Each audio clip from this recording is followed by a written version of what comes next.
E nā iwi whānui o Aotearoa, tēnā roa atu koutou. Whakapiripiri mai, whakatatatata mai, ki tēnei o nā kaupapa whakamiharo o te ki o rahi tūtakahina mo te tau 2020. Kai konei rā tātou, mātou o te whānau nei, a ki tēnei papa whenua ki roto o te waihora ki o tautahi ki te waka paunamu o MΑORI. Anei rā, ko te wai paunamu, kua karana mai rā ki tēnei kaupapa o te Toarahi mo tēnei tau. Tātou nei kua whakakotahi ia tātou kia tai mai anō ki te whakanui i tēnei tauna tākaro o tātou. E mihi ana kia koutou, ko Shana Patla tōku inoa, ko hau tētahi o nā kai pāpāho mo tēnei kaupapa o te kiorahi. Tēnei hoki te mihi ki tō tātou mana whenua mo tēnei kaupapa, nā rātou te karana, nā rātou anō hoki te kōrero kia tai mai, te iwi whānui ki tēnei o nā papa whenua o Waihora. Anō hoki te karanga, te mihi ki te haukainga, nā rātou anō hoki i waiho mai tēnei wāhi mō tātou, ki te whakatinana i tēnei tauna tākaro o tātou, te kiorahi. Kei konei i rina i tēnei papa tākaro, kua tai mai te ūpoko o te ika a MΑORI, anō hoki. I te rātou, i roto i te tauomuri, i roto i a tūrangi, ki reira ki te ai tātou i nā pukenga rau o enei kapa, o roto o te upoko o te ika. Kia rātou hoki e tākaro atu ki a tongariro i tēnei tau, rātou kua tai mai tūwhare toa, rātou anō hoki kua tai mai te puku o te ika, kua tai mai hoki rātou ki te taha o tō rātou matua, ko roe raha li tērā, tēnā roa atu koe te matua, anō hoki ko mātou rana te rauna tērā, tētahi o nā kaiako o te upoko o te ika, ko rāua hoki anō, me ki he hara i te hoariri, enari, ko kite anō rāua i a rāua, ko kite anō hoki e nei kapa ērua ki runga i te papa tākaro. I rina anō hoki i te whakaaro, kua tai mai hoki ngā iwi o roto o te ika a MAORI, kua tai mai ngā kaupoi o te tai rāwhiti, kua tai mai a Ngāti Porou, kua tai mai hoki tāmaki nui a rua o Rangitāne, rātou hoki kei te matau a MAORI, kua tai mai a Tamatea, kua tai mai hoki a Ngāti Kahununu.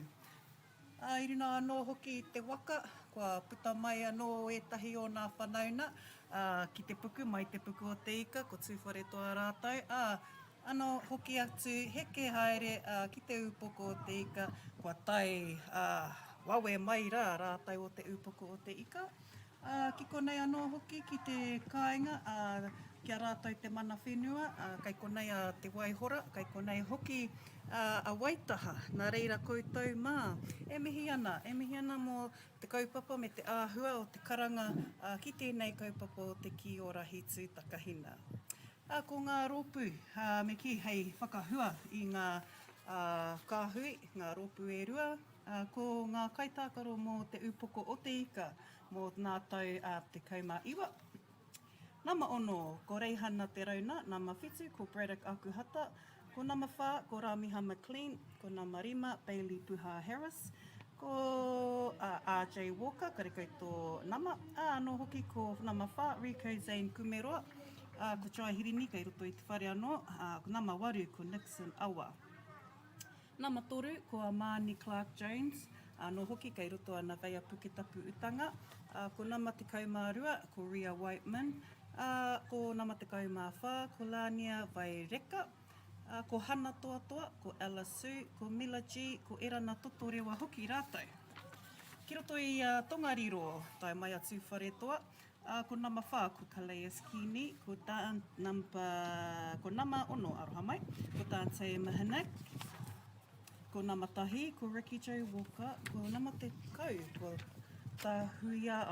Tahuarani aroha mai, Pine, ko nama waru, ko te Auhanea, ko nui Winitana, aroha mai, ko nama rua, ko Aina Bailey, ko nama rima, ko Shay, ko nui Talek, ko te kaumāwhā, a tāhua Edwards Haupapa, te nama toru, Tiari Bradley, nama ono, Ohine Mataroa Toko Iti, nama whitu, kai Ai o te kani Wilson, whitu anō hoki a kai Aotearoa wall, ko nama waru, nama iwa ko te aho moa na Morgan, ko nama rima ko T.H. Bailey. Nā reira e te iwi ko rātou, ko te huna me te kapa o Tongariro, ai. Ko rātou hoki kei te tākaro atu ki te upoko o te ika. Nā reira e te iwi, mautonu mai nā te mea. Nei rā hoki, ko ngā kāhui e rua kei te tākaro, ki runga i te papatākaro tuarua. E whānā hauwhā e te iwi, nā reira ko tahi te hauwhā mō tēnei, mo te tīmatana o te tākaro. Ka tīmatahia kua pepa toka kuti, nā reira kua kitea ko wai ka tīmata i te kioma, ko wai hoki ka tīmata i te taniwha. Te āhua nei, ko te upoko, kei te mau i ngā tīhai māwhero, ko rātou pea, kei ngā taniwha. O tira, tēnei te mihi manahana, o tira rātou hoki, o nā kai wawao. Tēnei te mihi atu, nā te mea, ki te kore he kai wawao, ki runga i ngā papatākaro, ka aroha nei rā kia tātou. Whanoho hei tewa nā kai tākaro. He manako nui pērā mō nā tau e heke mai nei, ne? O tira, kei konei hoki nā kai āwhina, nā kai tautoko, ngā kai ako, kei konei etahi o ngā mātua ki te awhi i wā rātou kāhui. O tira, kei te tino kaha ki tēnei i te pakari o tēnei tākaro e te iwi, i nā tau ki muri, i kite i te meha, i tēnei wā, ko kite i te rahi. Nā reira, i runga i tēnei papatākaro, kei te tātou, ia upoko e tākaro atu ana kia Tongariro. Tēnei te mihi ki ngā kai whakarite, kei te karanga, kei te rongo tātou, ai te hari, ko tīmata ki rā tātou aku ne, tangi ana te pūtātara, te kauhe kona. Ko tūwharetoa, ko Tongariro, rātou ka tīmata ki te kioma. Kua tīmata tā tātou rā, kua whana te ki, ana kua waiho mā nā MΑORI. Ka mau te wehi te au hānea, ko koe i whana i te ki. Kua hopu kina i te kaitiaki, kua whiua, kua kimihia he kioma ki te ao, tihi hai, kua whai tata atu a upoko. Nā reira, kei te kite tātou, ai, ahakoa ngā tohu huarere i tēnei rā, ahakoa hoki te āhua o te rangi, kārehe aha, kārehe take, ki ēnei o ngā kai tākaro. Me te paku, kua kite tātou i te nā waiwai a te kaitiaki. Te upoko o te ika, te pūrewa akuhata, me tētahi tupu manawa. Koutou, kei te mā taki mai ki runga i YouTube, anei tā koutou tīkiti ki te tākaro nui. Mō tēnei tau. Toarahi, 2026, kua tīmata te rauna tuatahi. Ko te rauna e kōrero, ko tapaina, ko kuratāwhiti. So our round 1 is in honour of kuratāwhiti. Te pūrewa akuhata, with an attempt for a tupu wairua. Tūwharetoa, anei rā hoki rātou me ngā kaitiaki e rua ki te pāwero. Te pūrewa anō, kei aia te ki, kua whiua atu ki wana hoa, ki ngā taniwha. Ko ki te hoki tātou, kei te āhua nui, te rahi o te papatākaro ne, koutou e kaha whai i te kiorahi. Tērā pēr kei te kite he āhua he roto tino nui pēr. Heoi anō, koira te pukena rau ka kite i tēnei rā ne. Ka kite mēnā ka tāia e rātou, te whakawhiti. Anō hoki, te whakawhiu i te ki kia pā ki te tupu, ne, koina te hiahia o te taniwha. Koutou Kei te noho ki roa koutou kāina, e mā takitaki maina, ka re kore kei te mōhio pai koutou, ki nā nekeneke Aotearoa, ki nā tākaro a o koutou whanauna. Taniwha, upoko, with the attempt ki te putu i te pōro, te ki rānei ki te tupu. Kei a tongariro te ki, kua whiua ki te kaitiaki, hoki atu anō ki wana kioma ki te ao, kei te kimi te kioma i tētahi puare, ai, he rua. Rawe, kua piro tērā, kua riro he piro kia tongariro. Ko whana te ki, ko kimi te kaitiaki i wana kioma. Kioma, ko tahi te pau, kei te kimi i tana kaitiaki, engari kua pā te taniwha. So we've had an intercept by taniwha. E toru ngā kaitiaki mō tongariro. He oi anō, kua ki te tātou. He e rua, ne? E rua! Weti ana e kōtiro. Nā tana kaha ki te tihai i ngā tihai e rua. Koina te whāinga matua, ne? E rua ngā tihai kia huri te ki, so that we can have a handover. Koira te kupu mō te handover, ne? Kua huri te ki, Aotearoa, kua me hoatu te ki ki te rā titima, ne? Tō hoariri rāne. Upoko te ika, kai a rātou te ki. He pekerangi, engari, kia tūpato ngā waiwai, ne? Ko ngā waiwai tērā e kite ana e ngā kaiwawao. Ai, he tino tākaro tēnei e te iwi, ko kite koutou i te kaha te māia me te tere o tēnei tākaro. I tēnei taumata, ko tere ake, nā te mea, ko tēnei te kaupapa toa. Ka re tātou i tai mai mo te iti rahi, ne? Anei ko nā Toarahi. Nice. Ko tērā tētahi whiu kaha. Hau ana tērā o ngā whiu. Hoi, kua ārai atu e te kaitiaki. Kei te noho tonu te ki, kei roto tonu te ki te ao. Ai, kei te oma tonu te kioma, kei te kimi i tētahi pou, e wātea ana. Hoi anō, kua mauke e te upoko.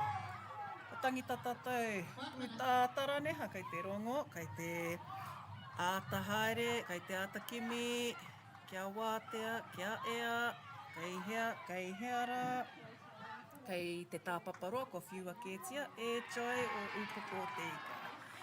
Reira, kua tai atu ki te hauwhā tuarua, kua mutu tērā pito o te hauwhā tuatahi, nā reira. Tangi ana te pūtātara, kua huri, i nāia nei, kua upoko, ka tū hei kioma, ko tongariro, ka tū hei taniwha. Reira, e toko whā ngā taniwha ka tāia te tū, te noho rānei ki roto i te roto.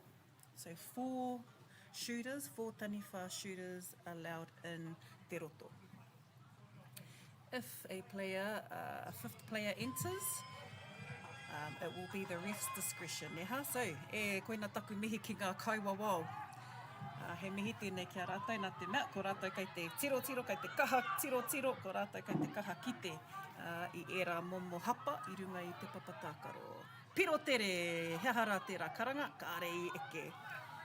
Piro tere are our fast points. Fast points, so when you don't have to touch pau, you kick off.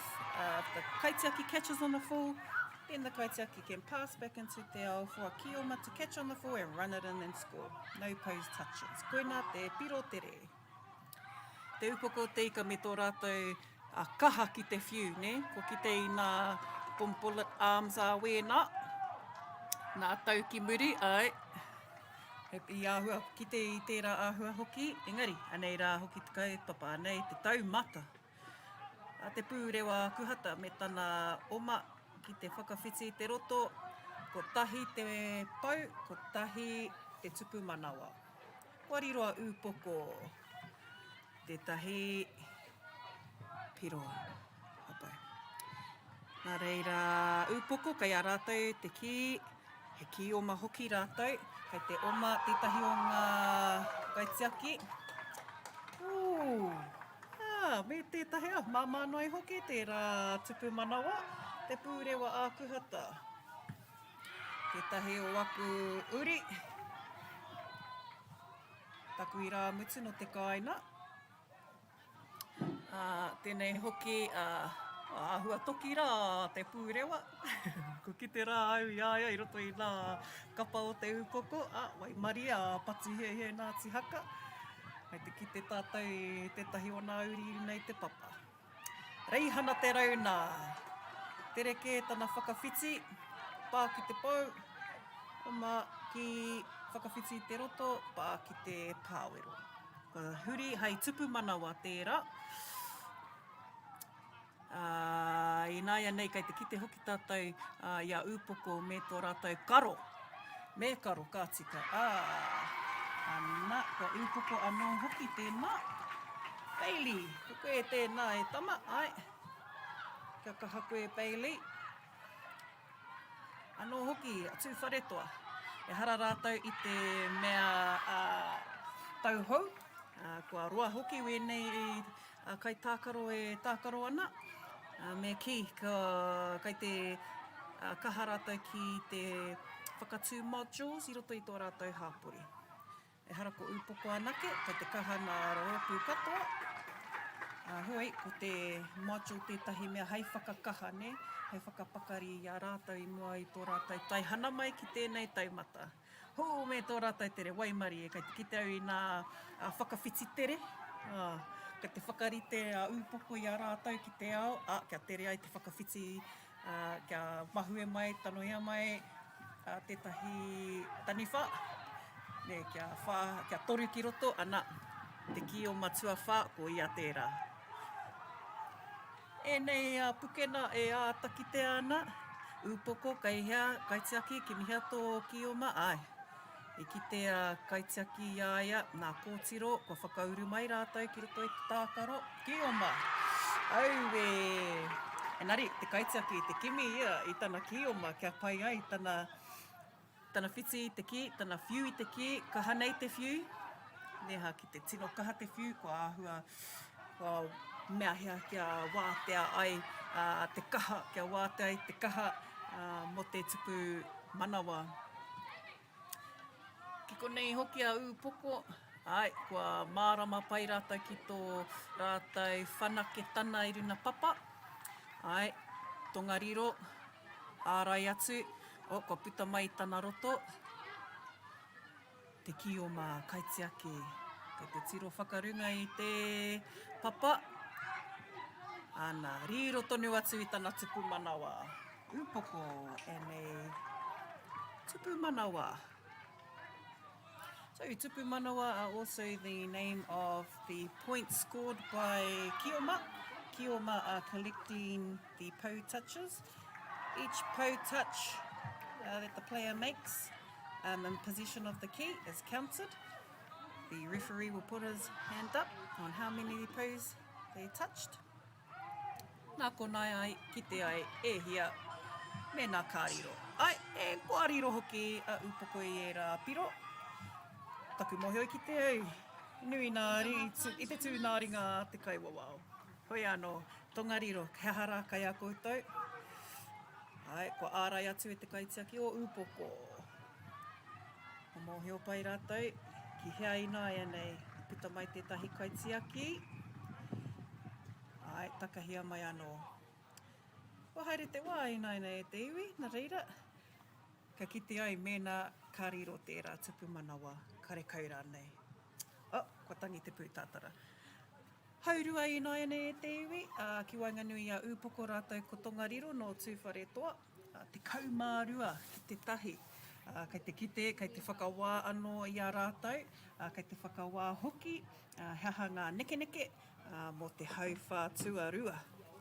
Nā reira, kia mautoni mai, nā te mea, ka re e roa, ko hoki mai anō wēnei kapa e rua, ko hoki mai a tongariro, ko rātou hei kioma, ka tū a upoko hei taniwha.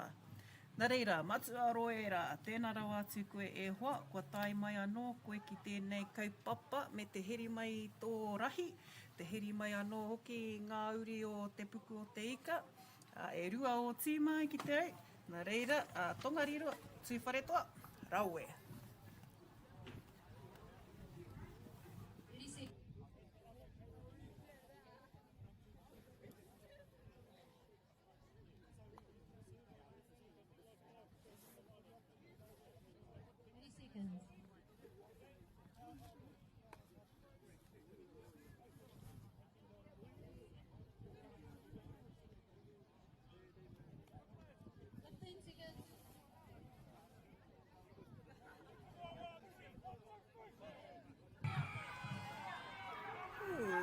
Tonu mai rā e te iwi.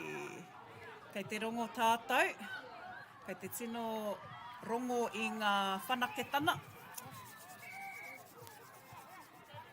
Tangi ana te pūtātara e te iwi.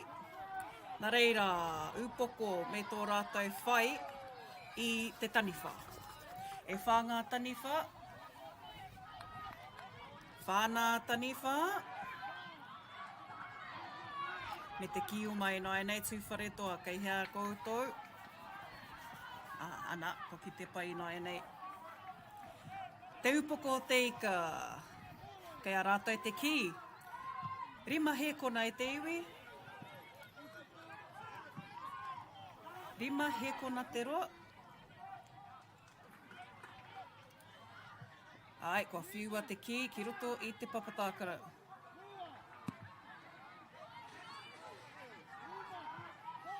Ai, kaute ana ngā matua i te ki, ne?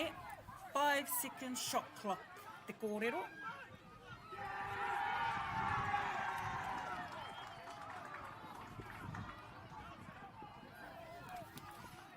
Haha te karanga e tūwharetoa. Ai, kei te whai atu ia Jai i tana kaitākaro, tana hoariri. Me te omatere o te kaumātoru, ahakoa. Kua riro, kua huri hoki te ki kia upoko te ikau. Tongariro, kei hea koutou. Kua uru atu rātou. Ko tahi te piro kia tongariro.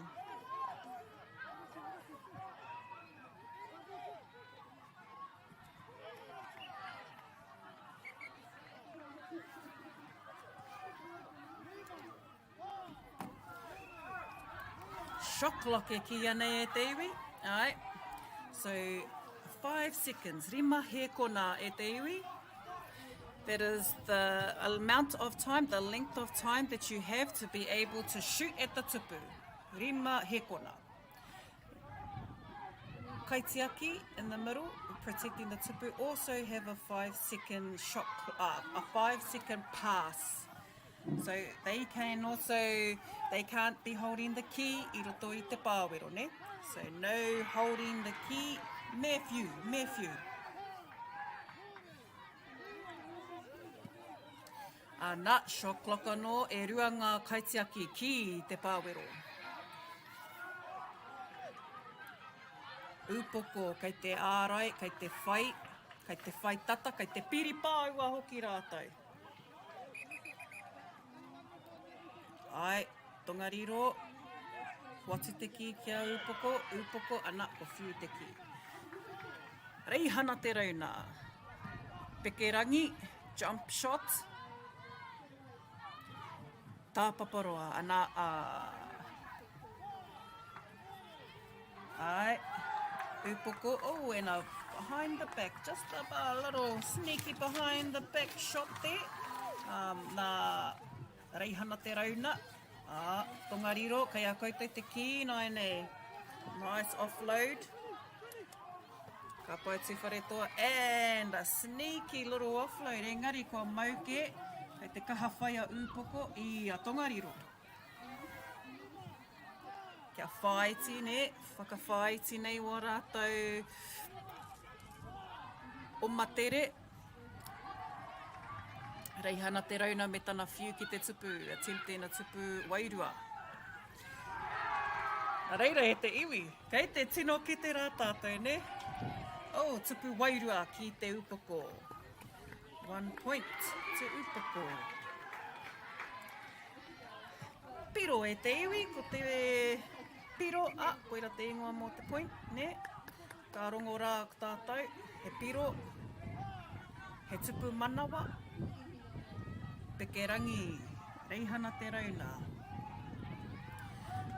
Ko whiu atu te ki ki te tāpaparoa. Ko hoki mai ki te taniwha. Whānā taniwha ki te roto. E te iwi. Ahakoa tēnei tākaro tuatahi mo te rauna kura tāwhiti. Kei te kite tātou i te nui me te ua-uatanga o te roto, ne? E rei te mea he ua-ua. Engari, me kaha ake pia. Kaha ake tō rātou whiu i te ki. Mei haro, kei te puta mai a kaitiaki, me te ārai atu. Hea ha tērā. Ai, ko tupu manawa kētia. 30 seconds. Reira e nā kai wawao me nā kai tautoko.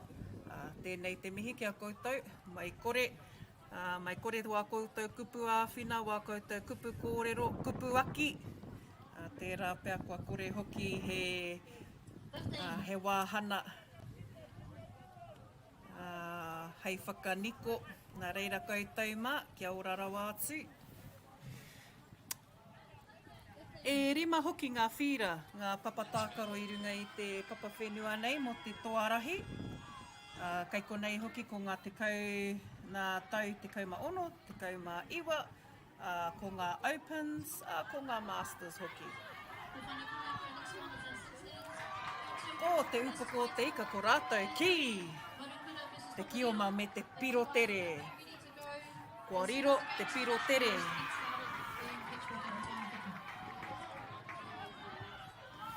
Ka pai. Ahakoa e tahi o nā nama. Ka rea whaia i te kite i tō nama. Heoi, kei te kite au i te pukenga. E nei kai tākaro. Piro tere, kei te kimi. Ka hara tērā, heha, te tikana. Rāmiha. Ai, ko rāmiha, tētahi o ngā kai tākaro. O roto te upoko. Reira, shot clock anō. I rongo koutou te shot clock i te whānau.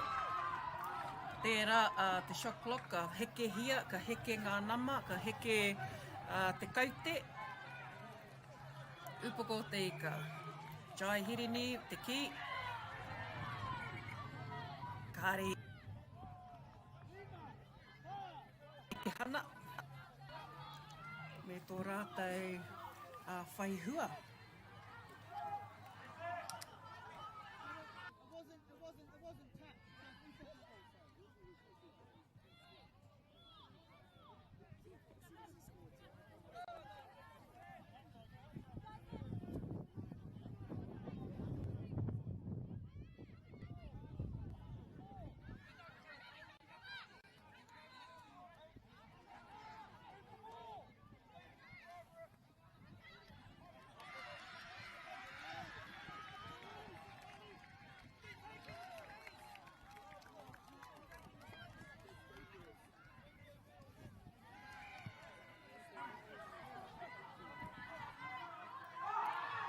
Hi ana hā. Me te ātakite anō ki ne pēhai. Upoko e noho toa ai rātou. Kei te hia kai atu wharetoa. Mai rāno. Rawe. Upoko. Whanai te ki, mai te marama. Ki tana kaitiaki piro tere. Kāre atu wharetoa i te rongo. Kāre rātou i ki te.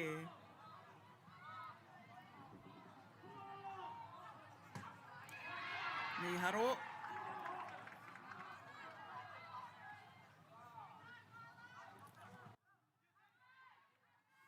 Tēnei hoki ko te pūrewa. Rāua. Te upoko me tō rātou tupu manawa.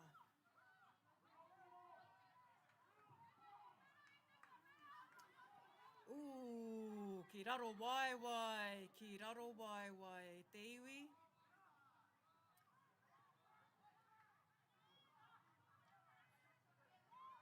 Koe nā hoki tō rātou hia ne. Tō rātou hia ne kia whai hua i roto i te kioma. Te pūrewa apuhata, he hato aha, ko tupu manawa.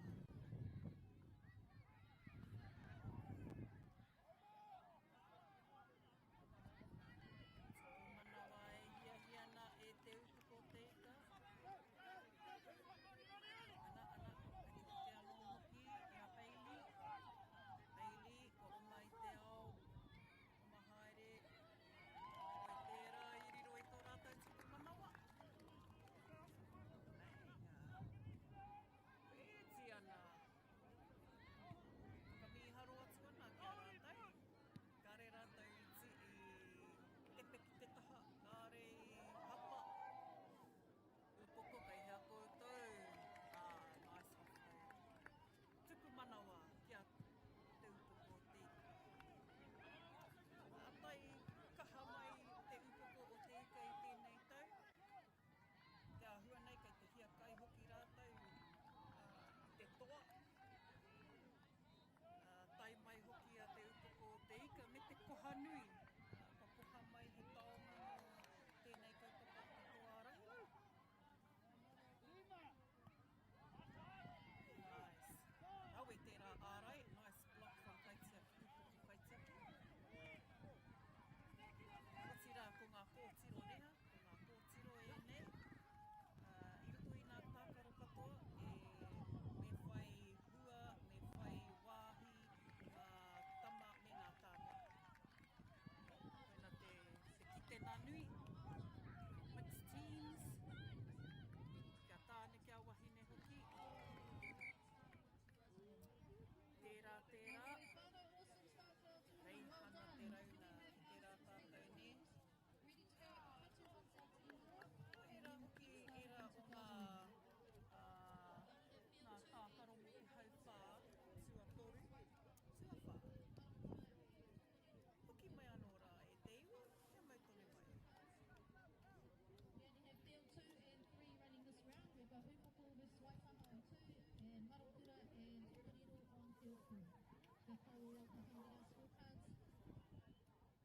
And another welcome to our scorecards.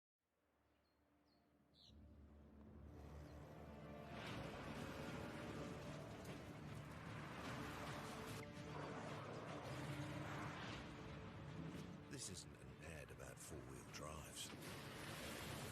It's about knowing the place, as well as the locals. You found the place. That's a good start. Built by my great-grandfather 20 years. And go! Just fill up at a participating Caltex, stack your pump discounts, and you could collect more savings on your next visit. Oh, there's another one. Getting quite good at this. Filling and saving. Feels good. Funding is a real challenge. We know that a lot of schools face that ongoing, and the reality is if you go to a lower decile school in New Zealand, you are less likely to be able to afford to participate in sport. Obviously, having come through it myself with kids and being one of those kids myself who played sport, I know how much it defined who I was. And now being able to go, I can't fix it all, but we can help and try and give to those people who are going through really tough times. Get the MāORI Plus app. Download now on Google Play or the App Store with exclusive viewings and 100% ad-free. Quite like top tier. Watch us anywhere, anytime. Make MāORI Plus your mate and stream now.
rima, hāmi ora rāpata, ko te nama rua, Kian Waina, no te nama toru, kiri mana woka, nama tahi, ko Navara Grant, nama whā, I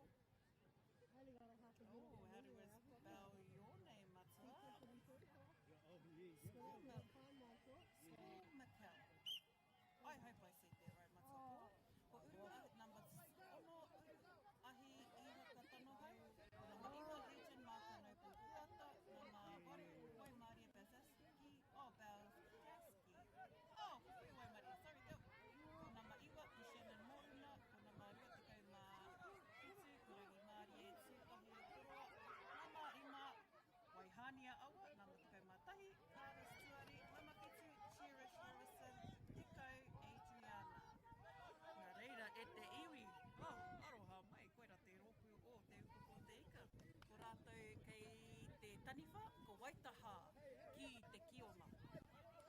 Waitaha, ko rātou nā tai whero tango. Ko rātou hoki, kua whakauru mai, ko rātou hoki ngā te mana whenua, ngā kai hautū, o rā kai hautū, tēnei hoki ka te hoki a Waitaha. Reira, tihai. Ko tihai te kioma o Waitaha, ki te roto nei. Tēnei hoki ko te upuko te ika, ko rātou, ko taniwha. Ko tēnei te hauwha tua tahi, ko tēnei tākaro ki Wainganui i a upuko rātou ko Waitaha.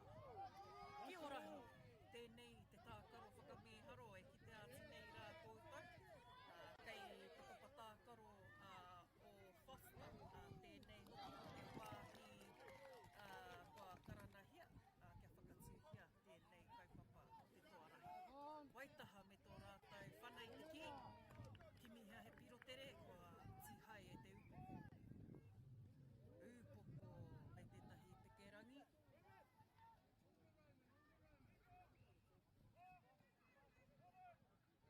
Ko tira, Waitaha, ārai atu i te ki, upoko, me te whiukaha, whakapakari ana e, kioma ki mihia tō rātou, kioma wātea, wa ārai atu, rei eke. Hei, te ngaro te ki, kai te ki mihia, hikai pupuri, ai, ko whiua atu ki te ao. Kei te hiakai a Waitaha, kāre a Waitaha i te tatari, pekerangi ana te upoko. Wa ārai atu e te kaitiaki o Waitaha. Tahi te kaitiaki e tatari maina te tupu. Ka rātou, koe wareware, ko ēnei ngā kai tākaro. Mō ngā tau te kauma ono e te iwi. Now 16s. Koenei hoki te wāhi e kitea i tēnei reanga, ki roto i te whakataetae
manawa ki te upoko teika.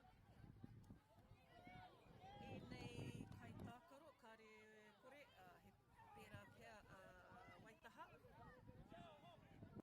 Ko whakapakari rātau i ngā wiki ki muri, mēnā kei runga koutou i te pai āhua, i te puka mata rānei, tēnā hono atu ki tō rātau pai āhua, ko Toarahi ki Waitaha, kei te kite i wā rātau neke me wā rātau whanaketanga.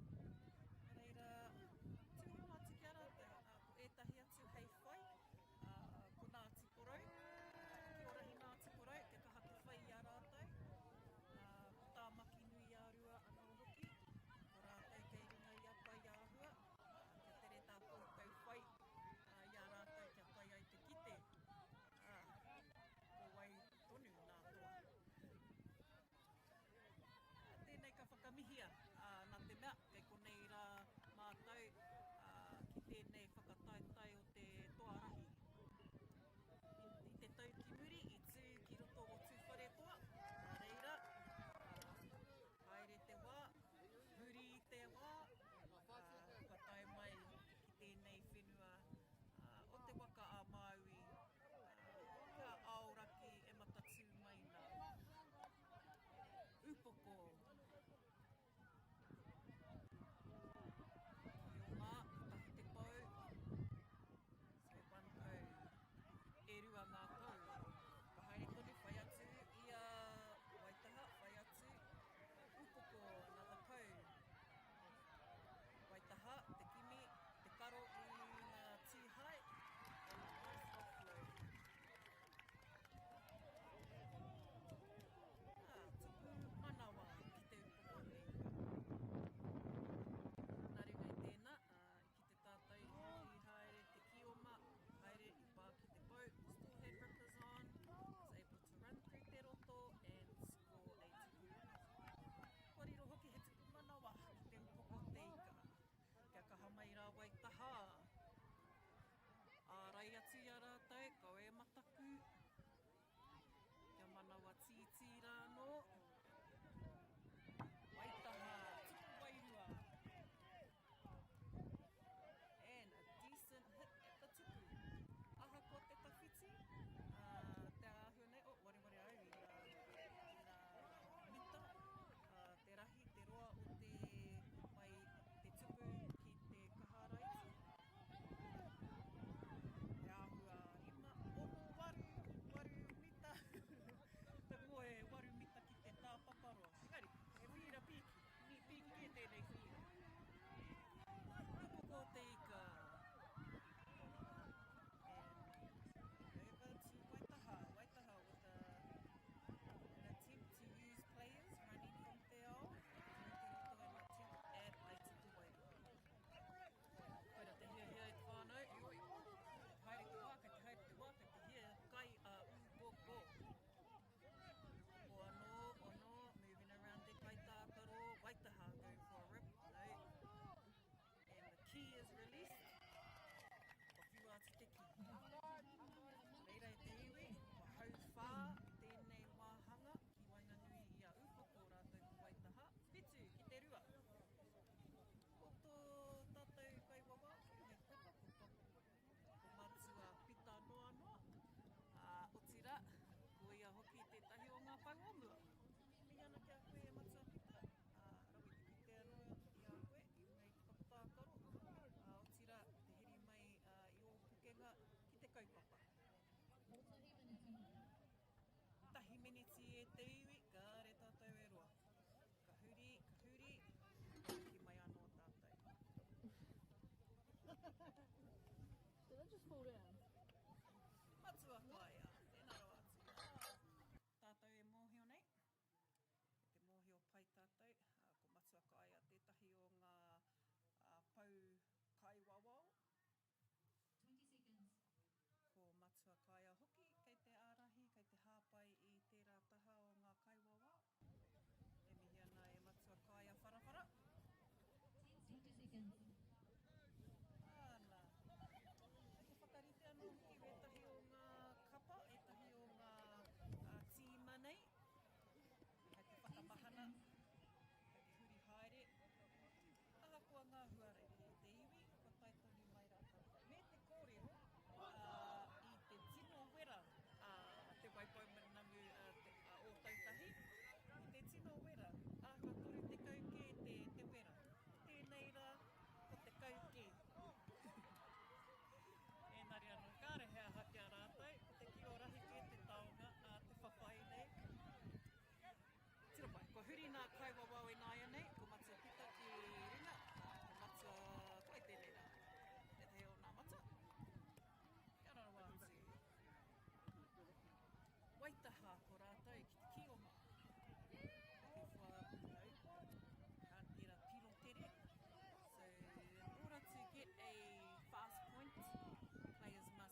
upoko, taniwha, ki mihea he tupu wairua, pekerangi. Ko ārai atu e te kaitiaki o Waitaha. Kia kaitiaki, ai. Ahakoa te tere me te piki taumata o tēnei tākaro. Koera pēr te mea pairawa atu, ne, e kore noho tupu manawa ki Waitaha. Rawe kōtiro. Mēnā he nama i runga i tō hāte, whakahuato i. Huri, tupu manawa no ki Waitaha. Whakamiharo. Te āhua nei, he kaupoi. Me te haere o te wā, kei te whakawhiti atu tātou ki te hauwhā tuawha, last quarter between Upoko and Waitaha. Te Upoko te ika, no stranger to our Toarahi or any Kiorahi events actually. Nā te kaha me te maia o ngā kaitautoko, me te pakari hoki o ngā kaiāwhina. Rātou ko matua mā taurana te rauna tērā, ko whaia Carolyn tērā, ko matua Jason tērā, ko matua Jono, ko matua Kaia ērā, ne? Rātou katoa kai te aki tēnei hīkoi, mō a tātou uri, e noho mai nā ki roto o te upoko o te ika. Nei, e whai tētahi wawata o te Kiorahi. Tupu manawa ki te upoko.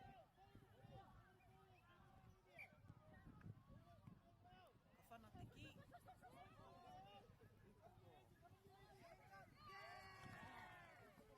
Upoko.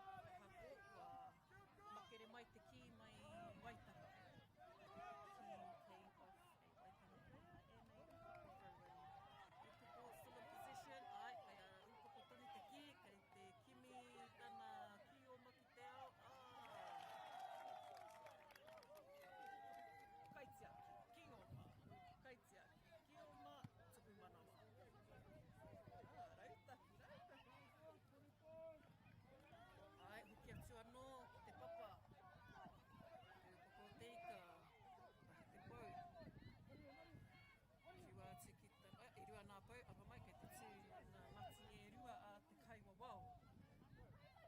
Hoki atu ki te roto. Ai, ko tarangahia te kaiwa wau. Waiwai ki runga i te kahara nui. Kahara nui e te iwi.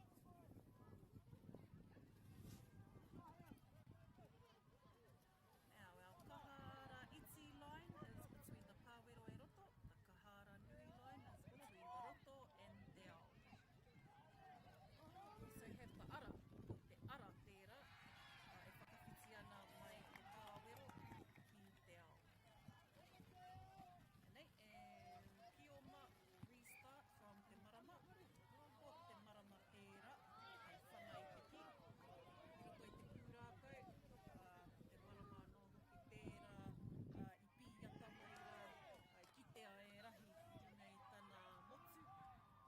Iaia e wera ana. Iaia e noho noi kore ana. E noho mau kore ana. Titira whakarunga rahi. Ka marama me nā whetū. Kua tīhai, kua makere mai te tīhai a Upoko, kua huri ki Waitaha. Tupu wairua ki Waitaha. Upoko, me tō rātou whai i etahi pau. Hei huri hei tupu manawa, e rua nā pau. E tū nā matiringa e rua. Kioma, kioma. Tupu manawa. Te Upoko o te ika. Ki atu anō, whana te ki. Nice. Piro tere pēr, e he. Pai te wā mo te piro tere. Kaha kaitiaki. Tū kaitiaki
This isn't an ad about four-wheel drives. It's about knowing the place, as well as the locals. You found the place. That's a good start. Built by my great-grandfather 20 years. And go! Just fill up at a participating Caltex, stack your pump discounts, and you could collect more savings on your next visit. Oh, there's another one. Getting quite good at this. Filling and saving. Feels good. Funding is a real challenge. We know that a lot of schools face that ongoing, and the reality is if you go to a lower decile school in New Zealand, you are less likely to be able to afford to participate in sport.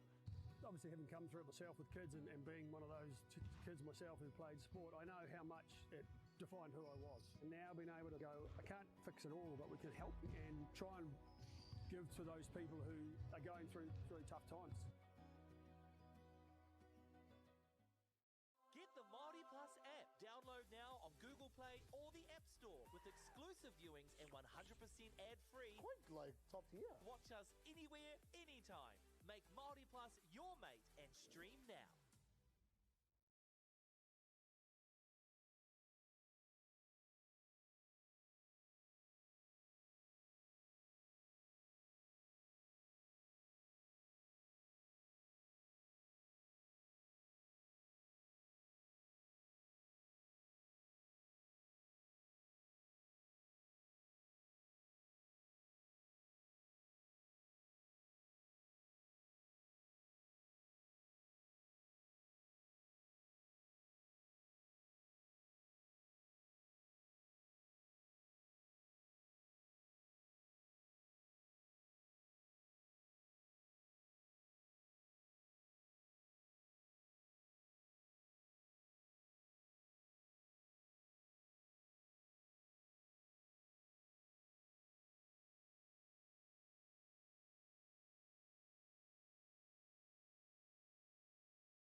tūwhare toa rātou ko te upuko te ika.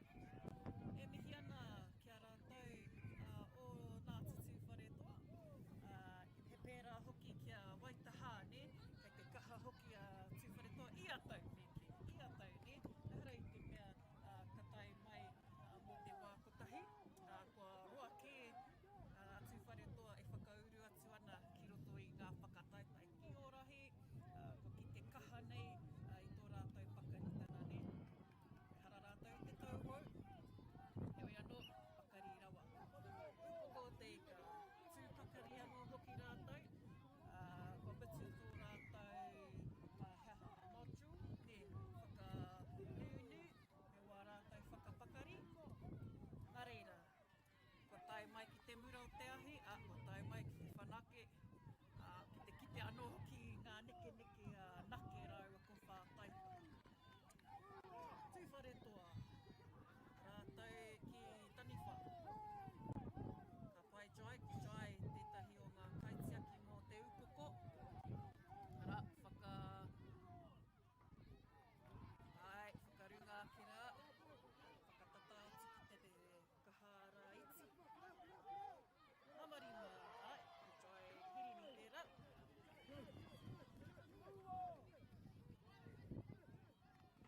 Upoko, kai a rātou te ki. Ki oma. E piau ngā kai ārai, tūwhare toa, onto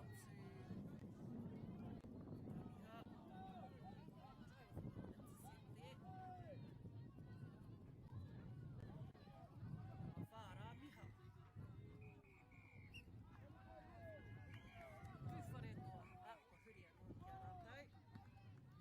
Māni tērā ki roto i te pāwero. Koia te kaitiaki mo te upoko. Kua noho atu ko tahi te kaitiaki. Huri haere, he mahi nui tā te kaitiaki. Koe whakaaro ka noho mai moia ki te taki e te tupu, he mahi tua atu tāna. Kaitiaki me tana kimi. Tana kimi i tētahi kioma.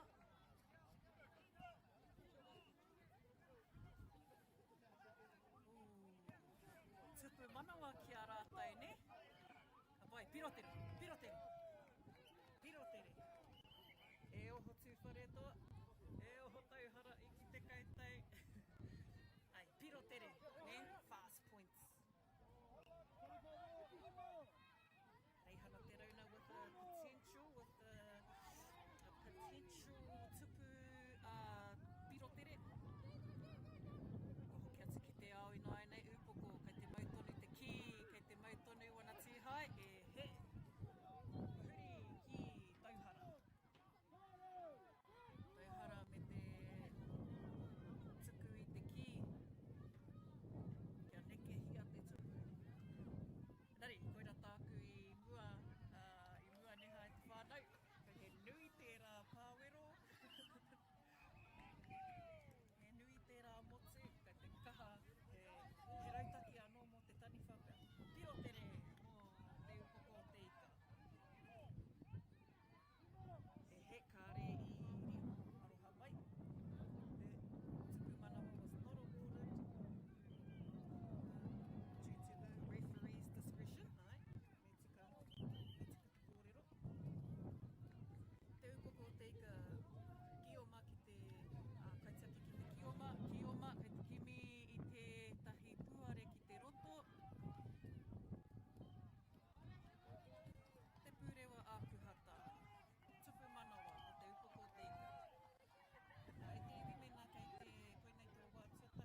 tai o hinga, ai. Rātou nā tau te kau mā iwa, ne? Tūpū manawa, ki tū whareto. Ai, hoki mai anō rātou. Hoki tere mai a tauhara. Tahi te pau, e rua o na tūhai. O tira i te whānau, you must have your rippers on to be in play. Koe raki kara.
seconds. Heoia, whakata, whai ai. Huri mō te reina e te haupapa.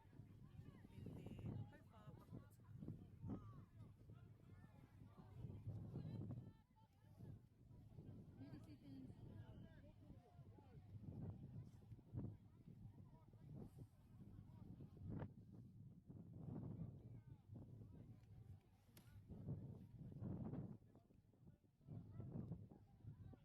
Fifteen seconds.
This isn't an ad about four-wheel drives. It's about knowing the place, as well as the locals. You found the place. That's a good start. Built by my great-grandfather 20 years. And go! Just fill up at a participating Caltex, stack your pump discounts, and you could collect more savings on your next visit. Oh, there's another one. Getting quite good at this. Filling and saving. Feels good. Funding is a real challenge. We know that a lot of schools face that ongoing, and the reality is if you go to a lower decile school in New Zealand, you are less likely to be able to afford to participate in sport. Obviously, having come through it myself with kids and being one of those kids myself who played sport, I know how much it defined who I was. And now being able to go, I can't fix it all, but we can help and try and give to those people who are going through tough times. Get the MāORI Plus app. Download now on Google Play or the App Store with exclusive viewings and 100% ad-free. Quite like top tier. Watch us anywhere, anytime. Make MāORI Plus your mate and stream now.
as the locals. You found the place. That's a good start. Built by my great-grandfather 20 years. And go! Just fill up at a participating Caltex, stack your pump discounts, and you could collect more savings on your next visit. Oh, there's another one. Getting quite good at this. Filling and saving. Feels good. Funding is a real challenge. We know that a lot of schools face that ongoing, and the reality is if you go to a lower decile school in New Zealand, you are less likely to be able to afford to participate in sport. Obviously, having come through it myself with kids and being one of those kids myself who played sport, I know how much it defined who I was. And now being able to go, I can't fix it all, but we can help and try and give to those people who are going through really tough times.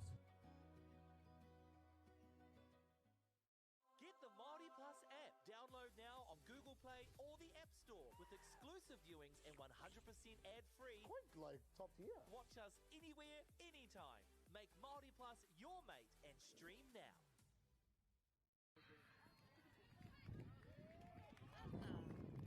E kore hoki rā e pauwā, ko kore e whakapauwā tātai ki kone. Nei rā te tākaro, ki orahi ki Wanganui a Ngāti Porou, nā uri o te urana mai o te rā. Nā rātau o tēnei whenua o te waihora a rātau ki tū te raki whānoa. O Ngāti Porou ki oma, ko tū te raki whānoa, o rātau ki taniwha. E te haere te wā ki konei, e rima nā pupapapa, e whā e tākorohia ana i tēnei rā.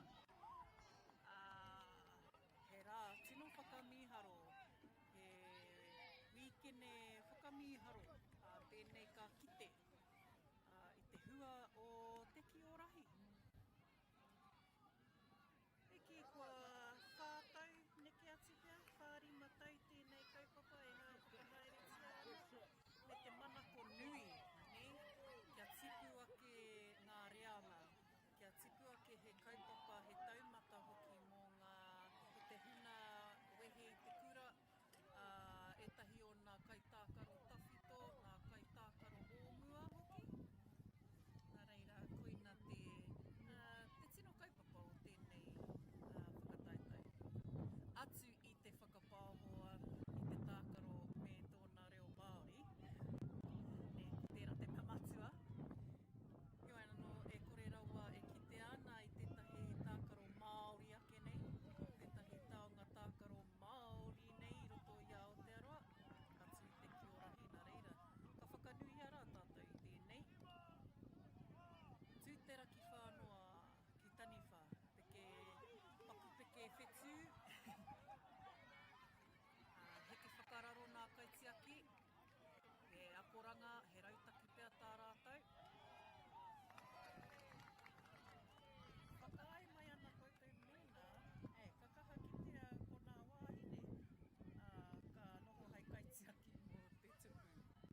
We've got a time of Reira 30 koutou seconds. ngā uri, e noho nei ki runga i tēnei wakatapu, tēnei wakapaunamu a MāORI.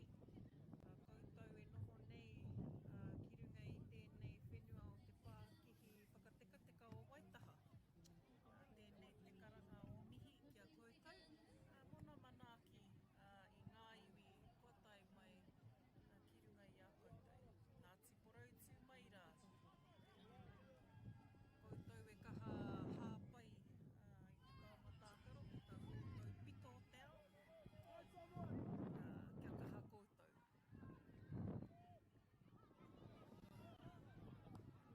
Tū te raki whānau me tō rātou whanahapa, heoi. Quickly gathered by Ngāti Porou within a 10 tuku wairua, heoi. Tū te raki whānau, we'll take that back. Throw in for Ngāti Porou.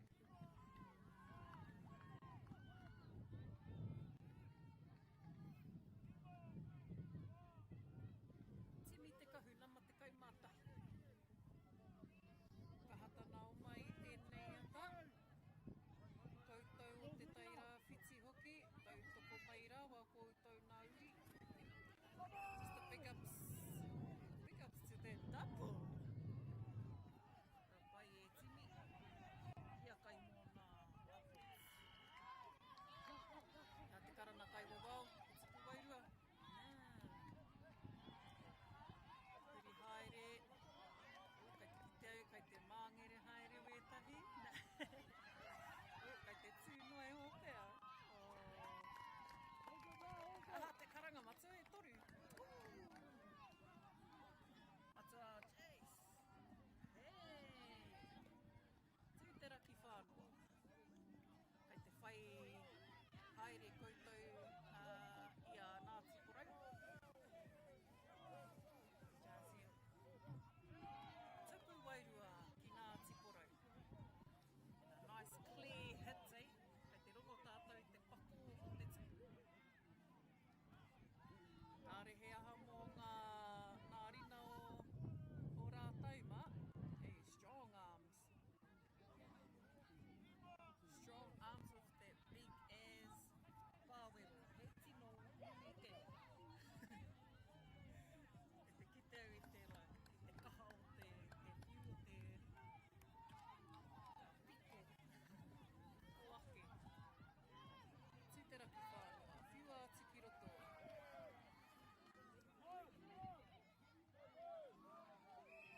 This isn't an ad about four-wheel drives.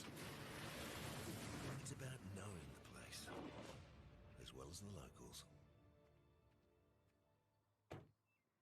You found the place. That's a good start. Built by my great-grandfather 20 years. And go! Just fill up at a participating Caltex, stack your pump discounts, and you could collect more savings on your next visit. Oh, there's another one. Getting quite good at this. Filling and saving. Feels good. Funding is a real challenge. We know that a lot of schools face that ongoing, and the reality is if you go to a lower decile school in New Zealand, you are less likely to be able to afford to participate in sport. Obviously, having come through it myself with kids and being one of those kids myself who played sport, I know how much it defined who I was. And now being able to go, I can't fix it all, but we can help and try and give to those people who are going through tough times. Get the MāORI Plus app. Download now on Google Play or the App Store with exclusive viewings and 100% ad-free. Quite like top tier. Watch us anywhere, anytime. Make MāORI Plus your mate and stream now.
This isn't an ad about four-wheel drives.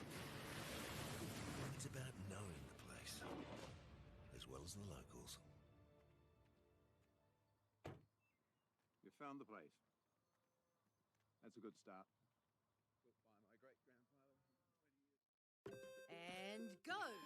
Just fill up at a participating Caltex, stack your pump discounts, and you could collect more savings on your next visit. Oh, there's another one. Getting quite good at this. Filling and saving. Feels good. Funding is a real challenge. We know that a lot of schools face that ongoing, and the reality is if you go to a lower decile school in New Zealand, you are less likely to be able to afford to participate in sport. Obviously, having come through it myself with kids and being one of those kids myself who played sport, I know how much it defined who I was. And now being able to go, I can't fix it all, but we can help and try and give to those people who are going through tough times. Get the MāORI Plus app. Download now on Google Play or the App Store with exclusive viewings and 100% ad-free. Quite like top tier. Watch us anywhere, anytime. Make MāORI Plus your mate and stream now.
Whakatata mai rā e te iwi, hoki mai rā ki tēnei wāhanga o te kiorahi mō nā tau 16.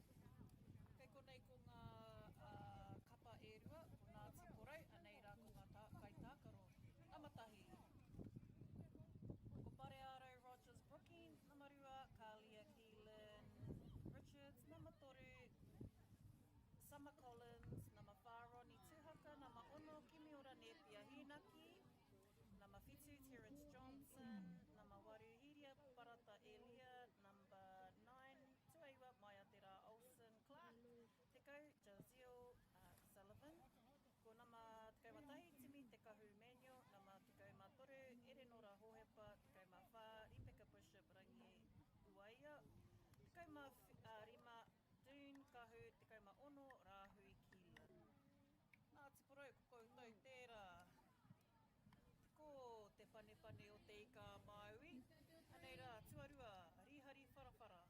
Nama tahi taimana totorewa, nama waru mātai te rauna, whitu haiata te rauna, toru Rico Davey mate, ko akuhata hori hohepa, tuaiwa Cole Simpson, tekau mā whā Damien August Eki, tekau mā whā anō hoki, Anahera McLean, tuaono Dei Hōtini Rea, tekau mā rima ma te kitawhiti rāmeka, tekau mā tahi te ao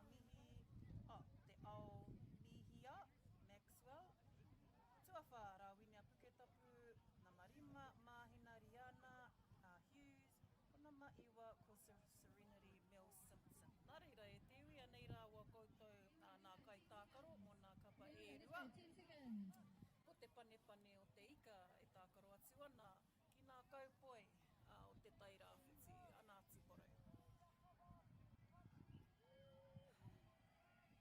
Nā, ko te kaiwawa, ko matua Jason Tanianei, tētahi o nā pautautoko o roto o te upo te ika MāORI, hoi anō, he uri anō kia rangitāne, hoi a tētahi o ngā kaiwawa mō rangitāne o rangitāne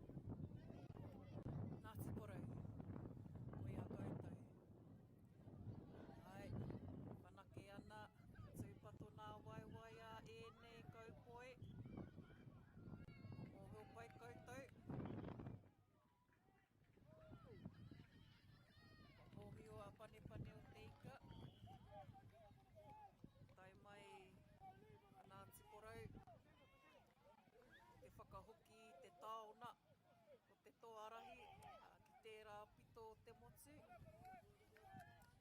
Pakukaha. Rakaha there from Kaitiaki. Ana, nā tama matua mātaurana, ko ki te anō hoki te whānau te rauna. Heuri anō hoki no te urunga o te rā. Ngāti porou, koitahi. Atu te matirina, ai, ko whakai. He tuku manawa, Ngāti porou. Tira, ia tātou e mātakitaki ana, ia Ngāti porou, ia te panepane.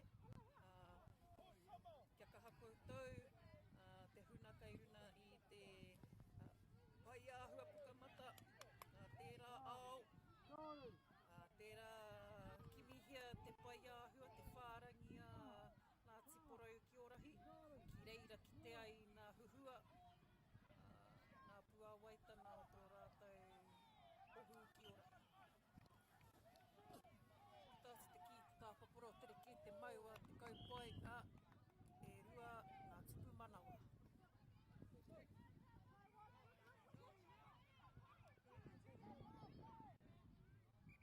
Ko māia anō tērā, te kai whana i te ki.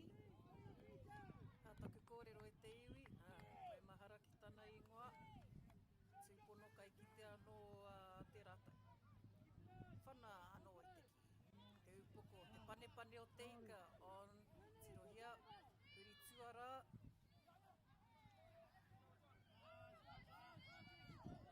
No, paku hapa ki te ao, e huri anō. Ārai atu i te hoariri. Hope ana e rua nā tupu manawa.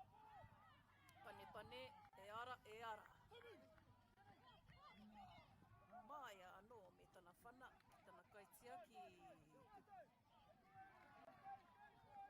Could gather ko timi anō tērā, tepe, e rua wana kai hoariri. O, rēti ana. Kohuri, panepane. Paku ārai. Nice, collected pai, kaitiaki mo Ngāti porou.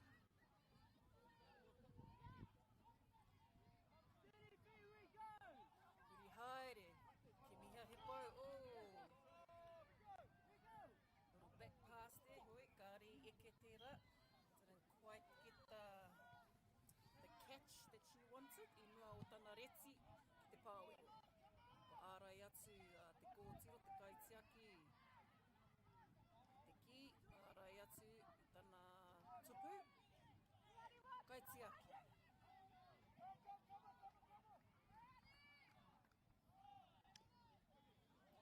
Mahatia. Kaitiaki, te kimi, i rongo ia. I rongo te kaitiaki i Atimi, ai. E toru hoki nā taniwha, i te ara i te ara, e oi. E rauku atu Atimi. Nice. Kaitiaki, me te whai i tana hoa. Kia pai ai te rereki. Tāpaparoa. Upoko, panepane. Wahuri no ai nei nā te mea, ko tangi te pūtātara. Whakarite ana panepane ki te whakarite i a taniwha. Ai, whakarite anō hoki a rātou te ki o mā. Ngāti porou, ka atu hei taniwha. Ko tira e te iwi, tēnei mātou te huna whai i tēnei taonga tākaro, kai konei he iwi, kai konei nā whānau, nā kai tautoko, ngā kai hāpai, mai nā pito o Aotearoa. Tēnei au, ko whaia shares, e whakapāho atu nei kia koutou. Me ki, kua hau hoki tētahi o ngā, tētahi o nā whaia o mua, no hoki taku nā kau nui, taku manawa nui, ki tēnei o ngā taonga tākaro.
e tāia tērā, mēnā e tāia te hopu i te ki te ara. E rautaki he ture anō pēr. Peke rangi. Anō, toko whā nā tani whā, ne, ki te roto. E toru nā kaitiaki ki te pāwero. And a little drag shot, engari, just with their little drag shot, was in the pāwero before the release of the key. Nā reira, he mea nui nā tapu wai, ne? He nui nā tapu wai. It is quite a conscious pick up and watchful play mai ngā kaiwawao. Sihai ana e. Te nui nā hoki o ngā whakaharatau me ngā whakapakari, whakanunu. Te nuina he whakaako i wā tātou tamariki me wā tātou kai tākaro ki te tīhai tokorua. Ne? Kia tokorua i ngā wā katoa, kia kauwako tahi maiho, kia kauwako tahi anake te tīha. Maumau tai ma te kotahi. Kei te hia he tauka ki. Nā reira, whakaai ana te kaiwa wao, kia panipani o te ika, kia rirohia he tuku manawa ki awa. Ko whana te ki.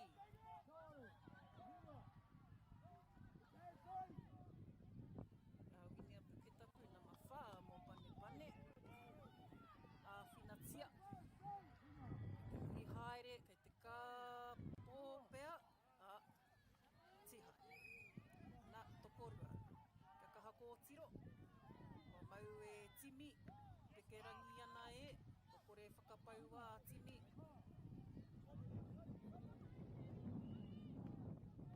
Pane o te ika. Tihai. Ai, tōia, tōia. Atiporau ārai atu. Kei te ārai. Me aropu, ne? Aropu, ahakoa.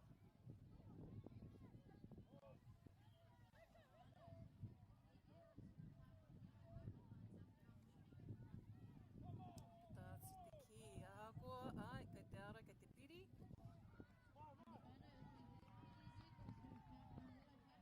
Atiporau. Peke rangi ana e. Reira koutou mā, ki te ana i ngā tiha o nā tai kikorani, o hokoutou. Tai mai nā kaupoi, aha mai te parahuti i nā papatākaro o te waihora. Panepane, ki hiara, kei hea wō tohu. And a nice, swift double. Koina te whakatere o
whakawhiti atu ana, rere atu ana mō nā tiha. E he, ka re whakaai te kaiwa wao mō taua piro tere, aroa mai. Ai re tonu e ripeka. Pane pane.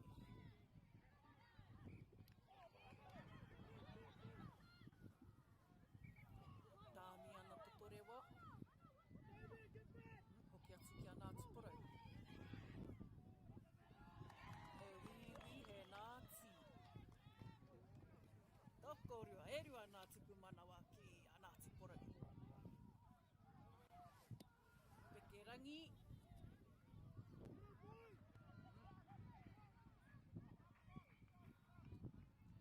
Harapa ana te hoiho. Whētero mai te pai hamu. Nā te karanga, kei te tūnā matiringa te kaiwa wao. Ki heara. Toko whā. E whā nā tupu manawa ki Ngāti Porou. Ko tahi te kaitiaki ki te pāwero. Rēti ana e. Pēheara. Pēhea tana whakamau. Pēhea e Roni. Kua riroke. Pane pane o te ika. Ki he anō.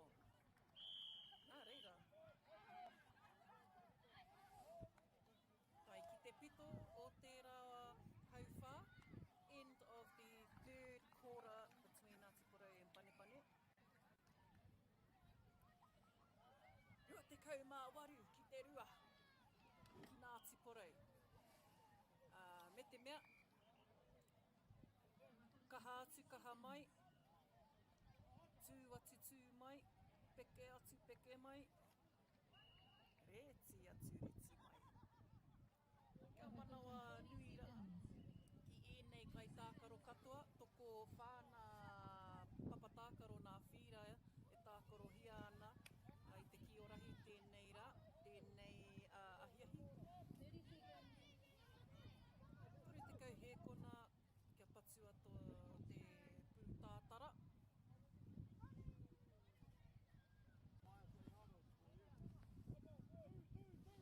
Mārawinia e whanai te ki.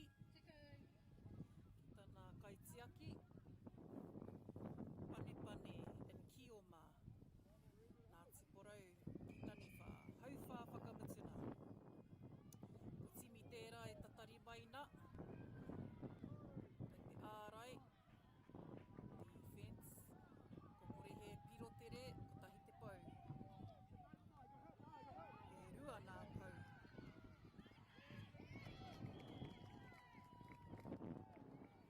Tihai ki te roto. Aroha atu. Pane pane. Kua mau. Kua riro ki a Ngāti Porou.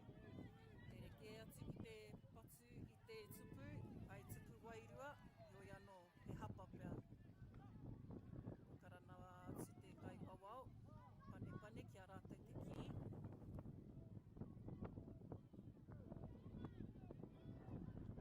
Ngāti Porou. Inana temp mō te tupu wairua. Heoi anō. I ārai atu e te pane pane. E te kaitiaki. Ngāti Porou. Whānahia.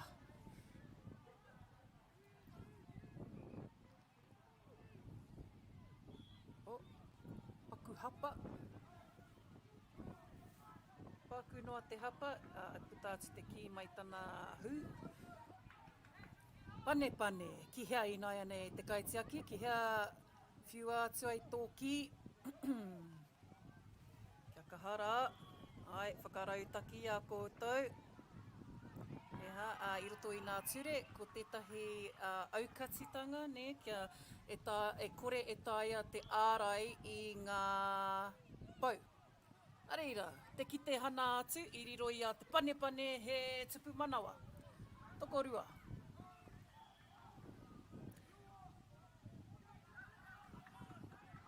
Mārawini anō e whana, ki mihea, te hoa, kei whea ia.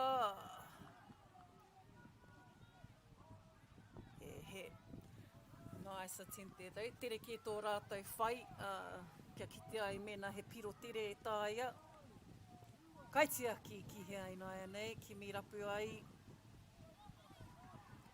Nā, ko tētahi momo āhua, tētahi tikana tino nui, ne, he kōrero.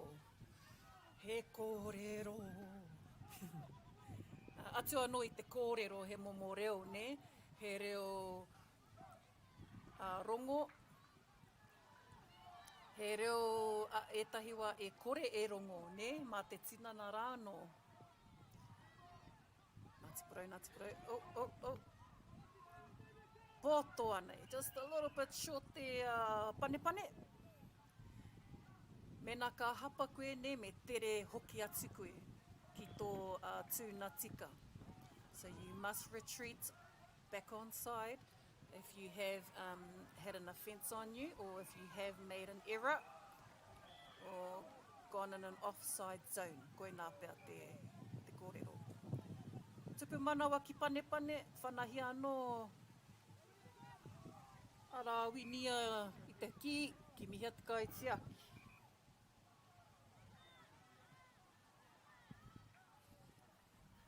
Ko māhinari ana, he kaitiaki. Ko mate ki tawhiti. Kei konei hoki, ana hoki i tētahi o ngā... Ai, ko puta atu te ki te ao.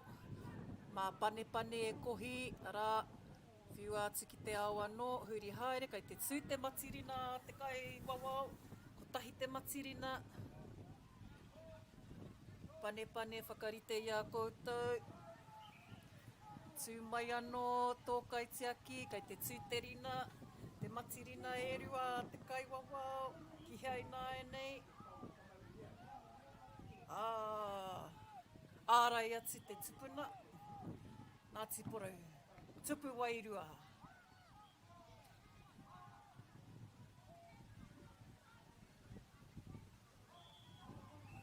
Hiakai ana, pane o te ika, heoi anō. Mana Ngāti Porou pia e whaihua ai ki te roto, ka pohia atu e te pane. Māhina.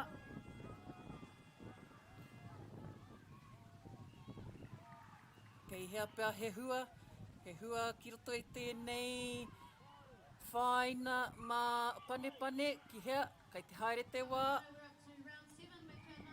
He ha te whakakitena mā rātai, he ha te whakakitena, kōrero kaitiaki. Me te karana te kai wawao.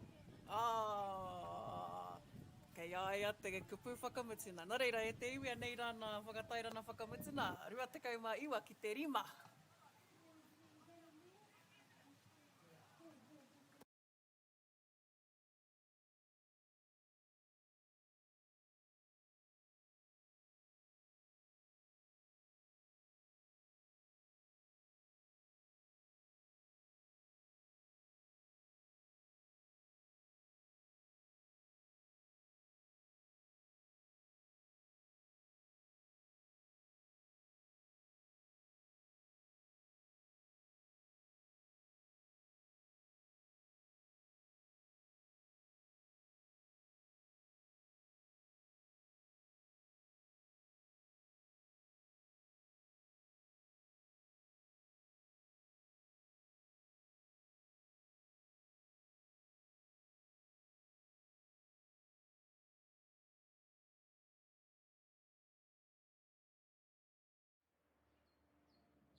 This isn't an ad about four-wheel drives.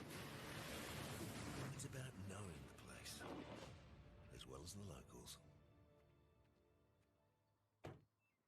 You found the place. That's a good start. Built by my great-grandfather. And go! Just fill up at a participating Caltex, stack your pump discounts, and you could collect more savings on your next visit. Oh, there's another one. Getting quite good at this. filling and saving. Feels good. Funding is a real challenge. We know that a lot of schools face that ongoing, and the reality is if you go to a lower decile school in New Zealand, you are less likely to be able to afford to participate in sport.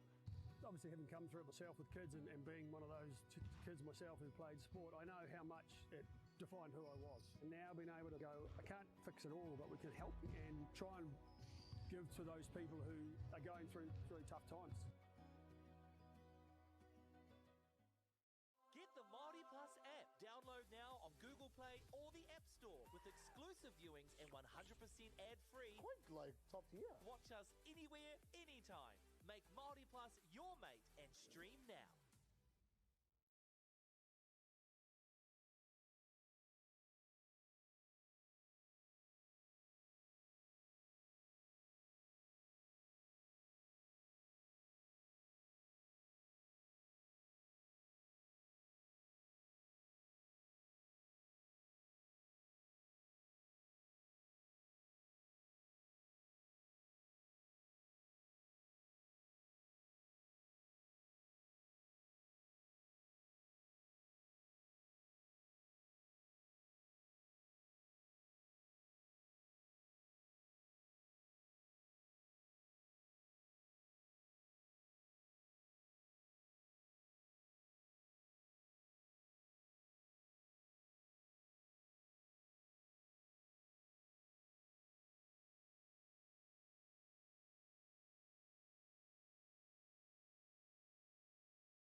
Tēnā nō rā tātou e te whānau.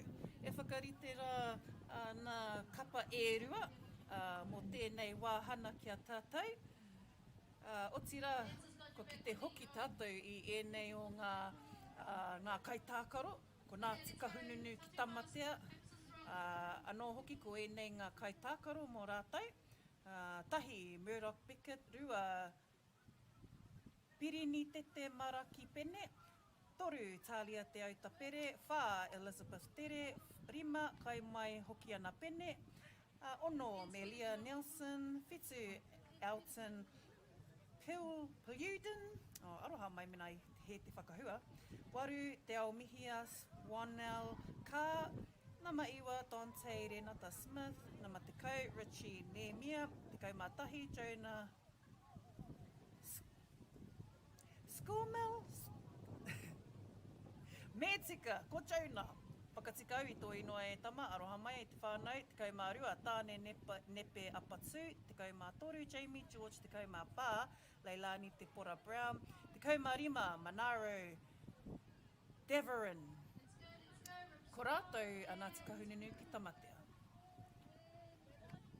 Tauhara anō whetū Boston Cooper, tahi re Ricky Joe Walker, rua Tamamutu Mitchell, wha Tamehana Cowd, Caldwell, iwa tūwhakaia kere kere puke, rima Calais Kini, ono Dante Mahanak, waru te haiora kere kere puke, te kauma wha Ella Cadby, te kauma rua hine mai aia Pitiroi, te kau hine rangi Mitchell, whetū kai ai o te kani Wilson, rua tāniko Akuhata toru, te taurahere ki te rani Brown, te tua iwa ko Tiaho Moana Morgan. Tēnā rau atu koutou o Tauhara tūwharetoa. Tūwhakaea me te whanai te ki. Te whakaaro he ki tēnā piro tere. Tere ke atua tamatea ki te hopu ki te mau. Tūwharetoa kātū ki Kioma. Tamatea, taniwha, ko tamatea hoki nā tīhai ki korani. Ko tamatea, ia hatia, whana te ki. Taniwha. Me te whai i tētahi tupu wairua, ka rei eke. Tamatea, ki te roto.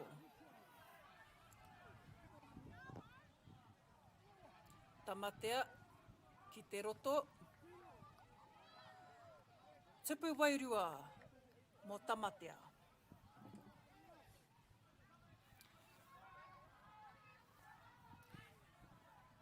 Nā te kaha o te ki, tino kaha te whiu, I rere ki ngā rani, and a nice little drag overthrow from number 18.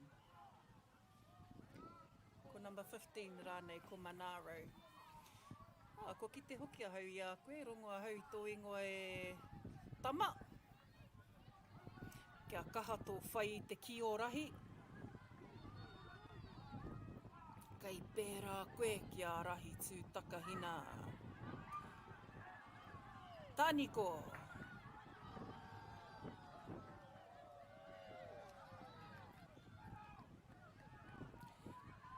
Ki oma. Ko pirini tete. Nā marua.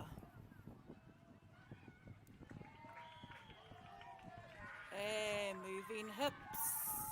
Tamatea, ka rei te mataku, aroha mai tūwharetoa, ka rei te mataku. Nā hope, neke hia nā hope. E rua nā kaitiaki, kei te ara I te tupu. 2 blocks, no tupu wairua yet. Timata no, whiua mai te tā paparoa. Manaro.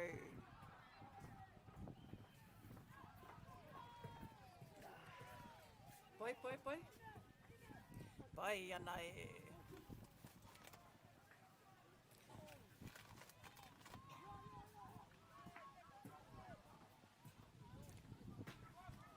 Tūwharetoa. Rātou, ko tūwharetoa, ko tauhara, ko rātou. O tira, nā uru hoi, ki te au I a rātou. Toru pēr nā tīma tūwharetoa. Min roira, koutou ko tō ohu, me tā koutou whanake, ka puta mai ai rātou koutou, ki tēnei reanga, tēnei taumata. Tūwharetoa, ki hea rā he tupu manawa. Ko kore eke, ko hapa ki te ao.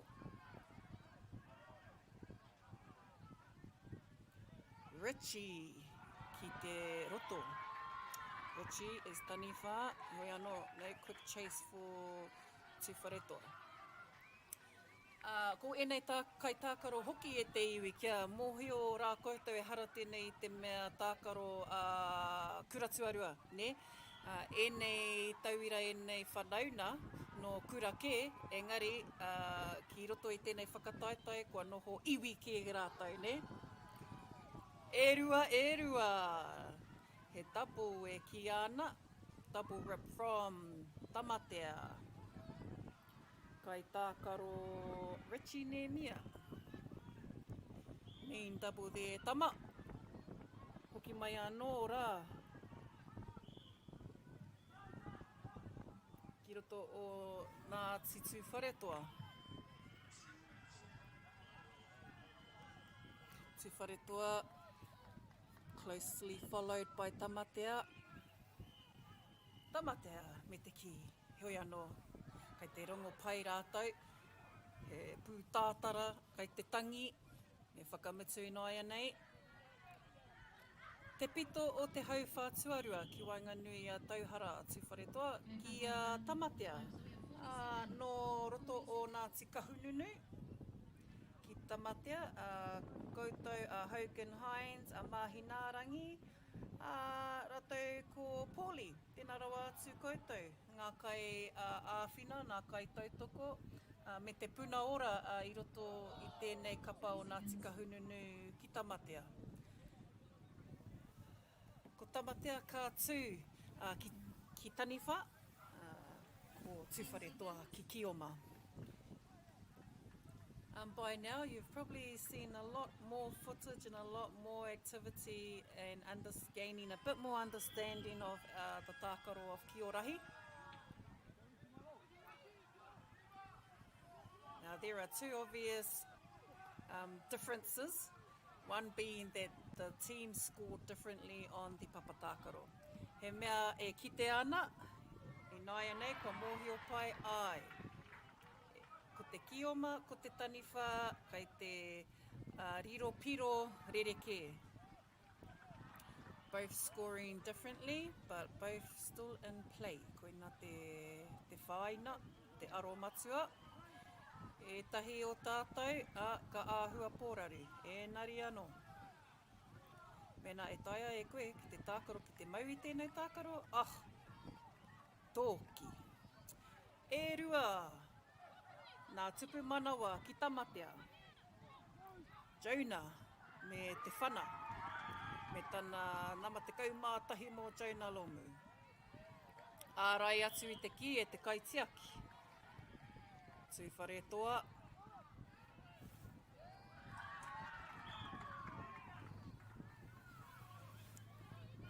Whai atu a tamehana.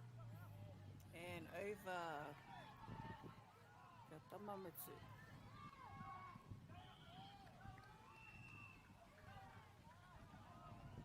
Tūwharetoa ki hea te ki. Āna. Tamehana. And an attempt at the tupu.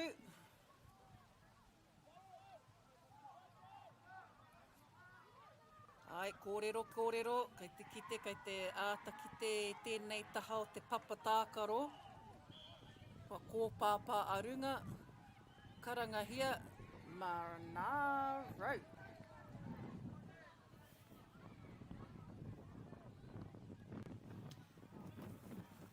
Tupu manawa. Mō tamatea, nā tika hununu ki tamatea, aroha mai.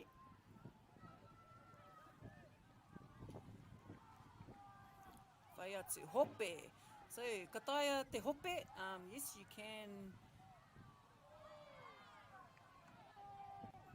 perform, aroha mai, i te kite au te rapito, you can do some evasive mahi, enari kia pai, kia mata mōhio, kia haumaru hoki e rā neke neke. He peke, he neke. Ko ti hai ke tia. Kei te whai rātou i a koe manaro, ko tino ki te koe.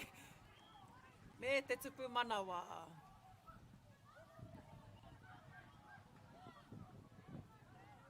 Alan, nau tēnā tupu manawa e oa. Richie, me te huri ki nā pau. Offload. Kia Manaro, Manaro, ki te kaitiaki, kaitiaki, ki te ao, ki te kioma. Whai atu, ki miha he paupea, ki roto, kia Manaro, tupu manawa. Weti, weti ana e oa, nana. Kai mai me te whana, ko huri ki nā ki tūwharetoa. Te whare toa me tō rātou pikerani.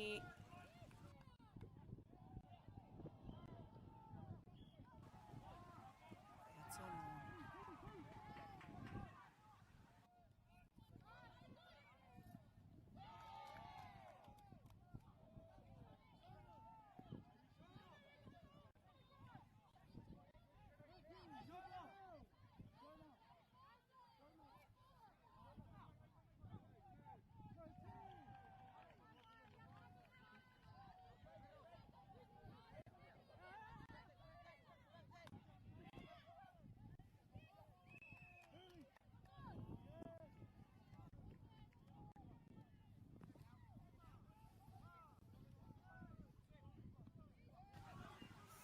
Te whare toa me te pekerangi. Kai te ake, ki te ao, ki o mana ao, ki mihia he kai o ma anō, ki o ma package kai te ake ki te ao. Kari eke na MΑORI, Melia, just a little bit short. Kai mai aroha mai, ko koe tērā i taka i te ki te roto. Ai te pai kōtiroti mata anō, he kaute anō, kai te tū te matirina te kai wawao, nā matirina rānei, tīhae ki te roto.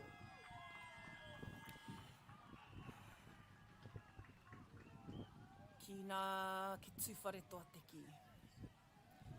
Nice. Nā te nui pea o tēnei.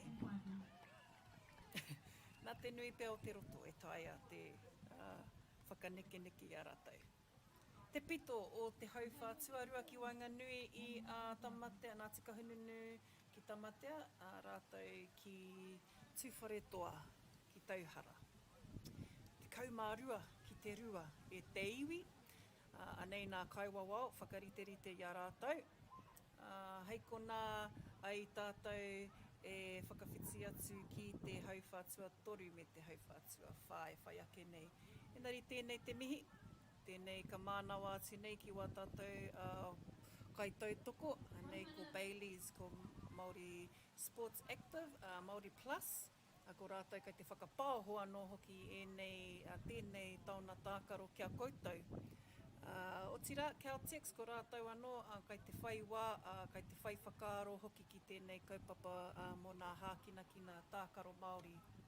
Tēnei hoki ka mihi ki wā tātou kai whakarite, wā tātou kai hāpai, te iwi te haukaina nei, te ohu me ngā kai hāpai o Kiorahi ki Waihora, Kiorahi ki Waitaha, anō koutou o Kiorahi ki o Tautahi ki te waka a Māui. Tēnei ka mihi me te mānawa nui atu ki a koutou. E piki ake, eke atu tātou ki te wāhana me te hauwhā tuatoru, heading up to our third quarter between Tūwharetoa ki Tauhara, rātou kia Ngāti Kahununu ki Tamatea. O tira, ka haere tonu nā whakawhanaunatana, ka kore e mutu kiko nei, i nā wā prakitihi, nā wā whakaharatau, nā wā whakarite ia tātou, ka whakawhanauna tātou kia tātou. Ara, i tai atu a upoko kia Tamatea, kia Rangitāne o tā maki nui ārua, ki reira tākaro ai, whakapiki, whakapakari ai. I mua anō atu ki te tātou i tētahi tapu, nā reira e huri te ki a hand over, nā te whaikaha o Ngāti Kahununu, kua riro i a rātou te ki. Manaro, and a fake power throw.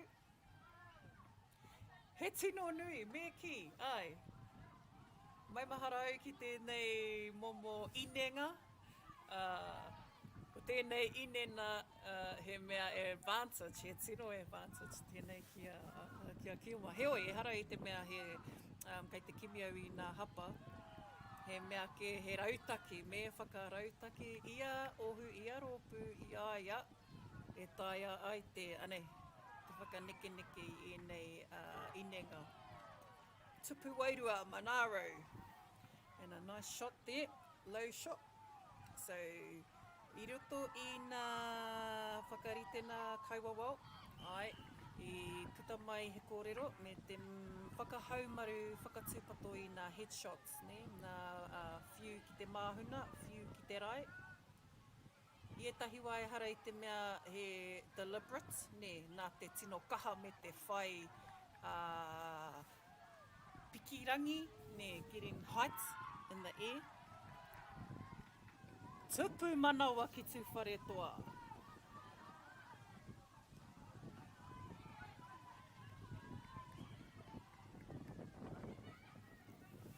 Anō, he piro, anō kia tū whare toa. Kia rātai te kē, kotahi te pou. Tū mai te matirina te kaiwawao. Taku mōhio he kaiwawao no te upoko o te ika.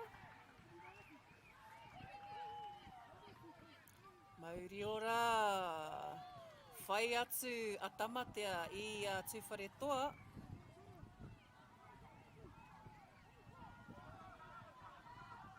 Tamamutu me te whana I te ki tana kaitiaki. Tūwhare toa, kotahi te tupu manawa.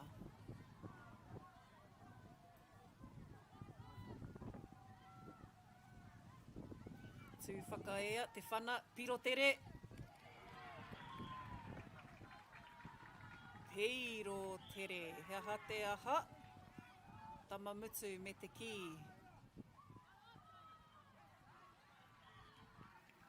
Piro tere, kai te ārai atu te kaitākaro. Ai, can be blocked with feet, ne? He whakaai tērā. Ki mai, mena, ka taia te ārai atu I te ki mā nā waiwai.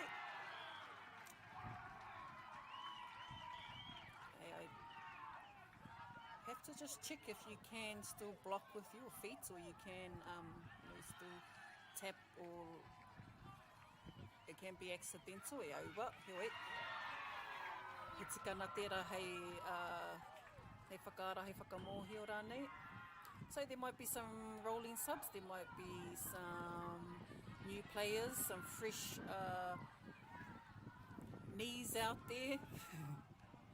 Tamamutu. Me te ki. Ai, ki te hoki a tamamutu I tērā atu whakataetai. Tūwhare toa. Ki kaha. Ko tāniko anō hoki ki te pāwero.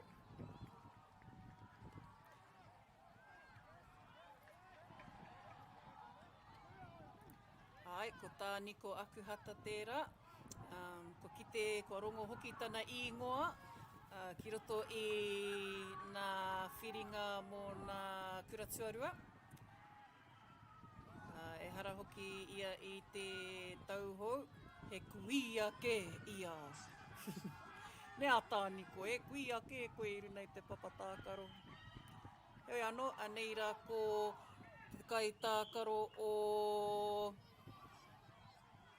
tūwhare toa. Kei te haere te wā, tamamutu kei hea koe. Ana, kua kōpāpā ki te whakamāui o te papatākaro. Te āhua nei, kua huri te wāne. Whakamutuna. Hauwhā whakamutuna. E whai nei. Huri anō, tūwhare toa ki taniwha, tamatea ki kioma. Wā tātou kaiwawao me wā tātou kaipiro. Just acknowledging our referees and our scorers across our papatākaro today. Also a mihi te whaia Carolyn and her team. Kei roto I tō tātou, wāhi, pato whakarite-rite I te kaupapa, ki raro I tana whare, tana tēneti. Tēnei ka mihi kia koe whaia Carolyn. Pawhana te ki. Tālia tērā. Ano, kai aia te ki, o mātu, pā ki te pou, tū atu te matirina te kaiwawao, ai, Kei tamatea tonu te ki, ai, step, step. Nā hōro nuku ana e, koriro he tupu manawa. Kai mai me te whana ki tana kaitiaki. Nice kaitiaki, straight into te ao. Ki mihia, tana hoa, murok, me tana offload. Reti ana, horonuku he horonuku ana, tupu manawa.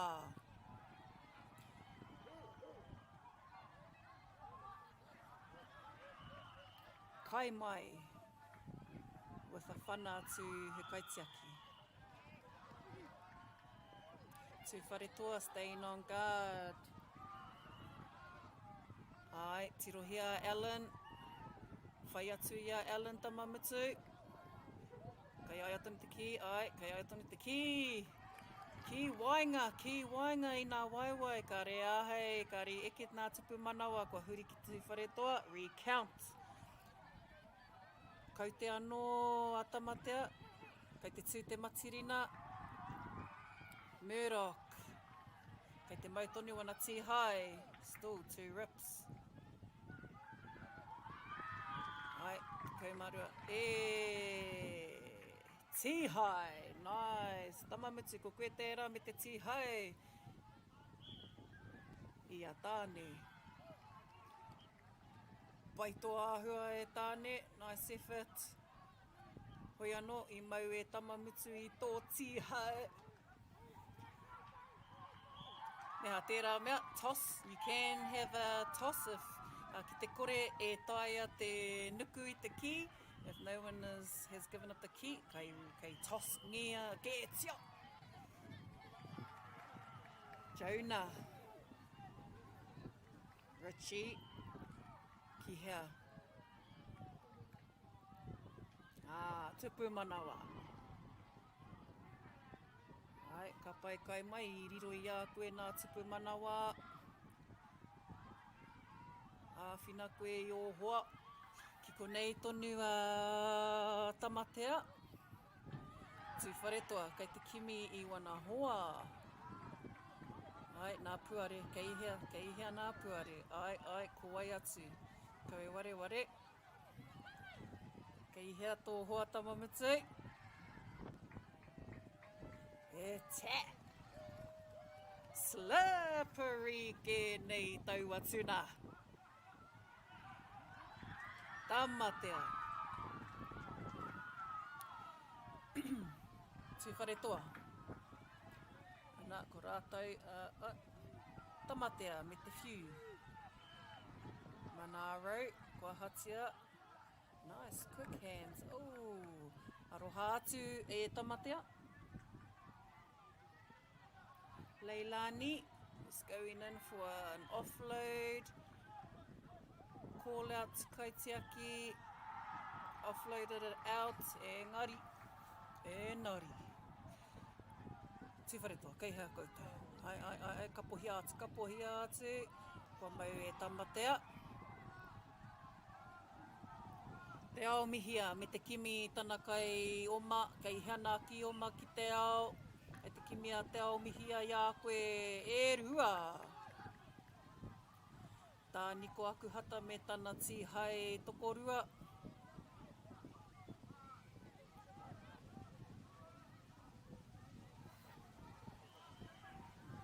Ko te hai ora namawaru ki te roto.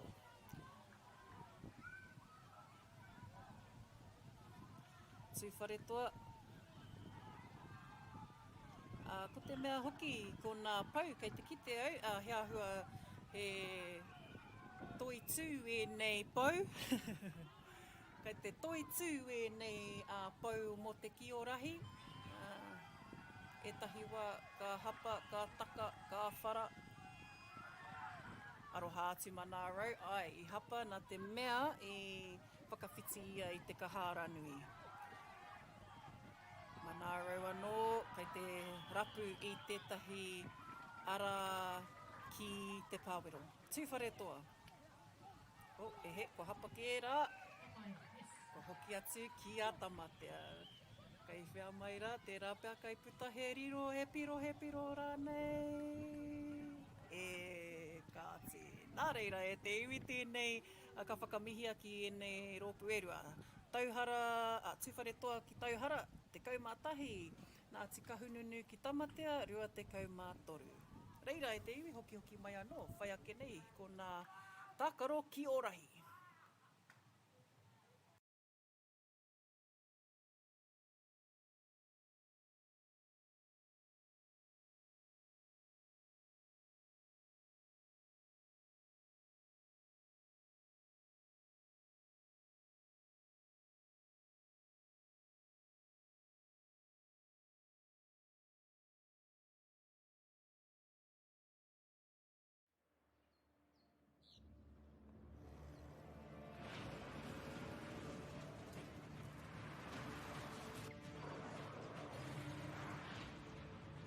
This isn't an ad about four-wheel drives.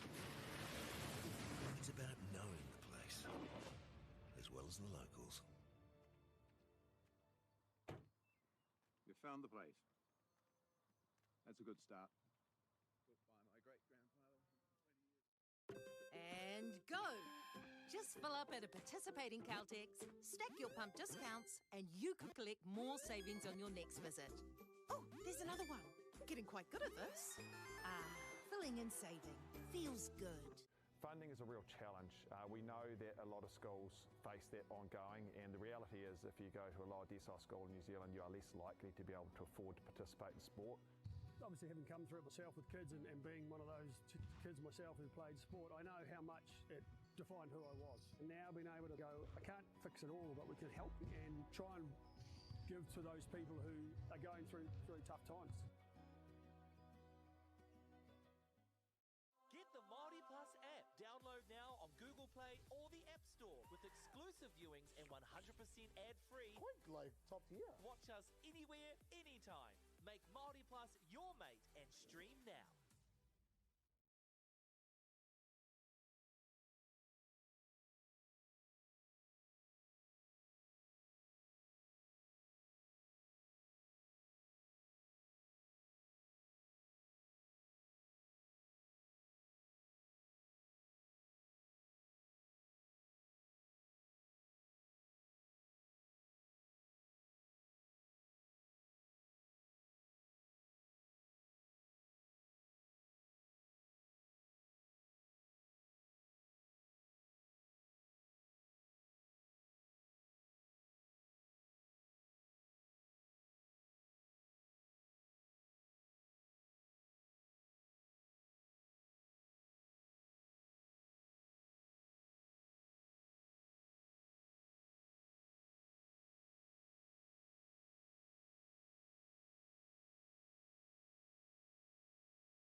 e te iwi.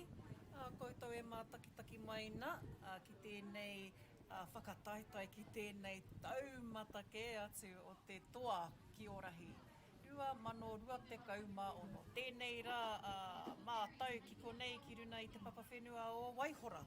Tēnei hoki ko ngā kapa ērua, e tākaro atu ana mō nā tau 16. Ko rātou ko Ngāti Porou e tākaro atu ana kia tauhara. Tēnei hoki ko ngā kapa me ngā rārani ingoa o rātou. Anei ko Ngāti Porou 16 ne.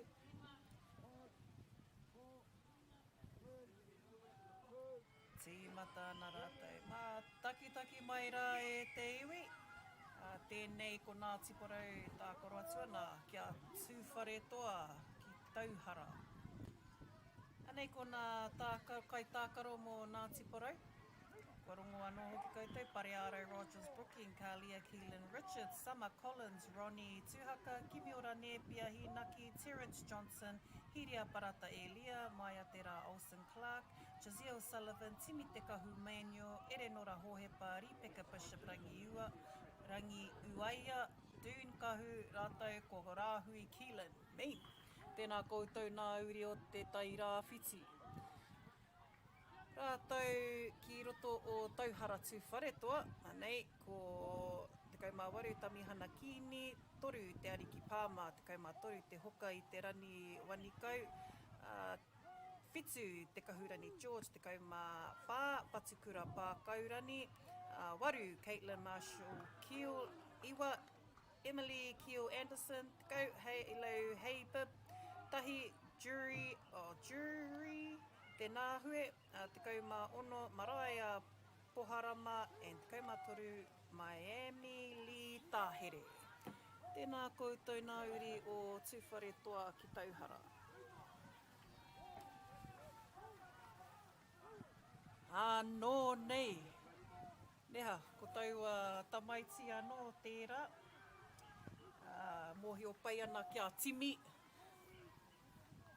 Te nui nā o te wā, kei te whakapiki wana waiwai, ka ere rangi. Ne, ki te ana ia, Uncle's always in the air. As in, always taking jump shots. So, kei a koe e timi, ka mau tō wehi. Pai matua.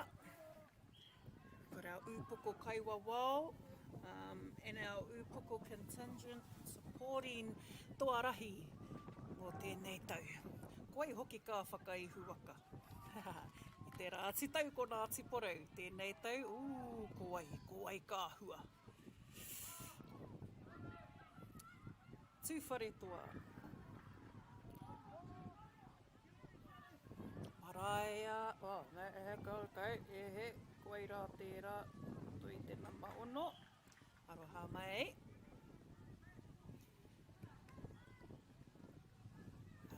Kia whakatairana, ana, kia kōrerohia te kaiwa wao. Nā tīmata no, okay. He tērā te... okay, he kitena, he rereketana. Nari ai, te kaitiaki. Mā koe whakamārama pia kune. Ngāti Porou. Ki o te taniwha.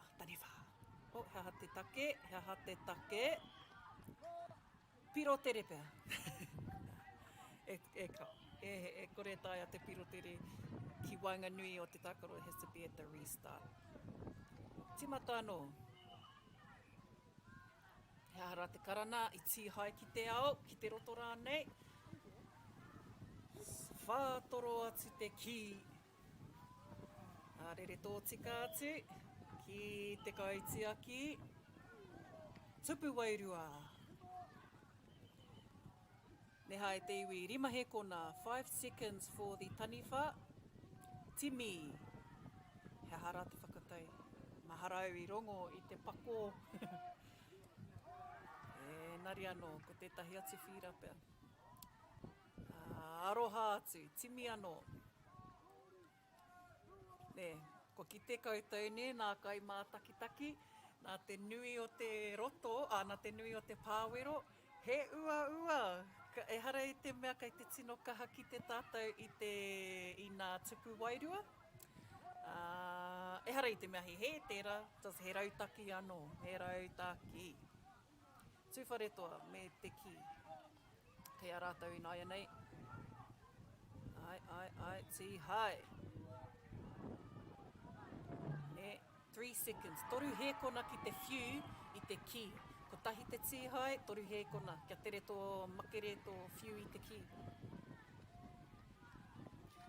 Tūwharetoa. Tupu wairua.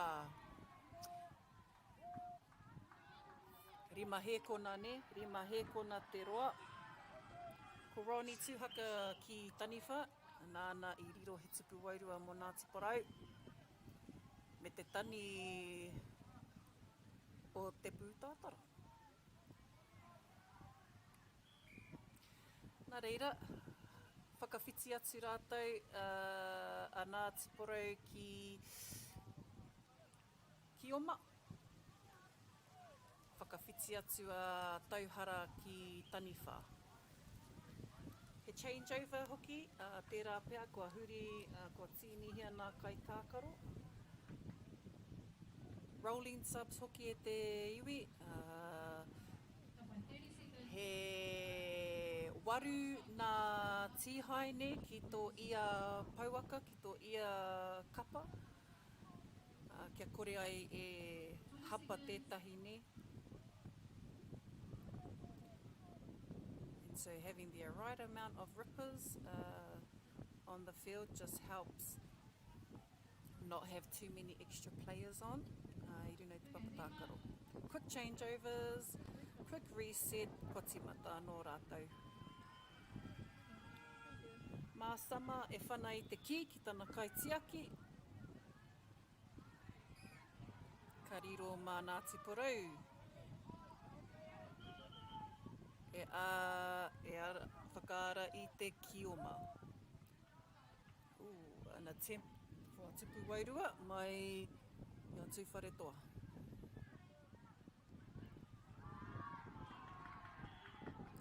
Anei hoki nā huarere kiko nei ki runga i te papa whenua ki Waihora, kei Foster Park, mātou ki Rolleston.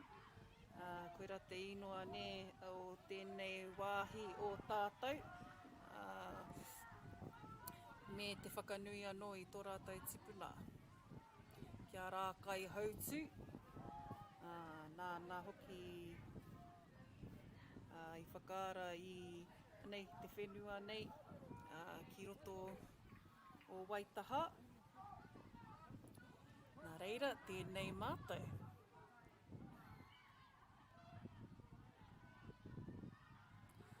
Kai wawao me tana matirina kiruna e rua. Toru rānei. Kai a Ngāti Porou tonu te ki, huri haere, huri. E hia nā mati ina e matua whā. E whānā tupu manawa. Whānā tupu manawa ki Ngāti Porou, pare ārau, ki a koe e hine. Te whānau Brookings, ai. Māori ora e hine. Ai. Ko whana Ngāti Porou, kia kaha sama. Ere nora me tana kaha, me tana whiu kaha ki wana hoa ki te ao. Ki miora tērā, paku hapa ki te roto, tere te mau a te kaiwawao. Ere nora me tana whiu ki tētahi kioma ki te ao. Ai, kua mau e te kioma, e toru nā pau. Rau e te whakahua kai te rongo pai mātou i o pau e matua kaiwawao. Te reke, kua. Toru! Eish! Ana, ko piki ake, ko piki ake, inaia nei. Nā, ko ki ko kite nā puare. Kei te tūnā matiringa, ka whiu ki Erenora, ki mihia he kioma ki te ao. Kei te tūnā matiringa, te kaiwawao. Ai, kei te wātea. Engari, a tauhara, I kite a tauhara. Ai, nama te kau, kei te kite ia koutou. Hei lau, mā takina. Te tūtoni nā matiringa, nā tiporau ki Heara Erenora. Pārahuti ana pa, tupu manawa. Heoi anō, he tupu manawa? Whakaai mai, mātua. Ish. Timata anō rā, whana anō e sama, Erenora, piro tere. Whew. Ka kaha mai rā tauhara, koe a wana. Ai, whakakapi. Tū te matiringa te kaiwawao, tokorua nā pau. Tōru. Ko tihai, kua whiua te tihai. Tērā neha mena he kautākaro koe. Kaua e whiu noiho I ngā tihai. Tupu manawa, toru ki ngā tiporau.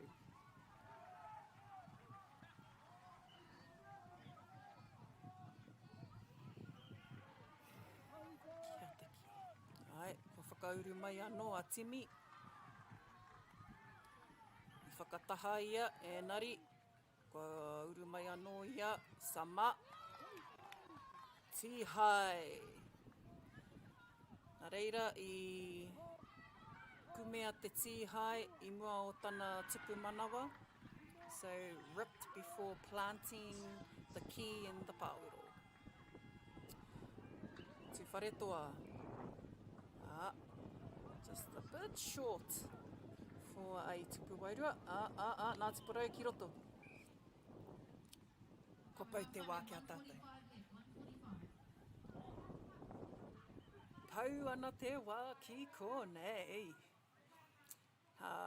Tere kē tō rātou whakawhiti. Ka tū Ngā Tiporau ki Taniwha. Ka tū ko Tauhara ki Kioma. Ai, mēnā whanaketana, nā whakanūnū, tā tēnā. Tā tēnā kaiwawao, tā tēnā kaitākaro. O tira wa tātou kai scorers, ne? Nā kaipiro. Ko kite I nā huarere, e hara I te mea kei te ua, engari kei te āhua makariri. Kāre he tino hau ki konei. Engari kei te tino kite tēnei hīkaka, tēnei mānawa, nā mānawa titi, nā mānawa ora, ki runa o tēnei whenua waihora. Kāti, kia mihi ake rā hoki ki te haukaina, o tira te ohu I whakarite I tō tātou rā, iwa tātou rā, he rā anō hoki a pōpō. Heoi nā tēnei kaupapa, ko whakaara mai ki roto o te waka paunamu, ne? Kua roa hoki e noho tēnei kaupapa ki runa ki te ika MΑORI, I tēnei tau. Kua whātoro atu nā ringa, kua whakakaukau haere mai ia tātou ki konei ki Waihora, ki roto o Waitaha. Kāti, ka kore hoki e mutu ki konei, nā te mea, ko tēnei te haurua noiho o tēnei rā. He haurua kai te toi, he rā anō hoki a pōpō. Ko nā whirina toa a pōpō, nako nā ai ki te ai, I nā hua. I te ohu whakahoki atu I te taona o tākaro ki tō rātou rohe. Pautahi, ko tahi te tupu manawa ki tū whare toa. Mei, kaha mai rā kōtou.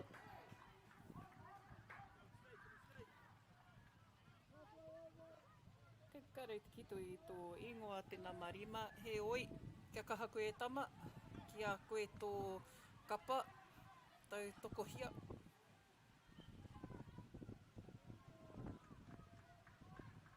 E tō nama rua hoki. Whatukura, ko koe tērā ki te pāwero. Nice. Kua riro he tupu manawa kia tauhara. Jury, ko koe tēnā me tō whana. Ai, takina ti hāte ne, koira te kōrero. Nā kaiwawao I mua o te tākaro me meahia tō ti hāte. Whakaroto, takin nei. Kaha, kaha. Kaha ke. Ngāti Porou. Ana, I riro I a rātou. Ki te taniwha. Whiu kaha nei pōroa. Kei te hara mai a Ngāti Porou. Ia. So kia tūpato koutou, mai tahi o koutou. Nā te mea, kei riro koutou e nā kaupoi. Karu I te whakanui ake noiho I a rātou, nari, tino whai kaha nei.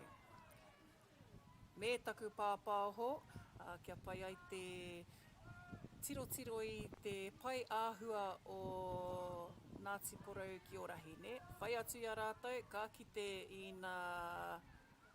te ātāhua o te whakapāohotana. Raue, tūwharetoa.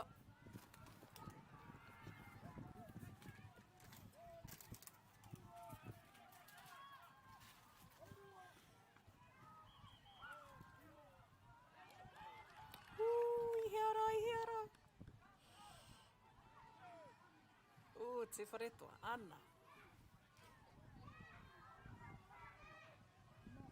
Nā marua, ko ai tō ingoa e kōtiro. Kei te pai.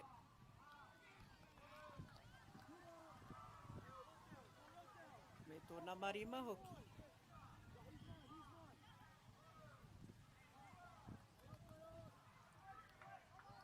Kia kahara, tūwharetoa anō. So just snuck around the player, went around the back of the Ngāti Porou player to get through and tupu manawa.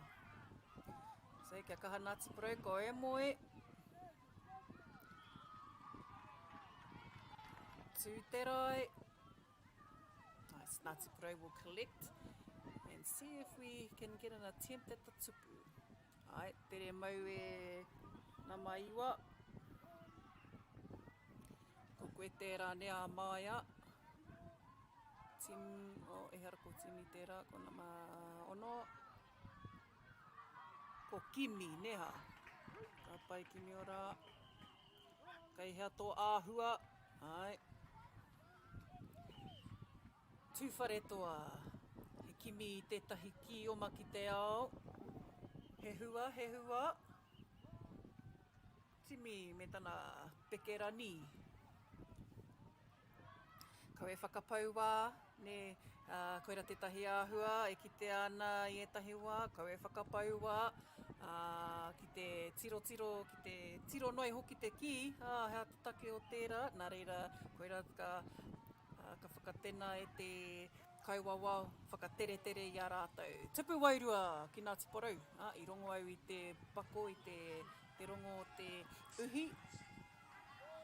Tūwharetoa, kua tī haingia tana tā. Ka reroa. Haere tonu, tūwharetoa, kei hea, he tupu manawa, kōrero. Kōrero, tepe. Ko tāna ke, tata. Menei aro tērā, tērā pēr kāriro he tupu manawa. Nei, just a bit short there, nari. Kua huri, ko whakawhiti rā tātou. I te hauwhā tuawha. Ka tahi ka mutu te hauwhā tuatoru.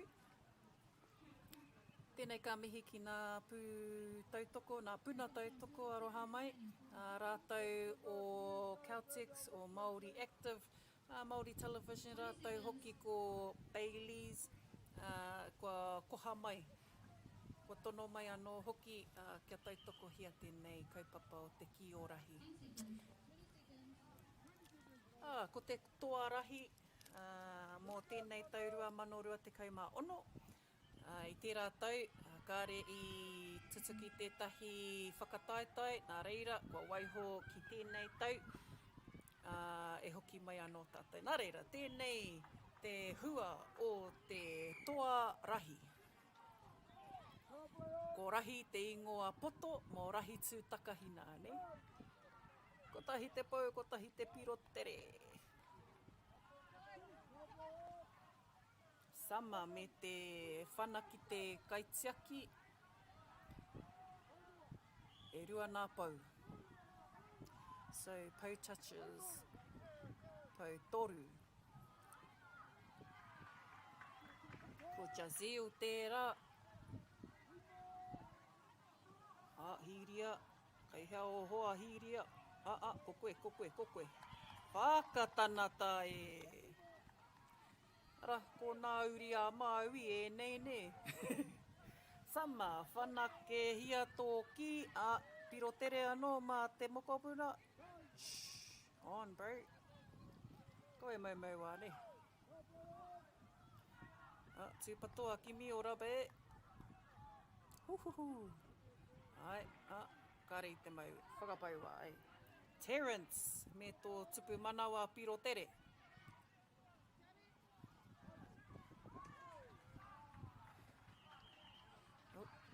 Kei te kite, in, out. Nā, me tūpato nā waiwai a nā ki o mani. Kia kaua e whakawhiti atu i te kahara nui, me nā karekau tō ki. Me nā kāre koe i te pupuri i te ki, me hoki atu koe, kua hapa. Tūwharetoa me te ki te roto. Ai, kōtiro. Ahua. Ko te ariki pāma mō tūwharetoa, ko ia hai taniwha ki te roto. Māna hoki taki i te roto, me nā taniwha, me nā ki o maaroha. Tiporoi, kei te kimi tō rātou tanata ki. Ai, kua tupu manawa e rā. Sama, whanatoki e hoa. And, that fast movement ne. So just trying to get a piro tere. Halo was ready for a bit of a... Oh, not Halo, aroha mai rā, ko Jazeel, te reri ia.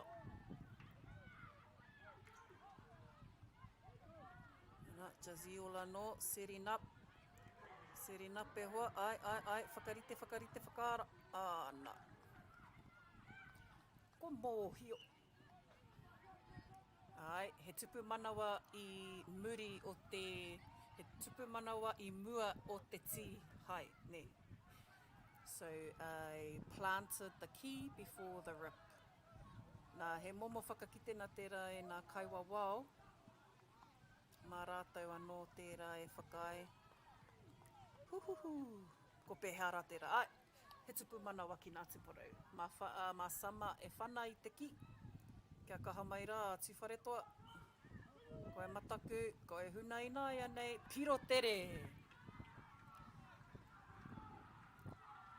E ho. Kua kore ngā o te tinana, kua heke haere pēa ngā ngāo o te tinana. Engari, tauhara, koe mā harahara. Ere nora me te kimi tana kioma ki te ao, koe kei te wātea, kei hea Jazeel. Ara, kei te wātea a timi, kei te tatari mai a timi ki tana taha.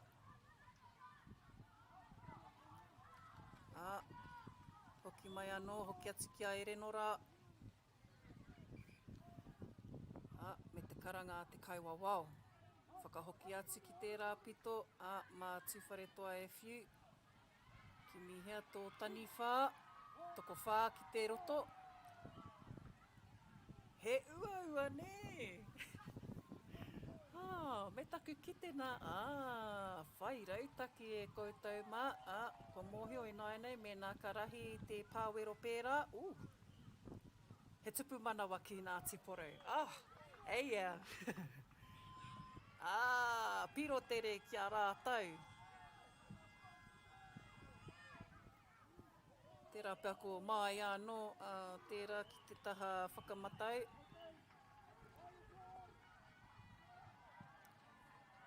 Kioma, huri haere, pā ki te pau. Kioma, kia erenora. Erenora, ki mihia tana kioma, whakatata atu. Kei hea te rua, kei hea te rua. Kei te puare, kua riro i a tūwharetoa. Tūwharetoa, toko whāna tani whā, kai te tatari, te toina ki te ao. E toru nā kaitiaki ki te pāwero tiaki ai i a tupu. Ko tahi te kaitiaki ki te ki te kaharaiti. Kia kaha mai rā, tauhara. Whakapiki ake o piro. Whakakahana reti. Me te tino tere o te rāpiro. Hei anō e te iwi, tēnei ka whakamutu ki konei, ko te whā te kaumāwhā ki a Ngāti Porou, ko te waru ki Tūwharetoa ki Tauhara. Hoki mai anō rā e te iwi, ko te kiorahi kei te haere.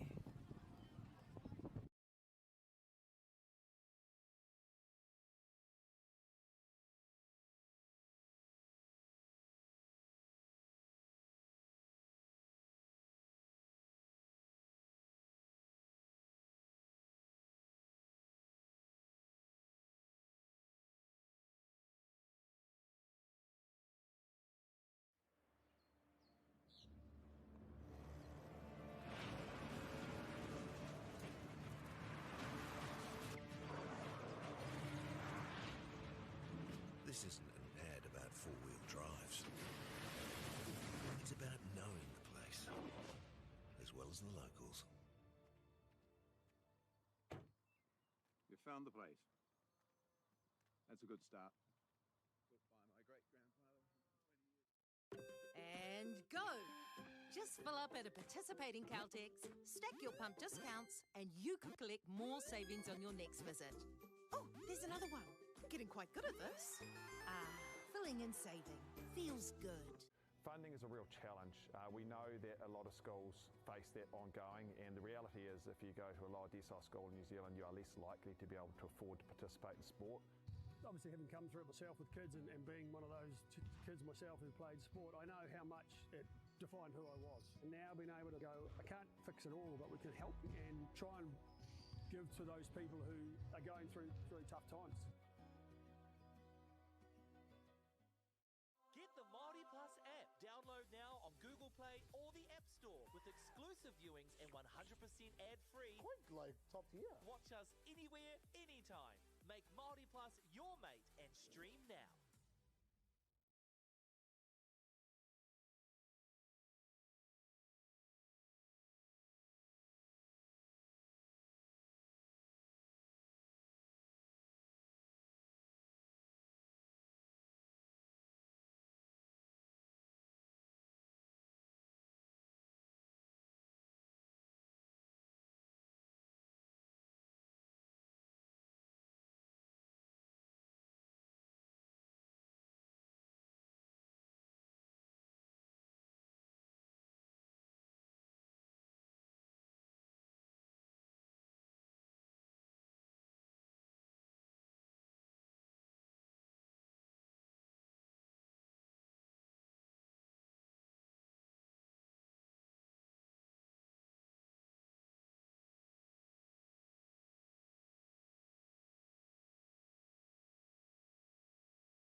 hoki mai rā no e te iwi. Ko hoki mai rā tātou ki te tākaro ki Wainganui i te ūpoko o te ika rātou ko Waihora. Anei rā ko nā kai tākaro mo te ūpoko o te ika. Nama 6, Reihana Te Rauna. Nama 7, Braddock Akuhata. Nama 4, Ramiha McLean. 5, Bailey Puha Harris. RJ Walker. 4, Rico Zane Kumeroa. Jai Hirini. 8, Nixon Awa. 3, Amani Clark Jones. Ko Navea Puketapu Utanga. Ko Te Kaimārua, Ria Whiteman. Te Kaimā Lania Vaireka. Ko Hana Toatoa. Ko Ella Sue. Ko Mila G. Ko Erana Totorewa. Ko rātou nā kai tākaro mō te upoko o te ika. Ko Waihora. Ko rātou ko nā kai tākaro. Ko whā, Sienna Lynch. Ko te kaimātahi, Zenti Monroe. Hopefully, he tika tērā whakahua e kōtiro. Te kaumatoru, Charlotte O'Brien. Te kaumawha, Maire, Arapari Whariu. Te kaumawhitu, Lily Richards. Te kaumaiwa, Isla Donaldson. Toru te kaumatahi, Zara Monroe. Toru te kaumārima, Tyler Hira. Rima te kau, Reese Gilmore. Rima te kaumārua, Regan Duckmanson. Rima te kaumātoru, Flynn Teeter. Aroha mai, Flynn. Rima te kaumawha, Caleb O'Leary. Rima te kaumawhitu, Matt Draper. Rima te kaumawaru, Kyle Steele. And ono te kaumaono, Ben Broomhall. Koutou o Waihora, tēnā rawa atu. O tira e mihi ana ki ngā, ki te kai whakahaere.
Ko hoki mai rā no tātai neha.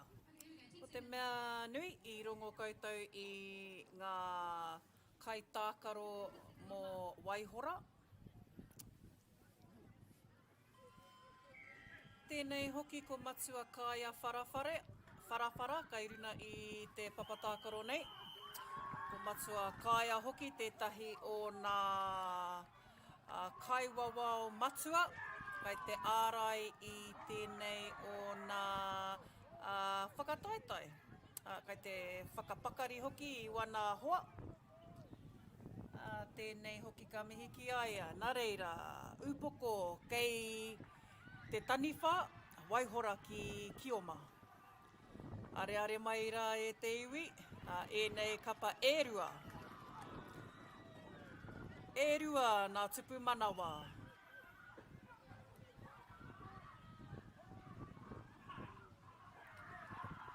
Ko Matt Draper tēnā, kaha nei tēnei tama, kite me te āta,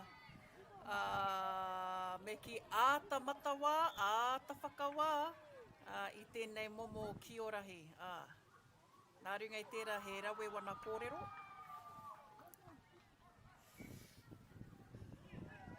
Pau tahi te karana a matua kāia.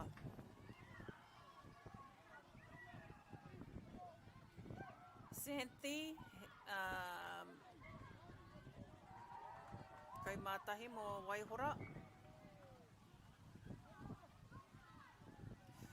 Anā, whakawhiti atu rātou, Waihora tīhai ki te roto, te upoko ki.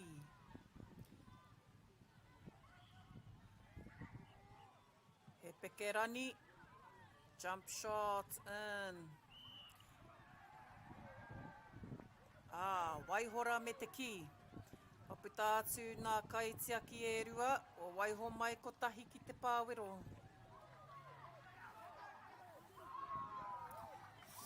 Waihora me te ki.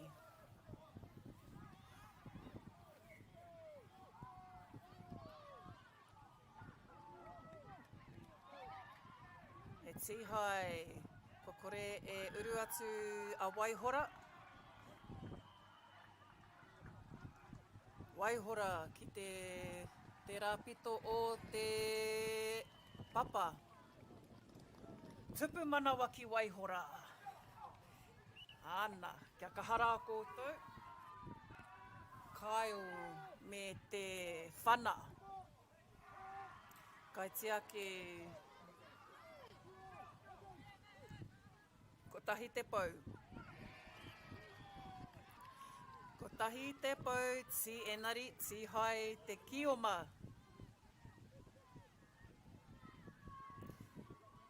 Upoko.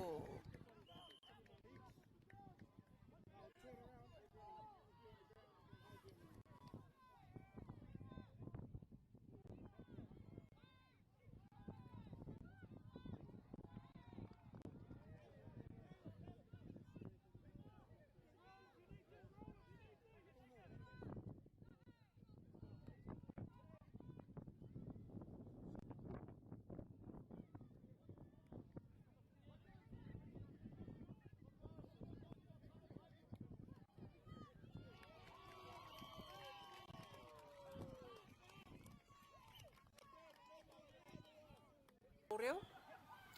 Ko hoki mai anō a Fire Shares. Me te kite nā atu i te tupu manawa a Waihora. Upoko me tō rātou whaikaha ki te aukati i nā kioma mai te ao. Reihana. Ai, so facing out, kua huri te tuara, kua huri mata ki te ao.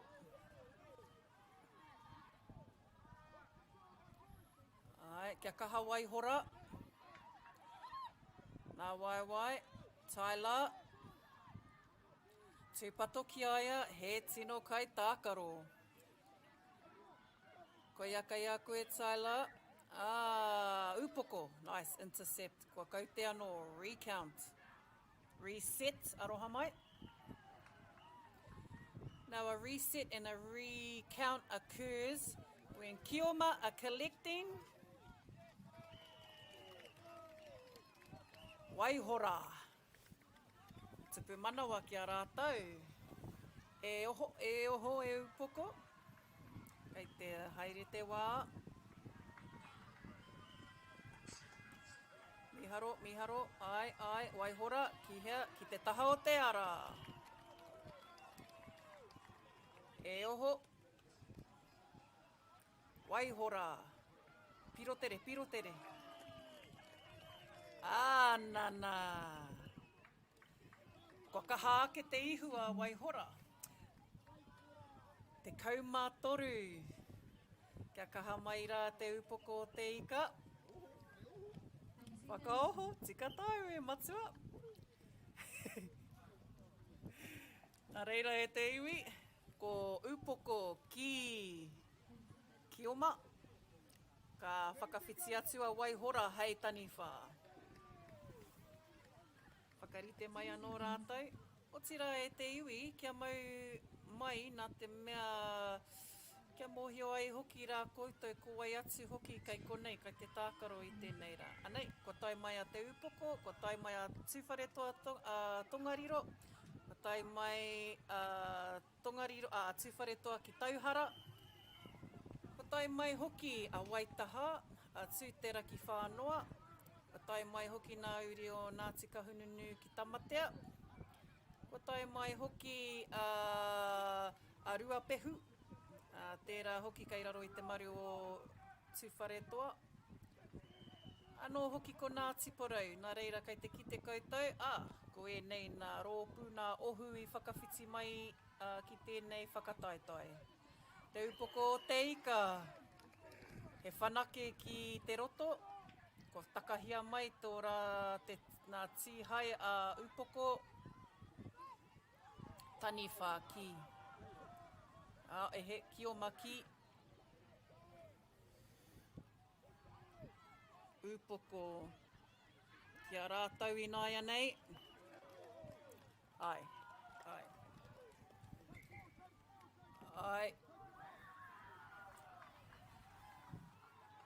Kia ora matua. Loose ball. Mēnā ka kore koe e mau i te ki, loose, neha. Me mau tonu. Waihora me te whiu. Waihora ki te tupu, e toru nā kaitiaki. E toru nā kaitiaki, kia puta mai nā tokorua.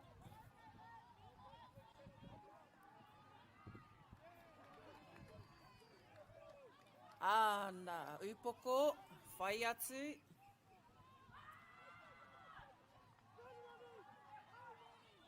Te kite ia upoko ki te rā taha, ki te whakate māui o te pauaka whakaata. Waihora, ārai atu i te ki, kei te haramai te ki a upoko, engari, nā waihora, intercept. Ārai atu e te kaitiaki o upoko. Kei a waihora, kua huri ki o rātou hoa. Kāre i mau te kaitiaki o te upoko o te ika. Kua puta mai te tahi kaitiaki ki te ao, e rua ki te ao. Anō nei, anei ko te kioma. Mahara au ka riro i aia, ia reihana tērā tupu manawa, nari i tihai e te tani whā. Rau e. Ana me te tere whiu o te ki, ko kore mau wā, me pako, me te whakahaumaru tonu. So doing all of that, although headshots are not counted and are being observed closely. Upoko. Kia kaha, Braddock. Te pūrewa, kua tīhai. Me te ki te tāpaparoa.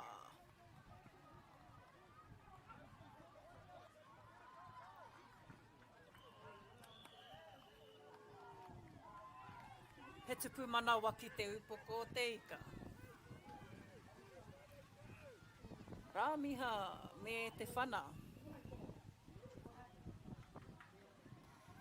Kei te pēhea, nā wai rāmiha.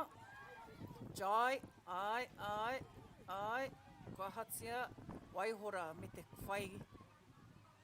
Me te piri, ai, whakatata atu ki o hoariri, whakatata atu ki a rātou waihora. Tupu wairua. Pai tērā. Rongo. Kei tērā pito o te papatākaro. Tērā, ki tēnei taha, whakate māui o te papatākaro, Jai Hirini. Piko atu, piko mai. Kioma, upoko, e rima nā pau, neha matua. E rima, ki hea. Aro atu. Reihana te rauna, te rāpea. Could have been, neha. Pēki ake, nari e tū. Haere tonu. Ururo atu.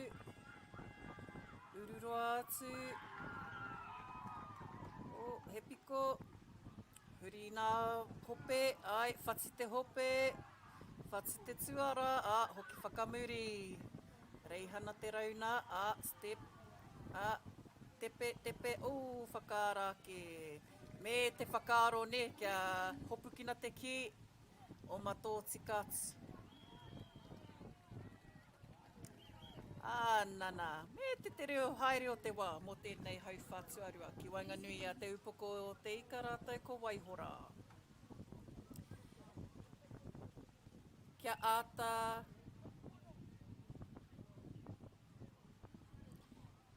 ai, kua heke, whakaheke hoki, tanohia mai he piro, ne, nā runga i te karanga o te pūtātara. Heoi anō e te iwi. Ko tēnei, e whai ake nei, ko te hau whātua toru. Third quarter coming up between Upoko and Waihora. Aroha mai. Ko Waihora, ki orahi ki Waihora, kei te tino pakari rātou, ia tau, kua puta atu rātou, kua puta nā ihu. Oti rā, kua kite i te hua o te ki orahi ki runga o te ika a MΑORI. Kua whakawhiti mai a Waihora ki runga i a tātou, ki te ika a MΑORI, nā te mea kua uru atu ki ngā whakataetai, ki ngā kaupapa ki orahi katoa. Nā reira, e mihi ana kia koutou Waihora. Koutou katoa nā kai iāwhina, tērā pēr ka kite hoki i ngā Opens, neha, me ngā Masters. So, whakanui a tātou katoa, i a rātou, me tō rātou whai kaha ki te whakaora, i a ki orahi.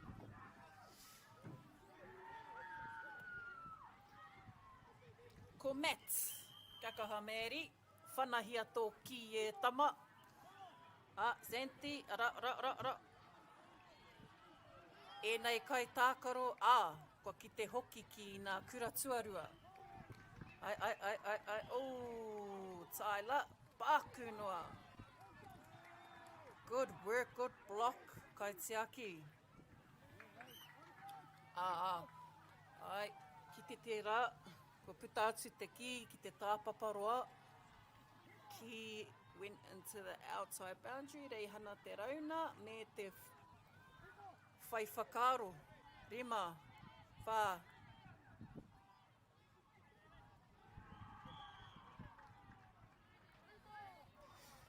Me te hoki atu ki taku kōrero, neha, e te iwi.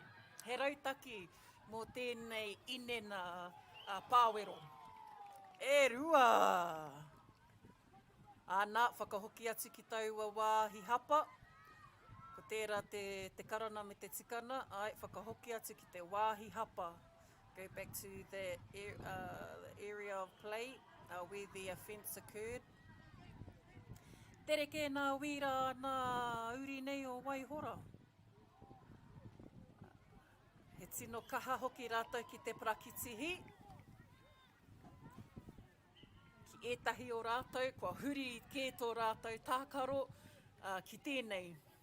Kua kore hoki rātou e ki te kē atu. Ka pai mēri. Tihai ki te roto, upoko ki.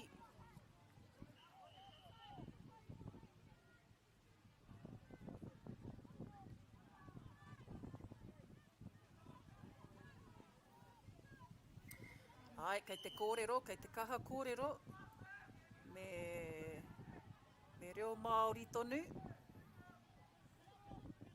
Rāmiha, ko ia tērā, kāri i te mami wana pona. Me tērā momotu āhuatana neha e te iwi, me tiakina te tinana, te pito te rā, a pōpō rānei, ka tino kaha kite i nā strapping tapes nea. Wa mea kua tākai nā pona, kua tākai nā waiwai. Hoi anō. Tēnei te tākaro ki Wainganui a te upoko, te ika rātou ko Waihora. Ko ēnei nā te kaumā iwa, under 19s. Nā te mea mutu ana te kura, kua mutu ki te tākaro whakataetai, ne? Koina e nākau nui ana, e manawa nui ana ki tēnei whakataetai Toarahi nā te mea ka taia tonu, e nei tauira o te kura ki te hoki mai, ki te tākaro. Anana! Tupu wairua ki Waihora. Santi? Oh. I hope e tika tērā whakahua e kōtiro. Hara mai ki te iāhau. Matt?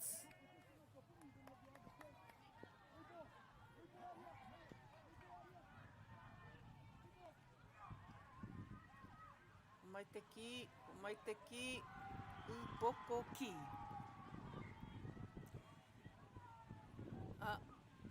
E hīkoi ana mo te aha e te upoko. Ai.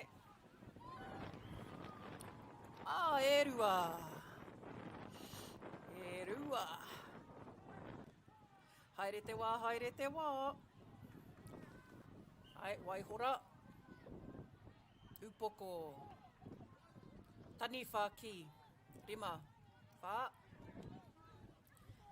Kaha ārai. E toru nā kōtiro, e toru nā wāhine ki te kaitiaki.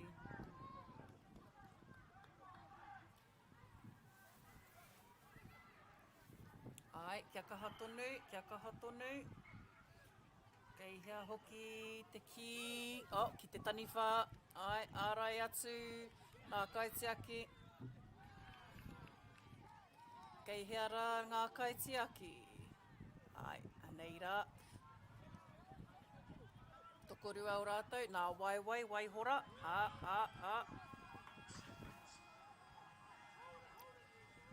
Kāre anō. Ana me te rono anō i nā kōrero ki nā tahataha.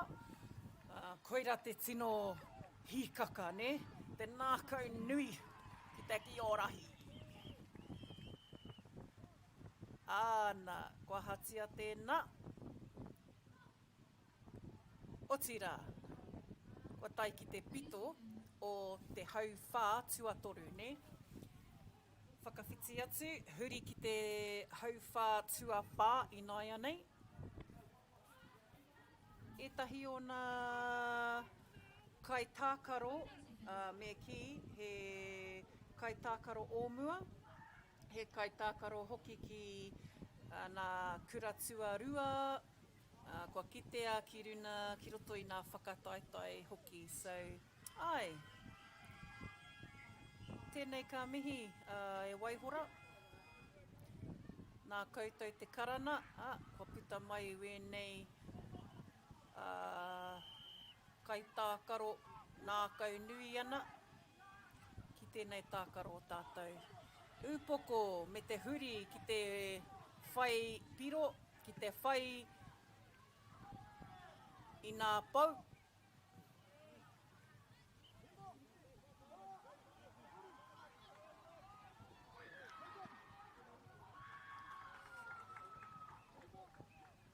Upoko, kei hea rā he kioma mō te kaitiaki. E rua, nā reira, he kaha, he kaha, piu nā hope, enari e rua. Nice. Double rips from Waihora, ana kua mōhi o pai rātau. Tino kaha rātau, kua kite rātau nā rautaki.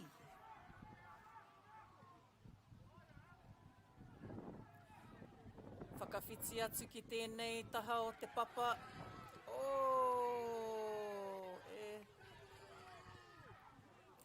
Ka haere tonu. Kei, ko te karana o te kaiwawa o kētia. Ko kite ia, ko kite pea ia. Ai, huri, drift. Horekau. Tupu wairua ki Waihora. Ai.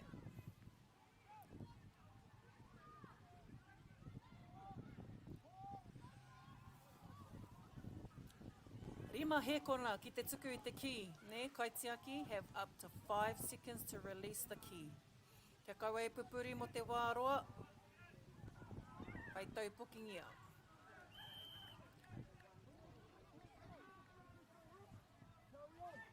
Haere tonu, ai.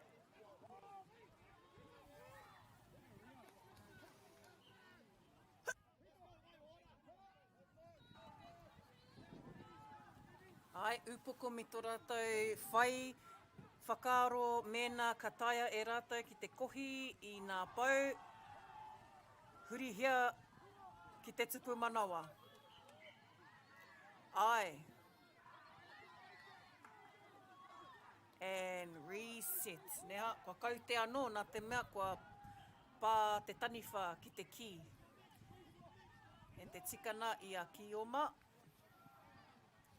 Rawe, purihia, ko tahi te pau, ne, ai, matua, e rua, toru, rānei.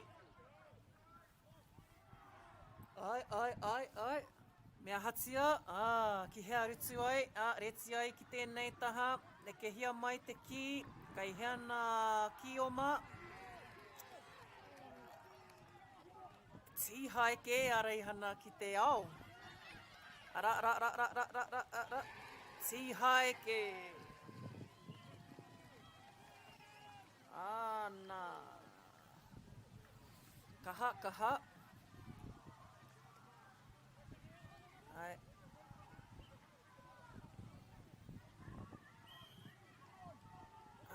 Nā. Kia ki te ātira, hea te take. Hea. Hoki atu.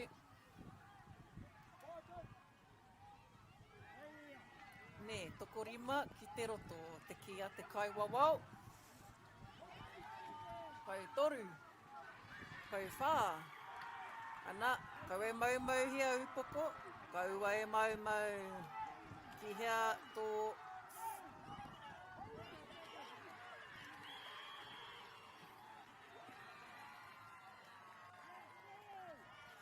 me te toko whā ki a upoko. Ko te kōrero pea i pā te ki te pāwero. Ne, plant before the rip. Koera pea te whakatika. Tupu wairua ki waihora. Ai, tupu wairua ki waihora.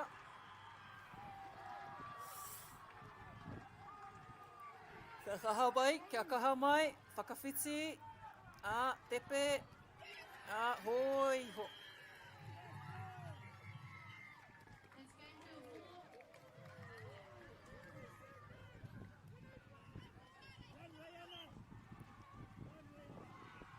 Ana, waihora, ko ki te rātou, kau e tukuna, kaua e tuku i a rātou.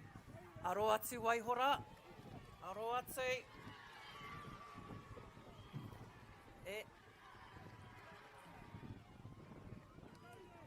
Aro atu.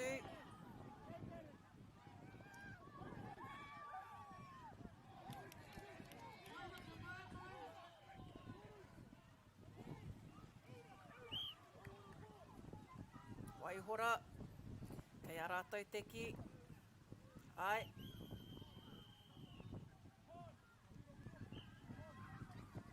Ko pau te wā ki tēnei papa.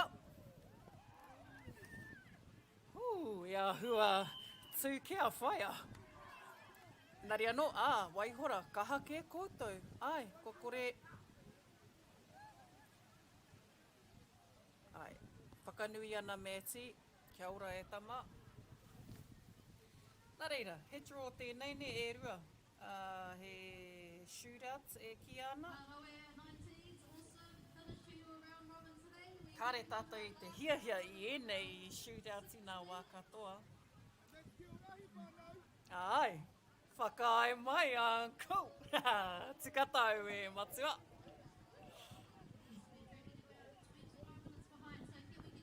He shootout kei te haere. Mai tonu mai rā e te iwi.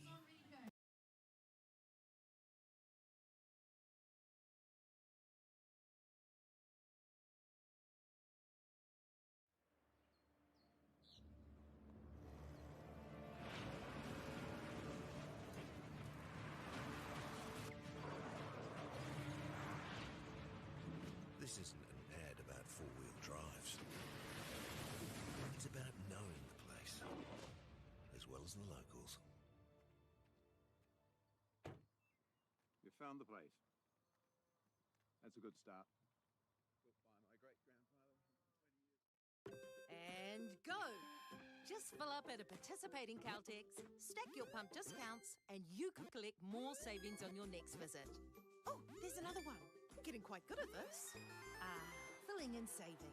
Feels good. Funding is a real challenge.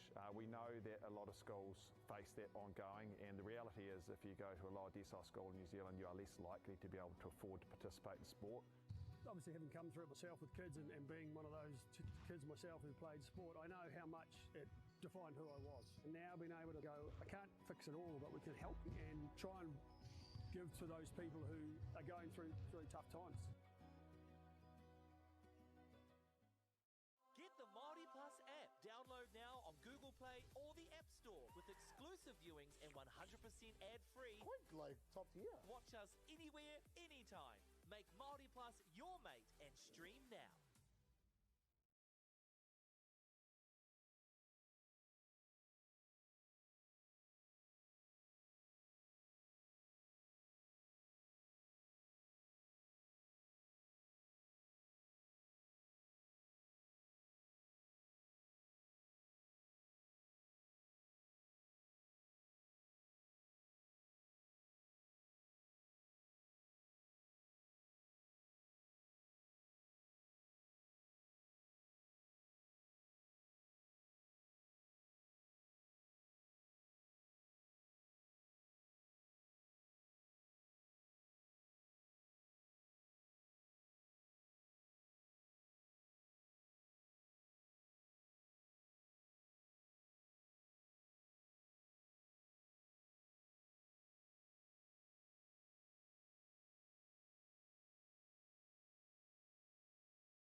as the locals.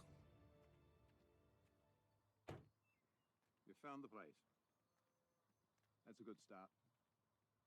Built by my great-grandfather. And go!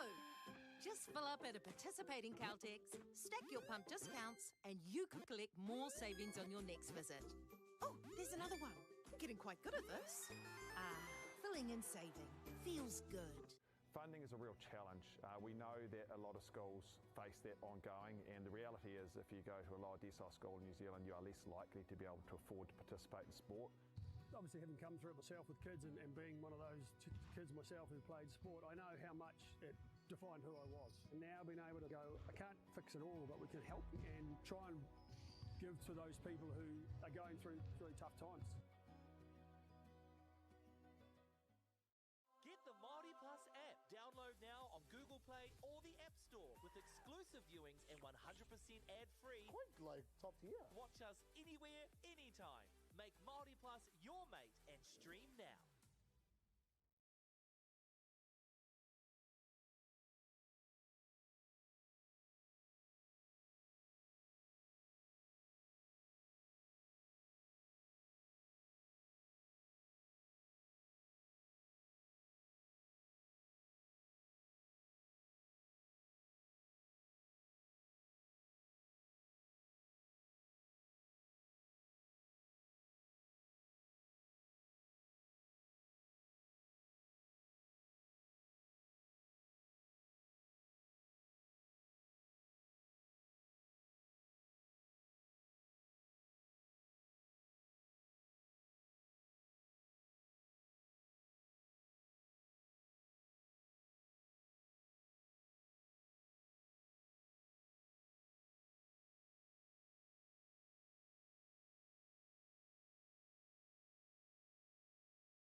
E te iwi, whakapiripiri mai, whakatatatata mai. Ko hoki mai rā tātou ki te wāhanga mō ngā pakeke, ne? Open, Masters, anei rā tātou. Ki runga i tēnei papatākaro, ko Waihora rātou, ko te upoko o te ika. Anei, ko ngā matua, ko ngā pakeke, o enei rohe ērua. Nā reira, kau e a wanawana, kau e mā harahara, koutou mā. Te nuina o nei kai tākaro, kei te nuina o te wā, kei muri o te kaupapa e whakahaere ana, kei te kaiwawao, kei te whakarite i te ohu, e rā momo katoa. Tēnei wā tonu i tēnei rā, ko taia e rātou ki te tākaro. Anei ko nā kai tākaro mō Waihora. Ko rātou hoki nā Masters, tika tonu. 20, Ruatekau, ko Lara Draper, Whātekau, Pauline Crates, Whātekau mā whā, Renee McDonald, Whātekau mā ono, Stephanie Broomhall, ono tekau mā ono, Sarah Hira, ono tekau mā iwa, Nick Johnstone, Whātekau mā whitu, Tihirangi Brightwell, rima tekau mā iwa, Neil Elder, ono tekau Steve Hira, ono tekau mā toru, tau i McDonald, ono tekau mā whā, Nick Munro, whiti tekau Nick Draper. Pakari ana matua ka ia, kia ka hamaira, kai konei hoki a whaia Carolyn Perry e tākaro ana. Kai runa hoki a matua te mātou rana te rauna i te papatākaro hoki. Kia kōrero hia anō whakahua i te rārangi ingoa mō te upoko o te ika. Rua te kaumārua mātou rana te rauna. Whitu Kaia Wharawhara, te kau Anthony Rai. Rua he mi aku hata. Tahi Tipene Waihi, whā te kaumārua Pita Noanoa, te kaumātoru Charles Lewis. Namarima Carolyn Perry, rua te kaumātoru Mystery Lewis, te kaumātahi Rihanna Atama Adams, tori te kaumārima Vanessa Mill, whāia Sharon, enari kei te wātea ia, toru whāia Okawa Prees, ana tātou mā. Anei rā o Masters, kei te tākaro, ki runa i te papatākaro, tuarua. Matua kaia, herere kē tēnei, kei te tākaro ke e harai te kauawa. Nā reira, puke ngā rau ki runa i te papatākaro, mā tātou e ki te whaia Carolyn. Hea hate take, hea hate, hea hate hua.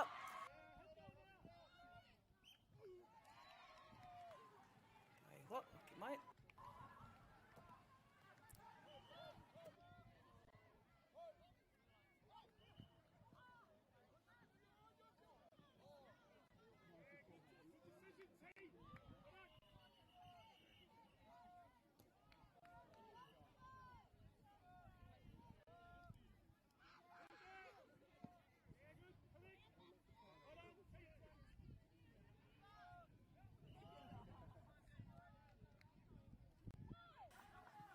Ko mārama pai tātou neha. He tino nui tau pāwero. He ua mo te taniwha. Engari, e harai te mea ua. He ua te tākaro katoa o te kiorahi. Nari, ka kore tērā e whakahapa ia tātou. Waihora kua hoki mai ki te pana i te ki. Ki te tupu. Matua mā taurana, whaia Carolyn, ki hea rā, rawe te kite ia rātou ki runga i te papatākaro, ne? Tōna wā e hoki mai anō rā tātou katoa, ne? Matua pita, ki hea rā inaia nei, kei hea tō serap, matua pita, kei hea tō nake, tatania waihora, ka wanike. Matua! Bit of a drop knee number. Kua uru mai a matua pita ki te āwhina. Ko rā tētahi o wana tino toki, ne? E tino he momo kaitiaki, enari he kai tākoro katoa, ne ha matua pita. Whaia Carolyn, ki hea te ki, ana whiua atu ki tō kaitiaki. Tirohi o tihai, mena kai te mautonu. Waihora. Whiua. Nā kai wawau, ko nā rangatahi kei te wawau. Hea tērā, he tupu wairua ki Waihora. Auare, ko te kai wawau ke tēnā. Tihai! Tihai ke a matua pita ki te ao. Kei a Waihora te ki. Toko whā nā taniwha. So up to 4 taniwha are allowed in te roto. Now your taniwha are your shooters of the tupu, so they will collect points by shooting at the tupu. Ne, enari me whiua te ki mai te roto. So taniwha players must be in te roto to shoot at the tupu. Doesn't have to be, they don't have to be actually, but ki runga i tēnei, me pono, kia pai ai tō neke. 30 seconds! He kona, ka whakawhiti, ko upoko ki taniwha, ko Waihora ki Kioma. Reira e te iwi, ko whakaeke mai rā ko ngā tau te kaumā ono, ngā tau te kaumā iwa, ko ngā opens, ko ngā masters, ne? Ko ngā pakeke. Ko te hunga tai pakeke, tēnei wāhana. He mahi nui, e nā kau nui ana, waihora. Ai, waihora. Rawe. Ka pai whaia. Kaha tō whana. Ai.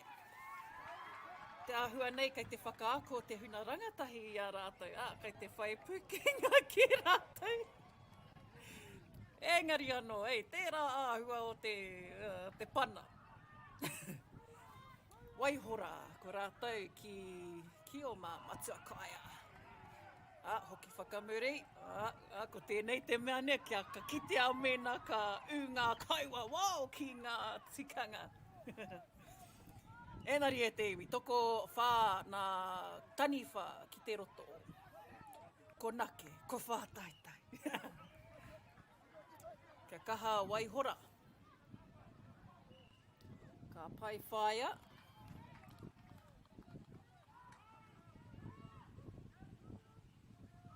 Ko whaia Sarah tērā. Ka hake nei koe whaia Sarah. Ki te au. Ai. Nice. Ka pai matua. Kua taka mai tana tihai. Nā a tētahi atu. Kia hara te karanga o tēnā. Te kaiwa wau. Upoko me te ki.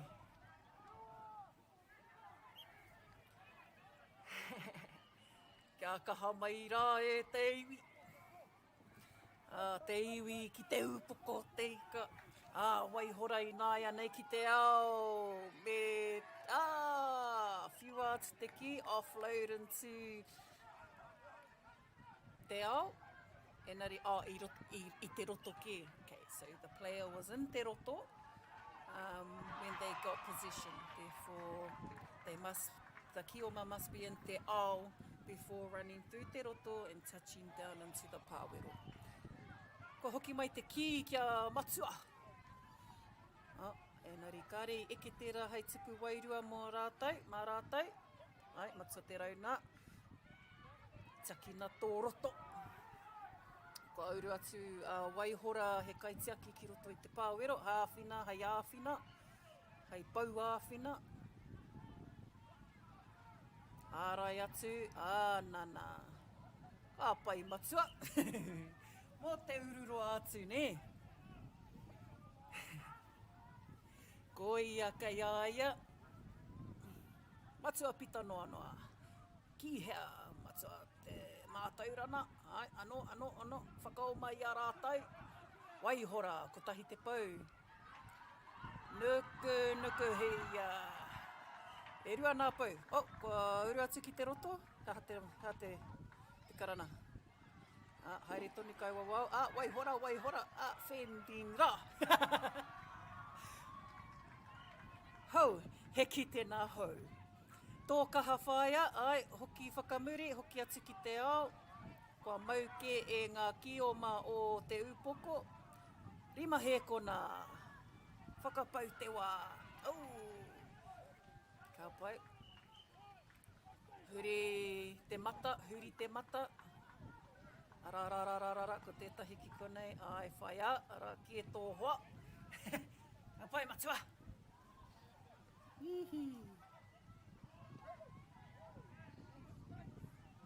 I matua ki hea te upoko. Pakari ana. Hunuku ana.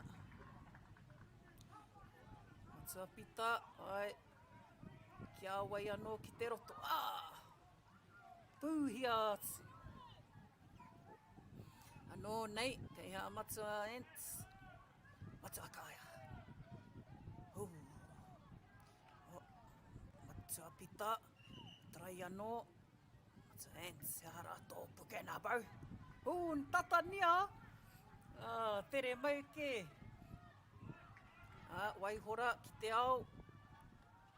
Hoki atu ki tana kaitiaki, kei hea anō tō tupu manawa. Eish. Matua Nick, me te whana ki te kaitiaki, ki te pāwero. E mea ana, Te ahua nei kei te tino whakapakari ki nā kai tākaro o Waihora.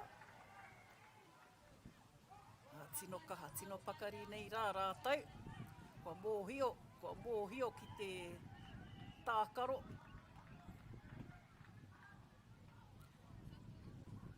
Reira, tani ana te pūtātara, kua tohu.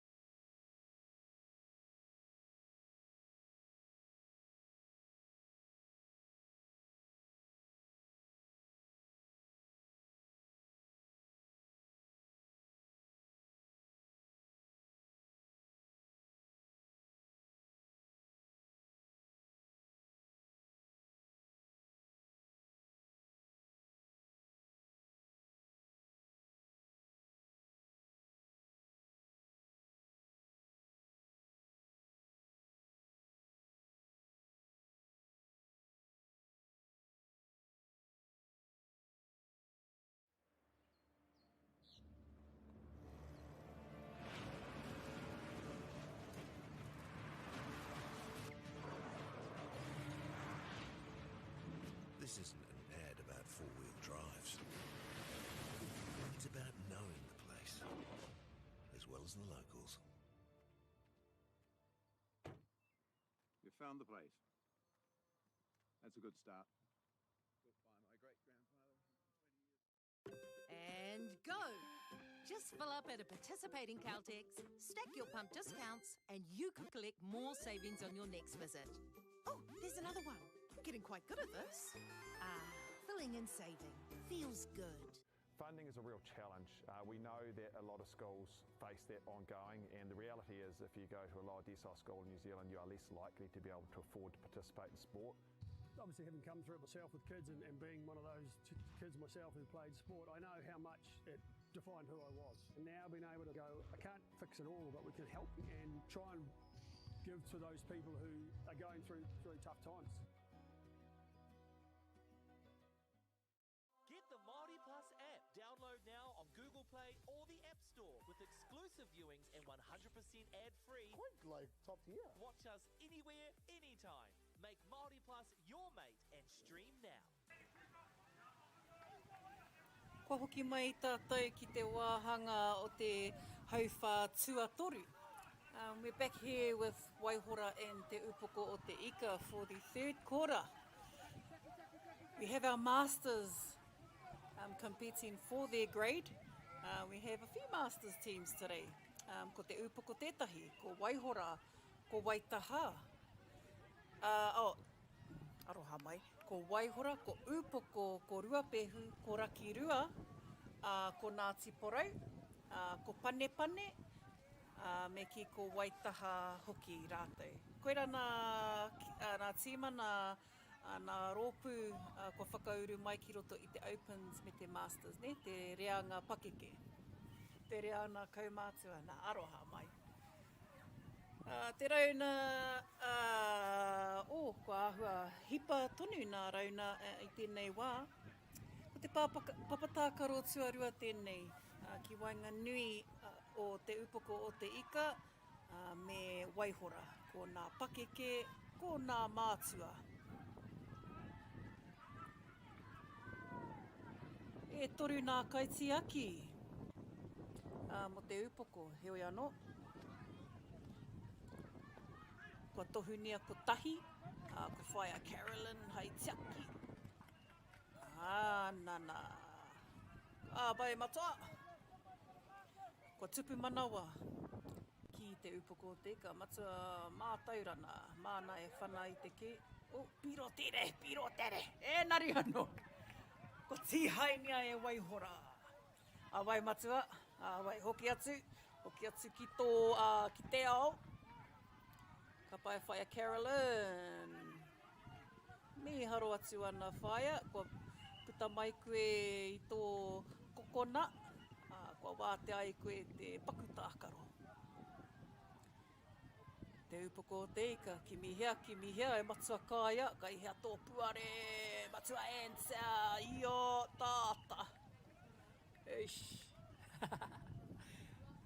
Ana, ko huri mai anō ētahi ana, kei te nui tō wātea, kei te nui tō ātea ki te papatākaro.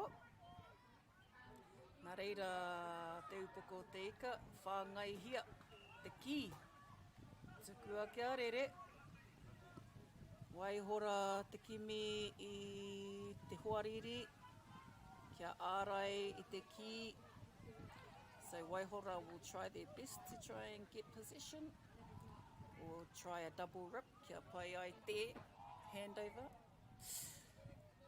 Aroha atu, hua moata kia matua, engari, kua huri ki Waihora. Toko whānā taniwha e āhei te noho, te tū, te whiu I te ki anō ki te tupu. So 4 taniwha shooters are allowed in te roto.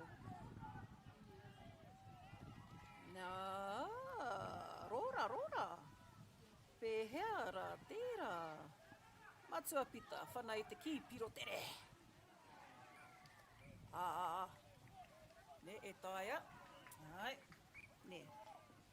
Piro tere must be caught on a full.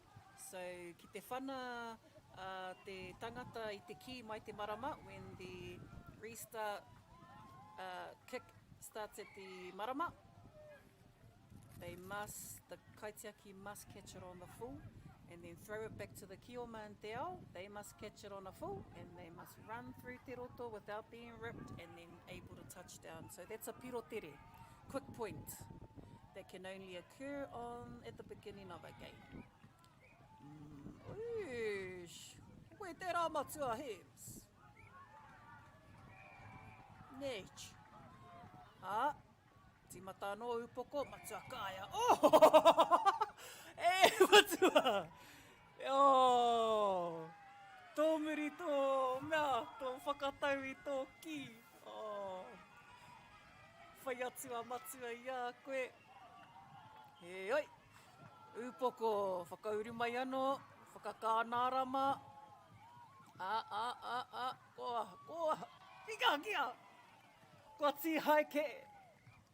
Nā. 30 seconds. Rua ki Waihora, waru ki te upoko o te ika. He kona noiho, hei whakawhiti I a rātou. Hauwha whakamutuna.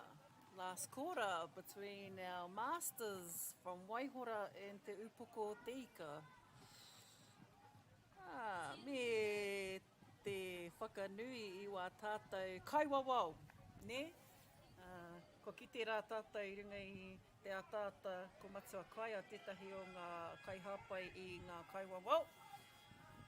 Otira, te nuina o te wā kei te whanake, kei te kimi wāhana, ki te whanake I a rātou, ne? So always looking for opportunities to raise our referees. Nā, ko kaha kite I nai nei, ko tātou ranatahi kei te wawao I ngā masters. Upoko, ki taniwha, ko hopu kina e Waihora. Caught by Waihora, ko puta atu te ki te ao, pā ki te pou. Ana, ko huri e rua nā pou kia whāia.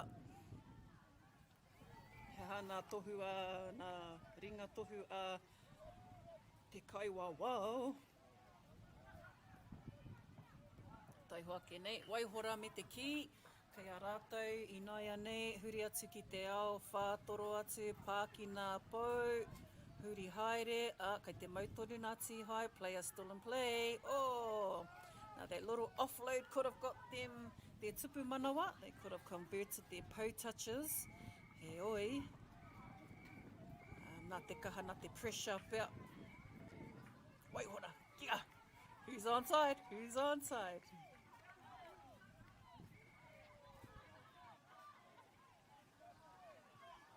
Ana, kua hatia tērā.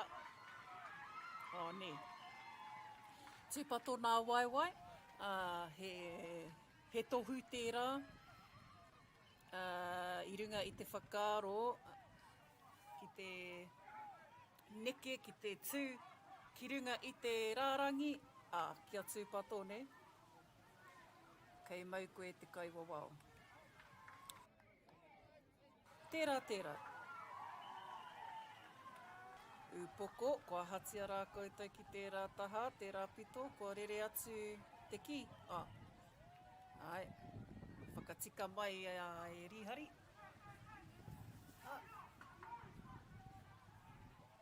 Kaha ana waihora, ai. Tū te ringa, wā te ana, whaia Carolyn, kei te tihai.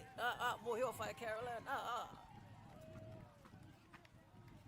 Tupu manawa, he ahara, e kāti, kua kore, he tupu manawa kia rātou. E pai, haere tonu. Pai nā Masters, ai. Heha e te iwi, he pai ake nā Masters, hei kai wawao, hei kai tākaro rānei. Ko te mea ke, e te iwi tēnei, te take kia whakatūhia tēnei kaupapa Toarahi. Ko neke atu i te 5 tau, 6 tau pea. Whakatika mai iahau koutou ngā kai tākaro, koutou ngā kai hāpai. Ki te pea rā, koutou i tēnei mua no atu iahau. Engari ki taku nei mōhio, neke atu i te 5-6 tau pea. E whakahaereti ana. Tērā tau kāre I tutuki kāre I tū, he toarahi, nā reira ko tēnei te toarahi mo tērā tau. Engari, whakanui ana nā te mea kai ko nei rā tātou I tēnei rā. Waihora he tupu manawa kia rātou. Ko whana te ki, ko hopukina, engari ko kore he piro tere. The kick was not received on the full. Nā reira, me hoki, me haere tonu ki te rapu. Keep feeding the key back to your kioma, ki te wātea, so that they can move, get room to move around players and touch po. And if you have been tuning in for most of our day and you are becoming a little bit more familiar with Kiorahi and the layout and the actual playing of the tākaro, hopefully we've been helpful. For you all, kia mārama pai ai koutou ki tēnei tākaro. So, yes, two teams are scoring differently at the same time. Koina pia te rerekētana. That's one of the advantages of this tākaro. Yes, two teams are scoring differently. No other game does that, probably in the world. Ko tātou nai hoa, nai Māori. Hui anō, aro atu, ka pai kaiwa wau. So, the call back there in te roto, a Waihora player has stepped in te roto and then stepped back out. So that call is not actually allowed. Once the kioma steps over into te roto, they must commit to either scoring those points or hand over. Nā reira. Koira te karanga o te kaiwawao. Whakapau kaha, whakapau I te wera Waihora. Nā te mea, kei te tata koutou ki te tuara o te upoko o te ika. Ki hea koutou. Kareroa. Kia kaha mai rā te upoko. Ki hea rā whaia. Kua tihai ki te roto. Nā reira e te iwi, ana, ko... So on field 2, we have Ngāti Pora.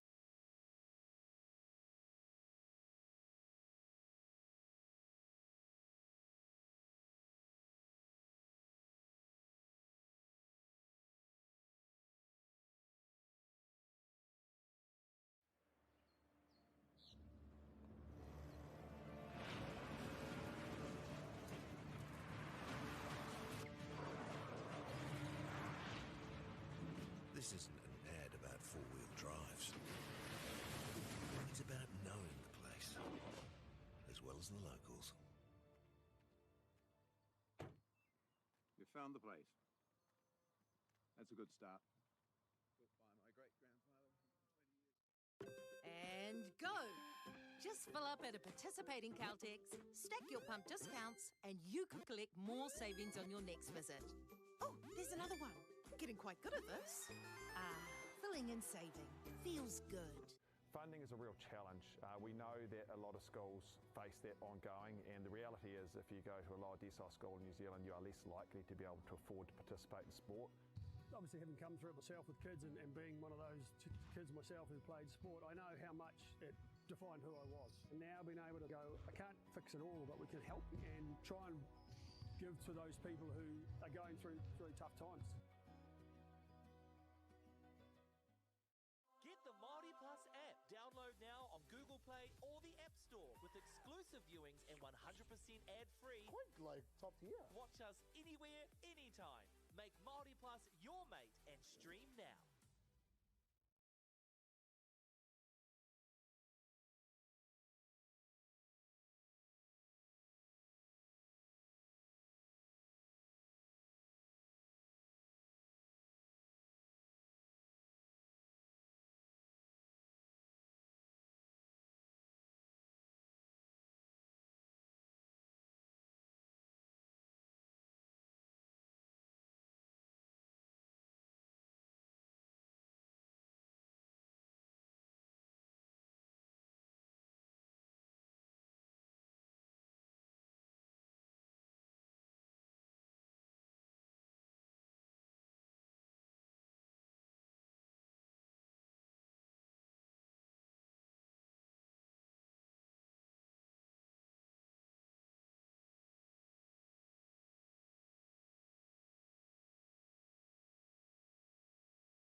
Whakaarawe e te iwi, whakapiri mai, whakatata mai, ki te Toarahi mō tēnei taurua manorua te kaumā ono.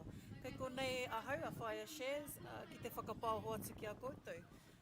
We are now in our Opens and Masters category, nei te reanga o ngā pakeke me ngā mātua.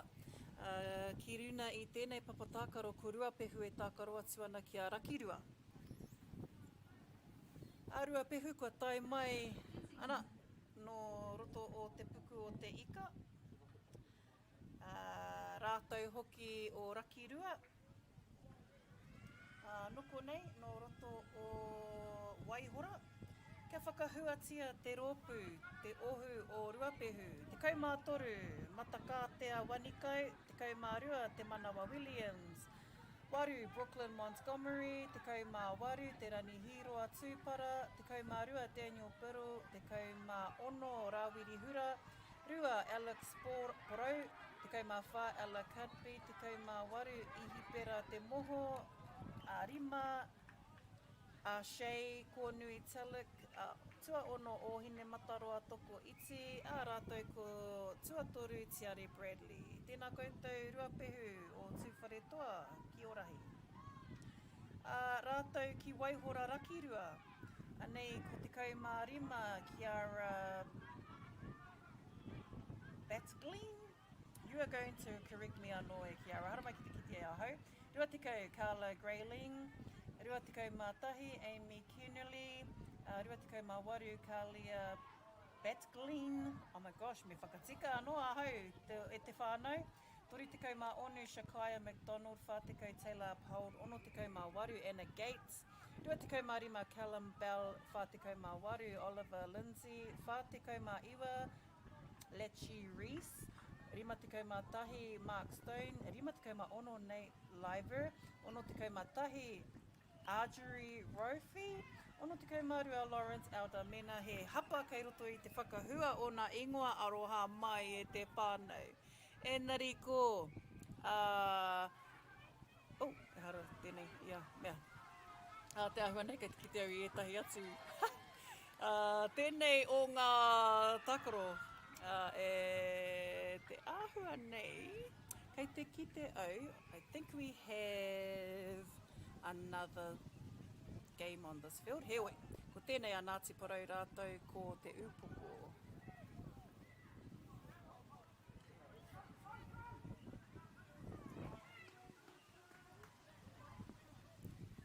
So on this field, ko te upoko tērā.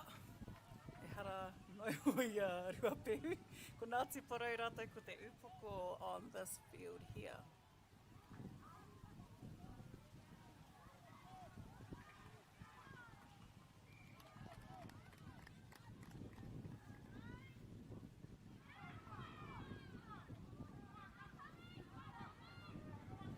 Engari, ka utoni rā tātou nā te mea, aha koa te aha, he tākaro ki Orahi kei te haere. Tēnei wā te ahua nei ko te upoko o te ika rātou ki ko Ngāti Porou.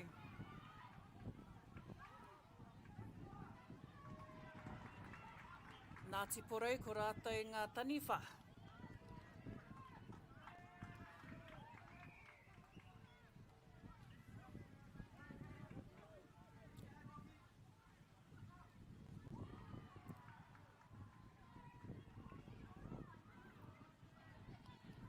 Ngāti Porou, kua hatia rāra, upoko, kimihia, rapuhia, he pau, kia hurihia ki te tupu manawa, ka pai kai te aki,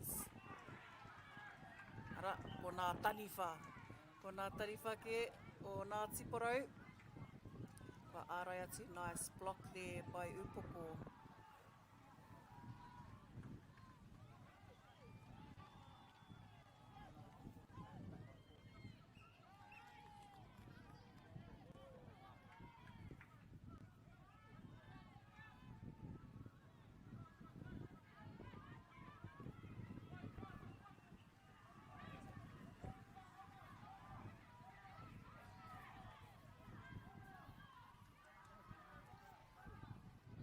Haere tonu, haere tonu.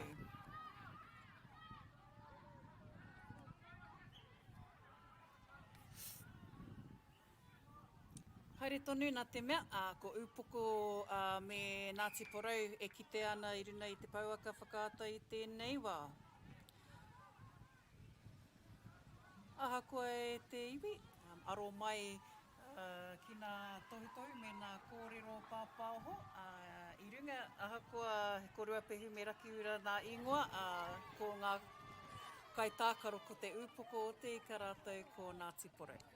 Ngāti Porou kai te mau I ngā tīhai mawhero, upoko me ngā tīhai kikorangi. Te hau whātuatahi ki Wainganui a Rāua, e hara rātou I te wheke, ne. Kāre nei kai tākaro e mate wheke ana I runa I te papa. Rei hana te rauna. Aro atu. 40 seconds. Rēku ana e kōtiro. Whakawhiti atu inaia nei nā te mea kua tai ki te pito o te hau whātuatahi. End of the first quarter, rolling into our second quarter, giving us a 5-minute playtime. Just under 5 minutes. Aroha mai rai te iwi, just a little bit behind in our time. Engari, kei te pai tēnā, ko te aronga nui, ana, ko tātou, ko mātou.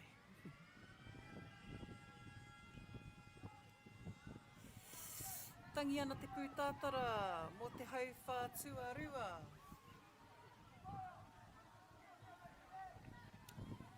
Second quarter between Ngāti Porou, rātou ko te upoko o te ika.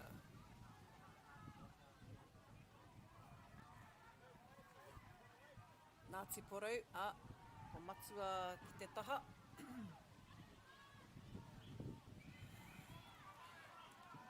Aotearoa te iwi, mena kei te hiahia whai koutou I enei rōpū e rua.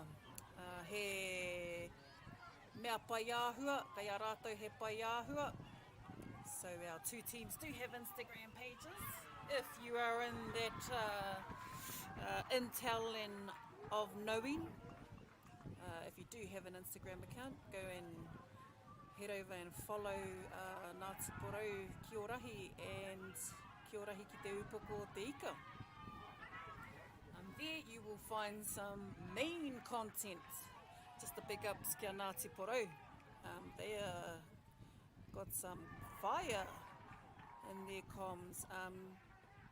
They are leading the ki Toarahi comms content right about now.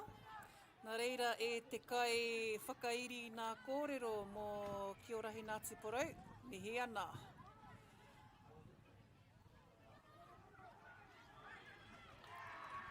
Kei hea tōki o mā kōtiro, āna, kei reira. Engari hea te karanga te kaiwawa. I roto pēr tana waiwai I te roto. Nā ko ki te au tetahi āhua o te tuku I etahi kaitiaki, so I can see that one kaitiaki will be protecting the tupu and then two are holding back, two have to wait. Me ata pātai rā no, me ata pātai a hau pēr, ki waku hoa hea te tikanga o tērā. Anō nei, no kei te kite au I a Ngāti Porou me te kei a rātou te ki. Whai tonu atu a upoko ki te piri, pāu atu ki a rātou. Etahi o nā kōrero ko rongo hea, pāua. Kōrero tēnā nei, whakapiri pāua. Me piri pāua, engari kia kaua e tino tata atu e kite ai te kaua wao, he momo kēhua. Tū te ringa te kaua wao, tū te matiringa. Kei te noho tēnei kaua wao ki te marama, whakawā ai, wawao ai.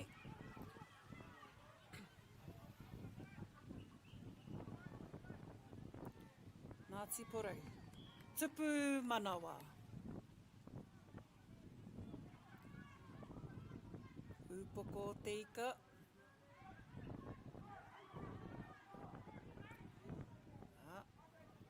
porau, ki te tāpaparoa, kei reira upoko, tere hopu kina e Ngāti Porou, tere whai atu e te upoko. Ngāti Porou coming around the back. Just at the top of the papatākaro, ko tī hai te tā, reihana te rau nā porowhiu atu ki te tupu. Karekau he tupu wairua. Tīmata anō, ko kaute anō, kia wai te ki. Nā. An attempt at the tupu from upoko, gathered by Ngāti Porou. Kia Ngāti Porou te ki, ko pā ki te pou. Ko tahi te pou, te matiringa te kaiwawao. Hurihia hau tupu manawa. Ia. Tere, whana, hopukina, ko kore he piro tere ne. Wasn't caught on a full. Whai atu a matua. Ka pai reihana, kei te naro atu ia ki tērā kokona o te papatākaro, whakawhiti atu ana Te Porou. Koriro, te piro.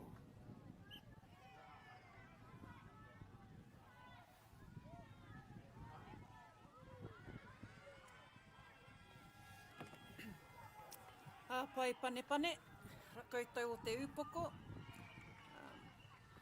Ko pane te ingoa, he ingoa ke atu. Ngāti Porou, me ngā kaitiaki tokotoru ki te pāwero, ko tahi te pou, whai atu e te upoko.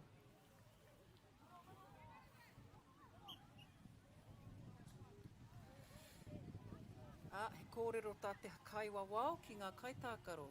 Ko mutu tērā wāhanga, ko mutu tērā hauwhā. E te iwi anō, kia whakatikahia tā tātou watatou kai tākaro ne, anei a Ngāti Porou, kia rongohia atu anō koutou i tēnei i ngā kai tākaro. Tuatahi Hunter Collins, tuarua Alizé Grant, tuatoru Ariki Beach, tuawha Kimi Parata, tuarima Awanui Koia, ono Moana Kensworth i Keelan, waru Manaia Whangapirita Bishop, tuaiwa mai a te rā Olsen Clark, te kau Mahue Mauheni, te kau matahi Kahu Kenworthy, te kau marua Ariana Olsen Clark, te kau matoru Hone Manuel, te kau mā pā. Why am I doing this one? Is this opens? Ai, te aotahi tūhaka Chris pā mā tātai Manuel, rātou. Anei hoki a pane, ko ono reihana te rauna, Whitu Braddock Akuhata, te kau matoru Cara Lewis, rima Bailey Puha Harris, wha Rico Zane Kumeroa, BJ Walker, rua te kau matahi Dominic Espros, Whitu Ace Samuels, toru Amani Clark Jones, na whai apuke tapu utanga, te kau marua Ria Whiteman, te kau mā wha Lania Vaireka, rima Waihania Awa, ko Ella Sue, ko Serenity Mel Simpson, ko Cherish Harrison. Ko rātou a pane o te ika, ne? Reira, aroha mai e te iwi, ko whakatikahia ngā kai tākaro, ko ēnei ngā kapa ērua ki runga i te pauaka whakaata i tēnei wā. Toru ki te rima, hau whātua toru, ko te upoko, ko te pane, ka tīmata ki te kiorahi. Quick point, te karanga. Quick point, ne, piro tere. Whana anō te ki, hopukina, kua hopukina kia mau, on the full. Engari, kua kore e hopukina e te ki o maki te ao, on the full. Ngāti Porou had an attempt at the tupu, mō tētahi tupu wairua. Kua mau e te kaitiaki, kua porowhiua atu ki wana ki o maki te ao. Te pane, whai atu, kai a wai ki oma. Ai, whātoro atu, hopukina. Ko hopukina kētia e Ngāti Porou. Mirrored, a tāta. Nā, ko tino ki tētahi āhua tākaro rereke. Ko upoko, rātou ko pane, he taira anō tā rātou. tai mai ana nā kaupoi o Ngāti Porou. He taira anō tā rātou. Whakawhiti mai ana a tūwhare toa, ko kite anō, ai, he taira anō tā rātou. Nā reira, koinei te wā pai, kite i e rā taira. Me wā rātou puke ngā rau ki o rātou rohe, ne? Te nuina o tātou, o rātou, kei roto i nā hākinakina nā tākaro āmotu.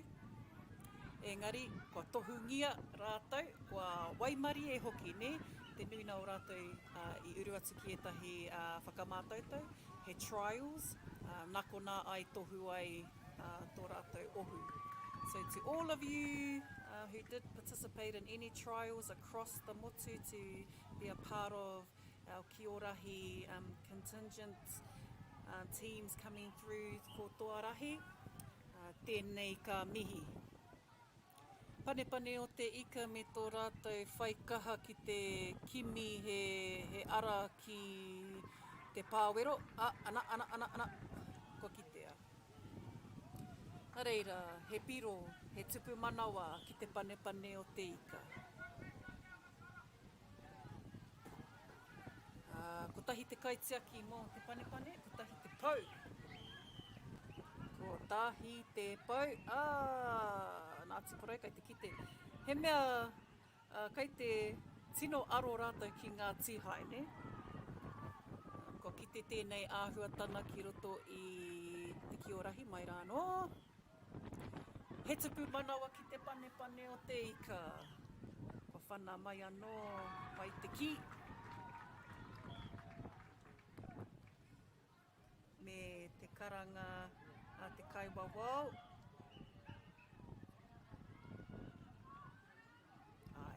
Whakarongo atu, ne? Me whakarono ki ngā kaiwawau. Tētahi āhua e kore taia te mahi, he ārai i ngā pau, so no blocking pau. Also no screening. Etahi wā ka taia te screen, he momo ārai, ne? So kia āta whakamātau, āta tiro. Timata anō panepane o te ika ki te ao. Ko kore he pau tēnei wā, he. Kua mau e Ngāti Porou. He aha te karanga. Aroha mai, hoki atu te ki te ao, mā panepane e whiu. Kua pā ki tētahi pau.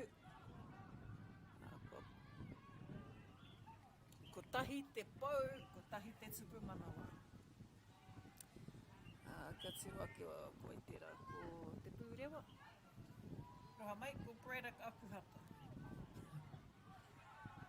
Ka pai i rā mutu, koutou katoa. Oti rā koutou ngā kai tautoko. Just to all of our supporters who have come down, if you are tuning in for the first time, or if this is actually the first time you've seen this live, e mihi ana,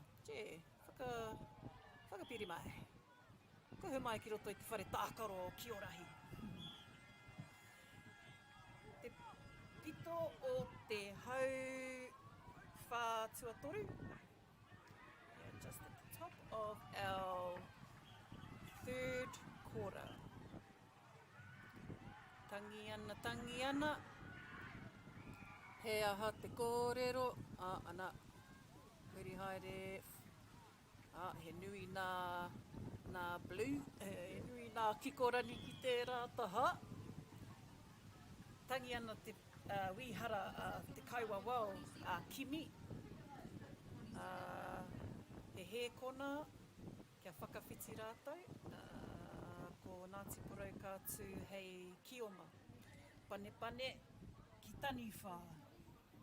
Whakareka ai nā neke a nake rawa ko whātaitai e te panepane. Ngāti Porou, whakauru mai wā koutou neke wai.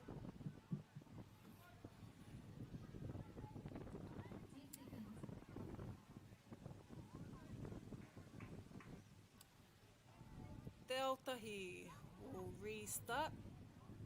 the fourth kora. Kia pai ai te whana ki tana kaitiaki.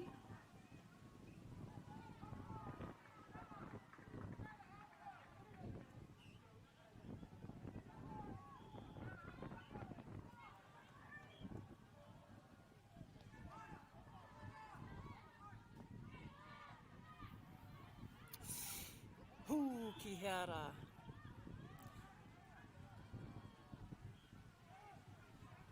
Pakarura no upoko. E toru nā kaitiaki ki te pāwero. Ai, reihana, ai. Ngāti porau. Ki te ao. Ko tahi te pau. Kei te whai atu a upoko. Kei te whai atu a reihana i tana hoariri. Tana whanau nā pea. Ngāti porau, kaitiaki ki tana kioma ki te ao. Ko pā anō ki te tahi pau. E rua ngā pau ki te matiringa a te kaiwawao. Reka. Main. Anō.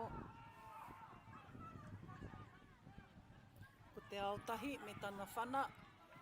Tōtika atu ki te kaitiaki. Kaitiaki ki te tana kioma ki te ao. Kaitiaki kei hea he kioma. Ai. Ko te mea nui o tēnei tākaro he kōrero. Ne? E ki ana, ko te ki, he momo hono na kōrero, ne? Ko nā hono nā reo. Aro. Ngāti porau me nā wai parahuti o te taira whiti. Main. Naka te rairua e kimi.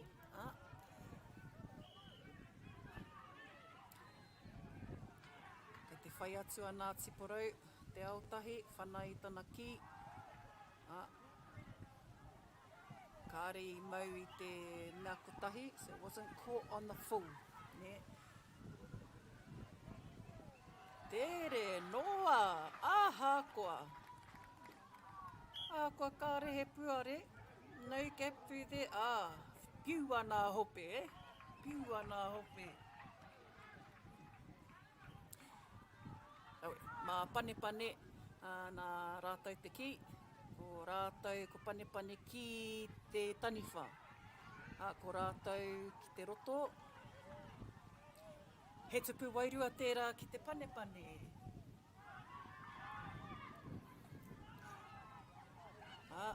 Ngāti porou me tō rātau. Tupu manawa e rua.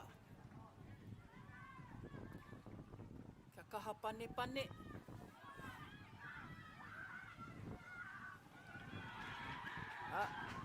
Step. Ko tahi te pau. Ko tahi te tupu manawa.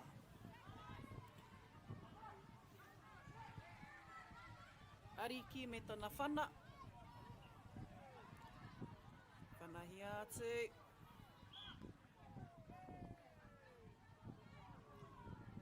Pai, pane.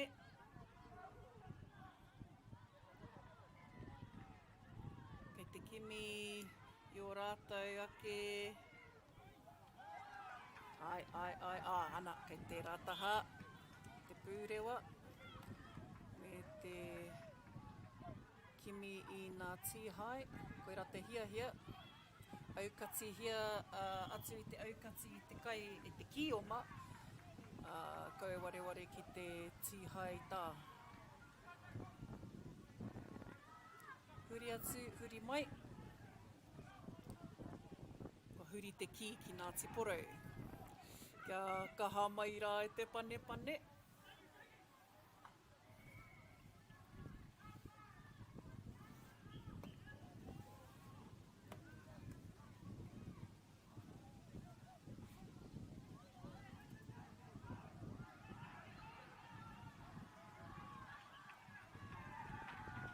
Ngāti porou, ki tēnei taha o te papatākaro.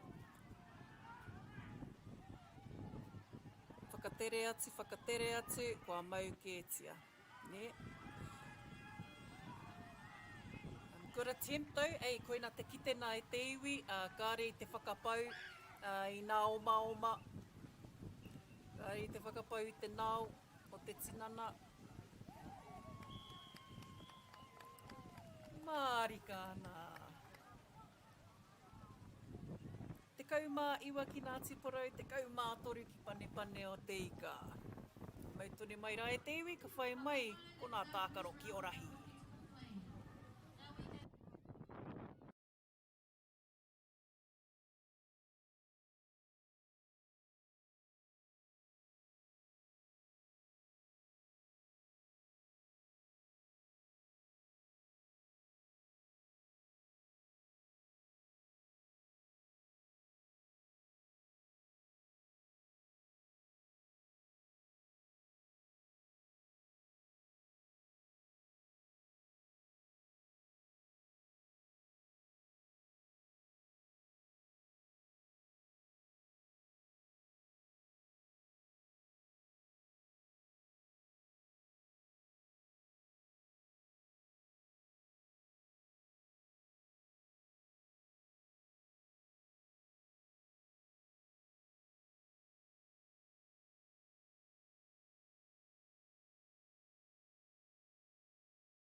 koe te iwi hoki mai anō ki te kaupapa o te Toarahi mo te tau 2016 ki Waihora.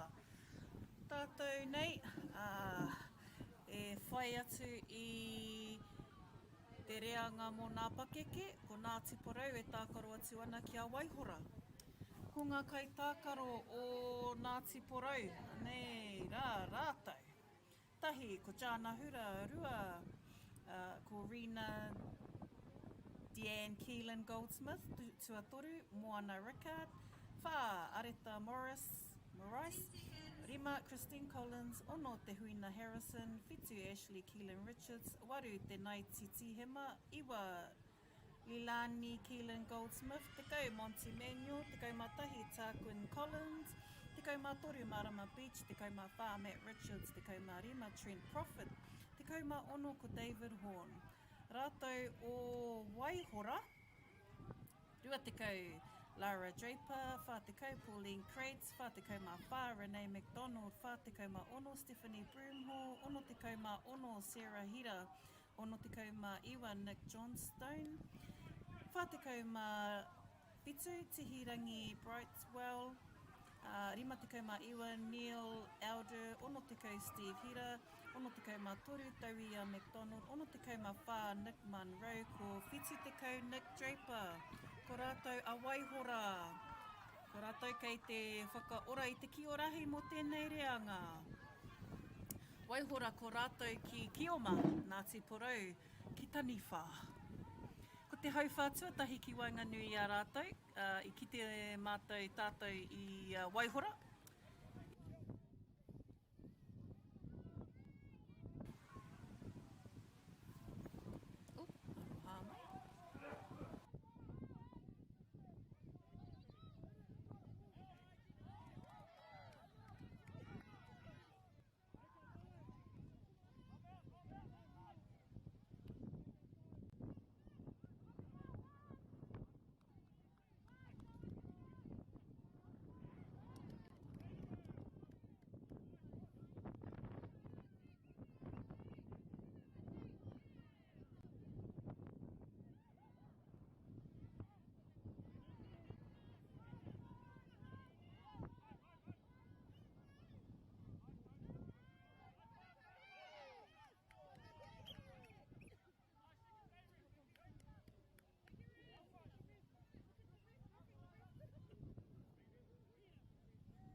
Nā reira, tēnei ka mihi ki a rātou, enei kapa erua.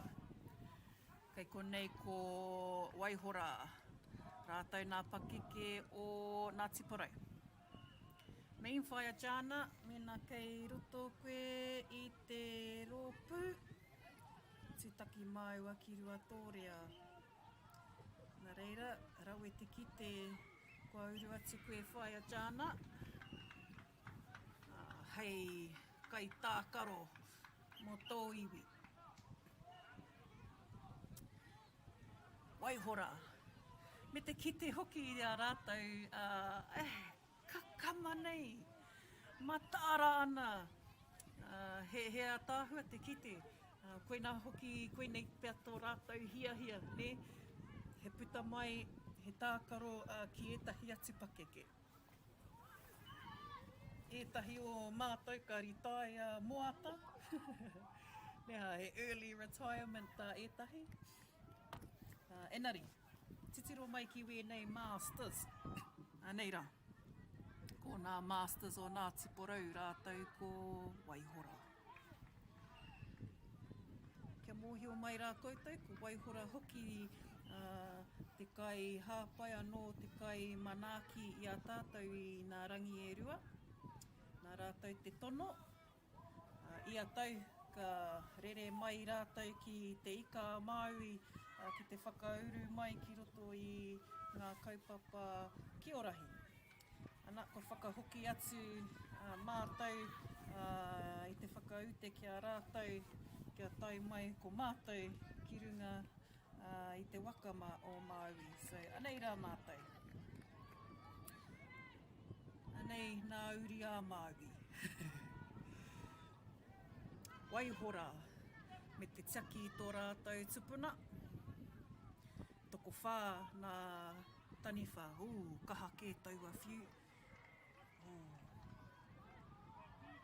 No te EC ref pea. Rāwe, me te aha. He tupu manawa kia Waihora. Whakamihi ana whaia. Waihora, whana tō rātou ki. Whaia, e tū whaia. Kai te pai tō mahi. Ngāti porau. Kare I tutuki he tupu wairua ki a rātou ne.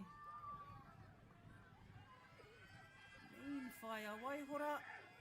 Ia. Nā, Waihora. Ngāti porau. He hara tērā neke neke. Ko te neke neke a Māori. Ki tērā taha, tō tātou taha matau. Ki te papa Waihora. He hara tērā huringa kau. Ko tangi te pūtātara mo te hauwhātua tahi ki Wanganui I ngā pakeke, ngā mātua o Ngāti Porou, rātou hoki o Waihora.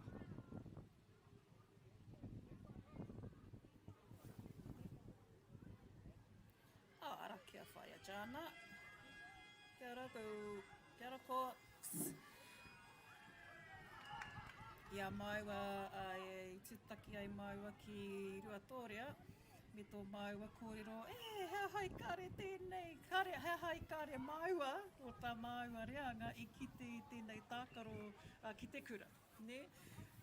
Nā reira, me te whakamihi, kua tiwhera he mea, he wāhi ki nā Masters, ki nā Opens, te rapea ka whakaora I a tātou.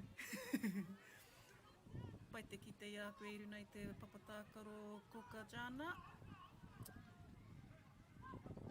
Ki te wātea koe, te rāpea he anei he tūru ki konei whai koka.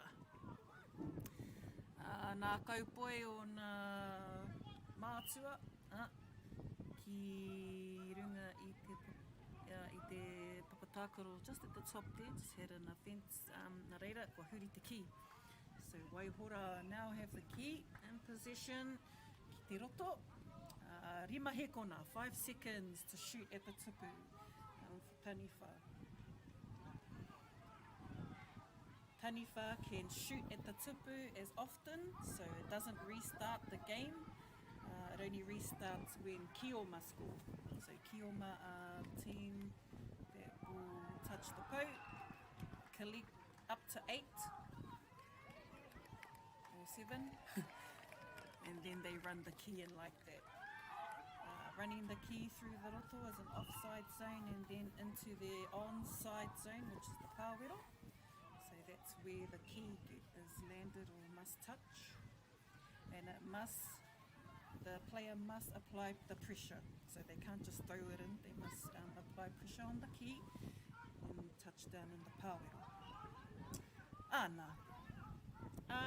Nei kai tākaro no te tai rāwhiti, me ki e hara rātou I te ka kore rātou e mataku. Ahakoa heaha te tākaro. I tērā marama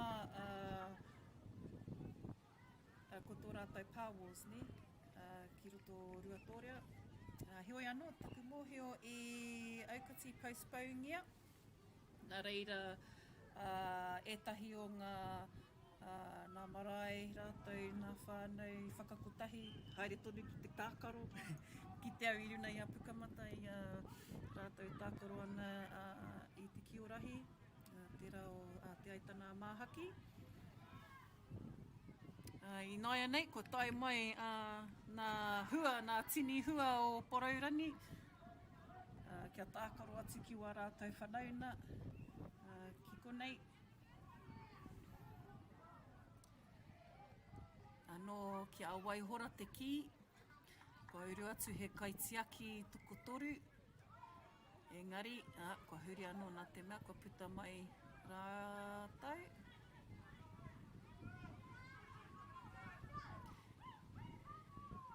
Nā. Ka puta atu te ki te tāpaparoa mā Ngāti Porou e whiu. Whiu atu ki tana kaitiaki ki te pāwero. Kai tiaki. Kei te whāngai i te ki wana kioma ki te ao, ne?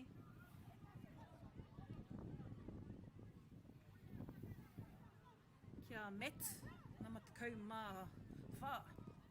Too much met. Ai, haere tonu e ko. Te tūmatua. Te tūjan, ana. Rarararara. Tatania, pau. Tatania ke tō oma ki te pāwero me te riro i tō tupu manawa. Hewa nō rā i tihai ai te tā ki te roto. Ko kore eke tō tupu manawa, he oi. Traihia anō. Whakawhiti atu te ki anō kia koutou. Pai Ngāti Porou, kua whāngaihia ki tētahi o ngā kioma ki te ao, kua pā anō ki tētahi pou, e hia nā pou, whai a jāna, kua riro recount, ne, he kaute anō. So, Ngāti Porou were collecting, they had 3 already on the board, although until they get converted, then they become confirmed points. Pura te take. And so Waihora actually came in and intercepted that, those po touches, which caused the handover. Ka re roa tātou e mitu ai te hau whātuatahi ki Wainganui a Ngāti Porou, rātai ko Waihora. Tupu manawa, e te kai wawao, ha rā tērā. Enari. End of our first quarter between Ngāti Porou and Waihora. 9-1. Anei ko ngā piro. Tere te whakawhiti, ka re roa, he hēkona, rua hēkona rānei. Ka whakawhiti. Anei tātou e te iwi, he rā ko tēnei te rā tuatahi, a popo, te rā tuarua. Ko ngā whiringa toa a popo, ko ngā whaiti, tēnei rā. E toko whāna papa tākaro. E tākaro hi ana i tēnei rā, kei te wātea tētahi mō ngā whirina toa. Kia kore ai e huti te ngā papa. Engari, te ahua nei, he pai, kei te tino pai ngā papa. Kāre te tino kite i ngā rua o ngā puke rua rānei. So, he papa pai, ko tino manaki hia nā tanata o tēnei wahi o rātou papa. Tēnei te mihi ki te papa whenua nei o Foster Park, rātou ko Rolleston Rugby Club, tēnei tō rātou papa whenua, papa tākaro. Waimari e a ki o RAHI Aotearoa, kia whakauru mai tō rātou kaupapa ki konei. Ne? Reira, ka mihi ki te haukaina, kia koutou e Waihora, kia koutou e Waitaha, koutou anō hoki i whakai, kia whakahoki mai he te taonga o te kaupapa ki konei. Rau e whaia, me tō whana. Ai, kua riro e tō kaitiaki, rima hēkona e matua. Ai, he shot clock anō tā te kaitiaki. Even the kaitiaki in the middle gets a shot clock. So, even though kaitiaki is important, doesn't mean we give him extra time to get rid of the key. Reira, e rua, double rip from Ngāti Porou. Ko whaia āreta tērā.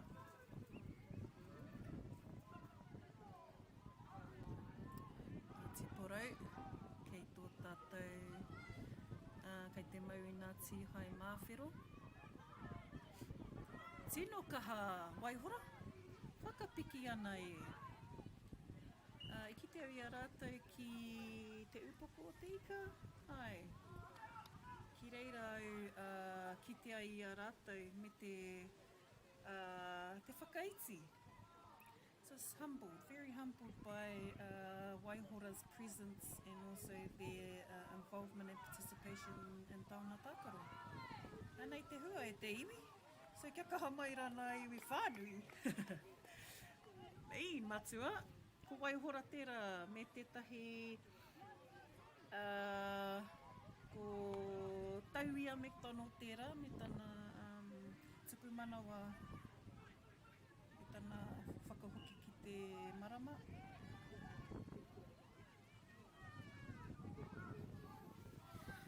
So, masters this is our masters category between Ngāti Porou, who are leading by 9, and Waihora with 2. Ēnei ngā masters i rehita, i whakauru mai ki te Toarahi no tēnei tau. I te rāti tau, i tū te kaupapa nei ki roto o te upoko o te ika, te tau i mua o tērā ki Tūrangi. Ko wareware au ki hea i mua o tērā ki Tūrangi. Heoi, whakatika mai ahau tētahi o ngā kauwhakarono. I noia nei, kei konei kei Waihora mātou. Kia kaha mai rā te rōpū o te kāhui, te ohu rānei, e hia ana ki te whakahaere i tēnei kaupapa ki roto i tō koutou rohe. Kia kaha te wānana, kia kaha te kōrero, nā te mea he kaupapa nui. Me te kaupapa whakamiharo e korera e wareware. Ka kore rawa koe e wareware ki ēnei o ngā kaupapa.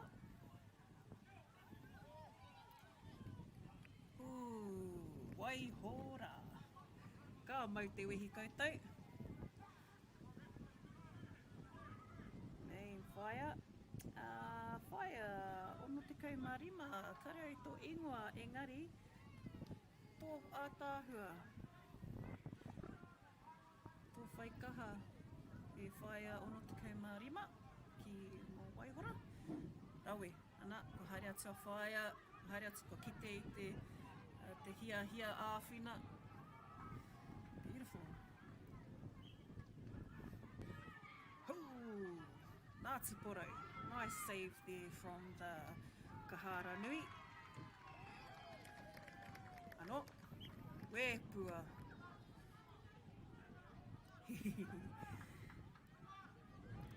Wa puta mai nā kaitiaki tokorua o Waihora, leaving the one kaitiaki in the Pāwero.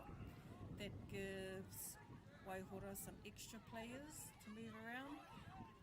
Mena kei roto tētahi i te Pāwero. So if there is one kaitiaki in the Pāwero, te ahua nei kei te ngaro tētahi o taniwha will be without a marked player.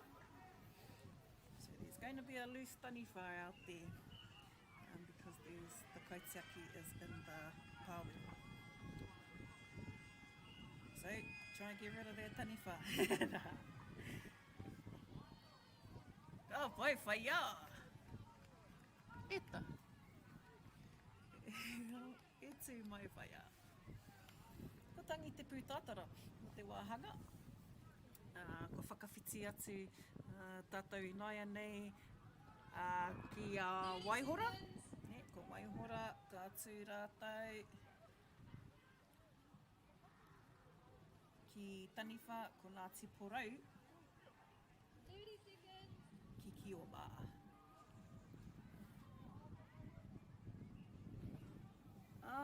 Ki te hoki au i tētahi o ngā kaumats, tūmache Monty. Ai, ko ia no tētahi o ngā kaumātuias. Nā, whakatoi noi hoe Monty.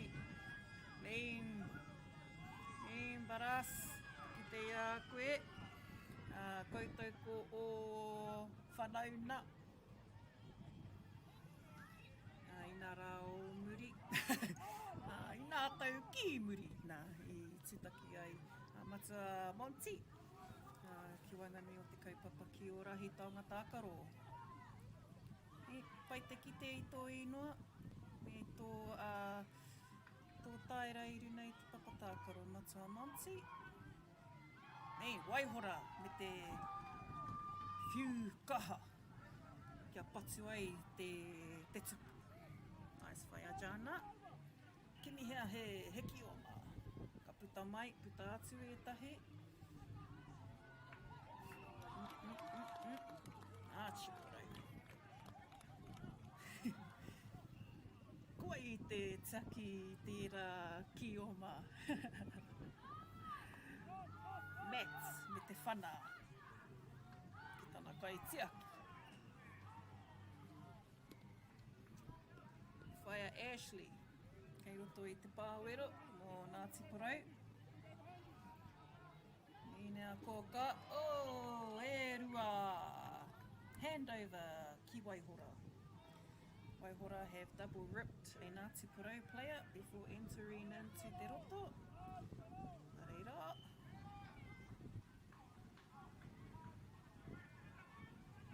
Instant handover te iwi when you get a double rip.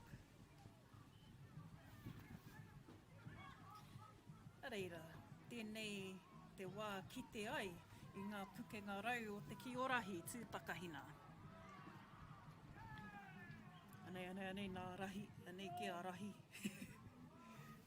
Pihea koe rahi. Anei. Hope. Me te karanga, he hatu karanga a te kaiwawao. Ne, whakai ana. Wahoatu he tupu manawa. Kua hatia. Ehe ana. Motaku he e te iwi. Play on, keep the pou. Just not going to be, they had to play on from te ao. Aroha mai. Oh, jumped ahead. Got a little bit ahead of myself e te. Haere tonu nā pakeke. Ngāti Porou, step. She's in te roto. Has to commit now. Can't fend. What's hai. Reira, ki te ai tērā āhua neha. E kore e taia te kioma ki te hoki whakamuri. Whakawhiti ana a kioma I te roto. Gotta commit to getting in my try. Some of them will just go round. Try and cut in and try and angle in. He nari, etahi waka taia. Nari, tere mau ki a tari whai aia. Matua Mons, good koe, tērā. Ooh, champion ki. Ai, ka pai met ki te koe. Piro tere.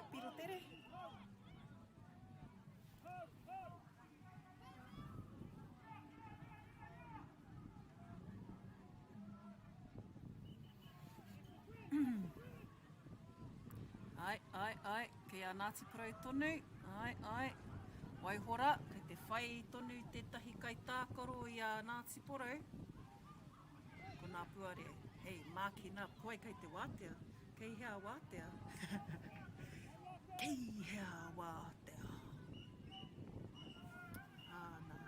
Nā te putana ki te tāpaparoa, ne? I huri ki Waihora.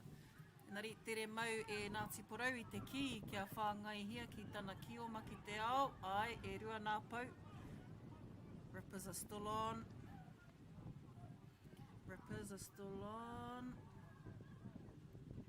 Ai, kei te ki te tonu.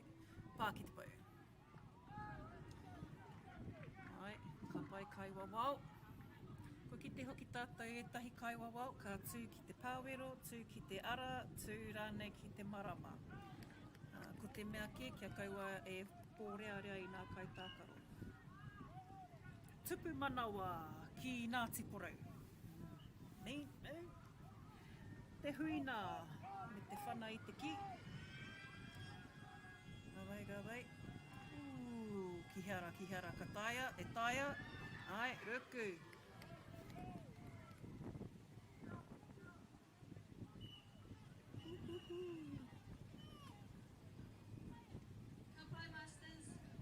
Areira, mutu ana ki konei te kaumārua ki Ngāti Porou, toru ki Waihora.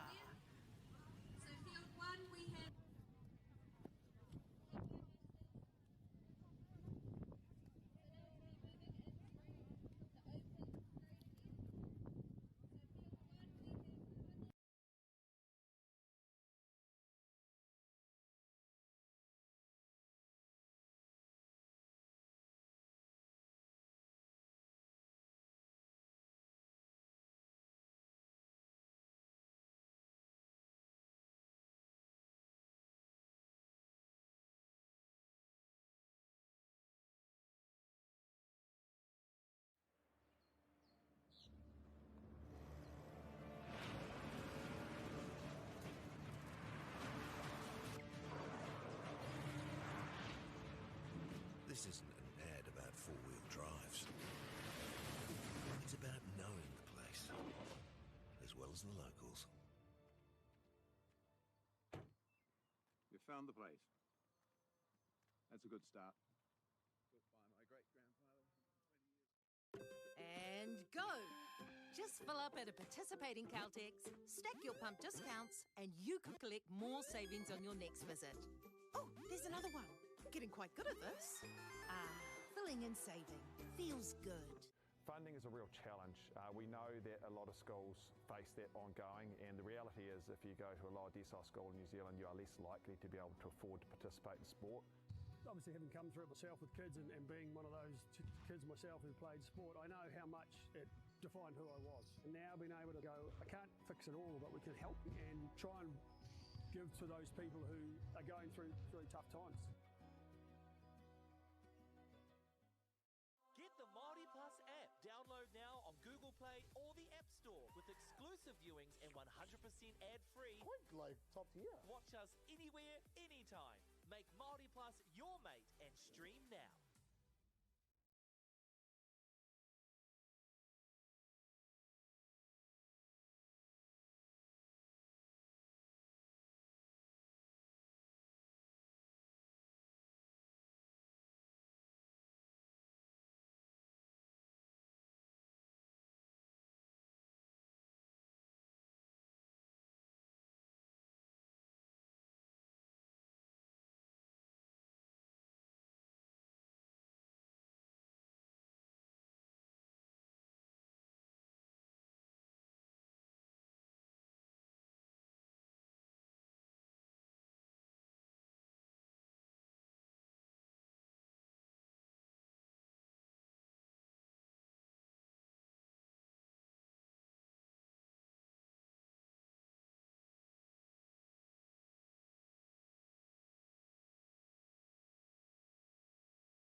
This isn't an ad about four-wheel drives.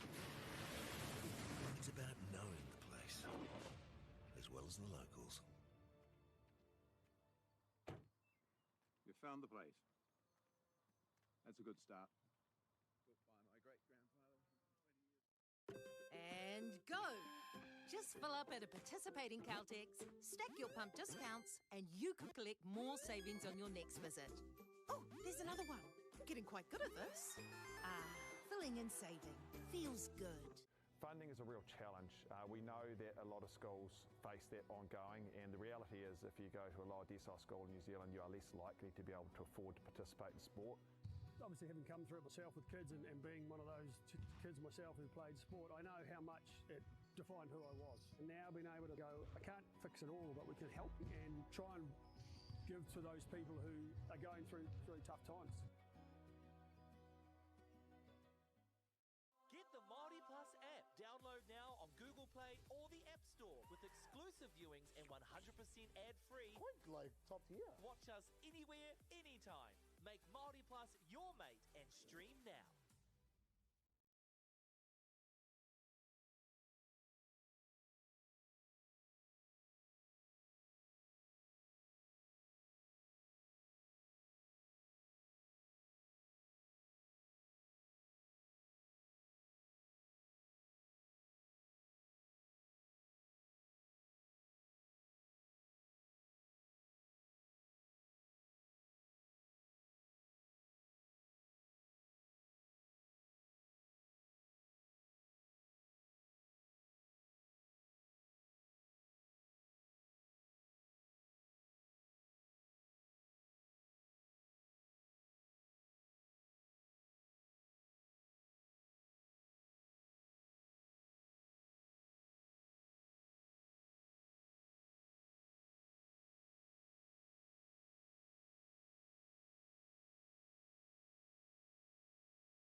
hoki mai anō e te iwi. Aha kua wātea ai wā tātou kai pāpāho, kua hoki mai anō tātou ki te whakamahana i a koutou, ki te whakamahana anō hoki i tēnei tākaro o te Kiorahi. I tēnei wāhanga, tēnei reanga, ko ngā pākeke, anei ko ngā masters, nā kaumātua. He whakatikara anō. Ko ngā pakeke tonu e nā kaunui ana ki te Kiorahi. Ko waitaha rātou ko waihora. Kia whakawhiti atu hoki ki ngā rārangi ingoa, ne? Ko waitaha, anei rā ko ngā ko koutou me ngā kai tākaro. Ko waihora, rua tekau Lara Draper, whātekau Pauline Crates, whātekau mā whā Renee MacDonald, whātekau mā ono Stephanie Broomhall, ono tekau mā ono Sarah Hira, ono tekau mā iwa Nick Johnstone, whātekau mā whitu Tihirangi Brightwell, whātekau mā iwa Neil Elder, ono tekau Steve Hira, ono tekau mā toru Tauia MacDonald, ono tekau mā whā Nick Munro, ko whiti tekau ko Nick Draper, tēnā koutou o Waihora. Me te whanauna atu, anō kei te tākaro atu rātou ki Waitaha. Anei hoki nā kai tākaro, i te mea, kua kore he nama i runga i nā poraka, Ngāti Hāte, ko Ashley Johnson, Bowman Diaz, Grace Smith, Harmony Samuel, Isla Diaz, JJ Hume, Janelle Hume, Jamie Nelson, Jarden Huirama, Lawrence Doe, Latiana Harin, Nōpera, Te Rupe, Nawai Johnston, Rimorane, Roberts, Tyler, Fairweather, Salcald, Jacob Ahuriri Budgkin. Tēnā rau atu koutou o Waitaha, aroha mai me nei hapa i he te whakahua i tā koutou ingoa whānau mo taku he, e nari tēnei kāmihi. Tā koutou hauwha tuatahi, first quarter between Waitaha rātou ki Waihora. Ai, e nei kapa erua, i taku kōrero o mua hoki, kia whai koutou I wā rātou pai āhua. So if you give them a follow on Insta e te whānau, you will find Kiorahi ki Waihora and Kiorahi ki Waitaha. Nā reira, give them a like, kia pai ai te whai I o rātou wawata me te whai I o rātou tākaro. Hea tera, pirotere te whakaai, engari, he, kari whakaai te kaiwawao. No te taira whiti no Ngāti Porou te kaiwawao, te ahua nei, NPEC, kei whea atu te rā wāhi, kei whea atu te rā karapu whutipōro. Nā reira, are ki te kaiwawao, māna e whakatika, māna e tohu I a koutou. E toru nā kaitiaki mō Waitaha. Ko Waitaha kei te mau I ngā tīhai kikorani, and the blue flags, pink flags for Waihora. Just in our previous rounds, kua ki te tātou I te hi kaka o Waihora, pākari ana. Ko tēnei hoki te whakataetai anake ki roto I Aotearoa, e whakauru mai ana I enei reanga. Ne? So, e te iwi, if you are wanting to, a bit of a jam and you're wanting to actually make your rahi life, nei rā, nei tō ara. Waitaha, kua tīhai ki te roto, handover. Kia Waihora te ki, kua retreat, kua hoki atu a Waitaha, ne? Ai, ripped in te roto. So, Waitaha was ripped in te roto. Attempting nei tupu manawa. Waihora me te poro whiu. He ringa MΑORI. Matua Waihora. Defending man on man through to Taniwha. Waitaha me nā tupu manawa e rua. Waitaha, kua kite hoki I tō rātou maia, pakari ana te whaka nū I a rātou. If you give Kiorahi ki Waitaha a follow, you will see their progression. You also see some of the mahi that they've been up to. There was a module held earlier, last year, sorry, I te rātou. There's also been kaupapa around the battalion. Nā reira, ko rātou anō, tētahi e whakanui ana I te B, me te C, me te D company. E rā honona, ko nā honona o te pakana, anei e hono ana ki te Kiorahi.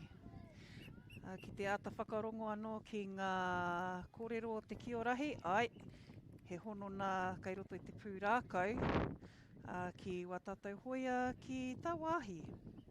Ai, tangi ana te pūtātara nā te mea, kua mutu te hauwhātuatahi, whakawhiti atu tātou ki te hauwhātuarua ki Wainganui a Waitaha rātou ko Waihora. E whānā piro ki te kore. Engari, kau e māharahara. Kei te whai tata tonu a Waihora.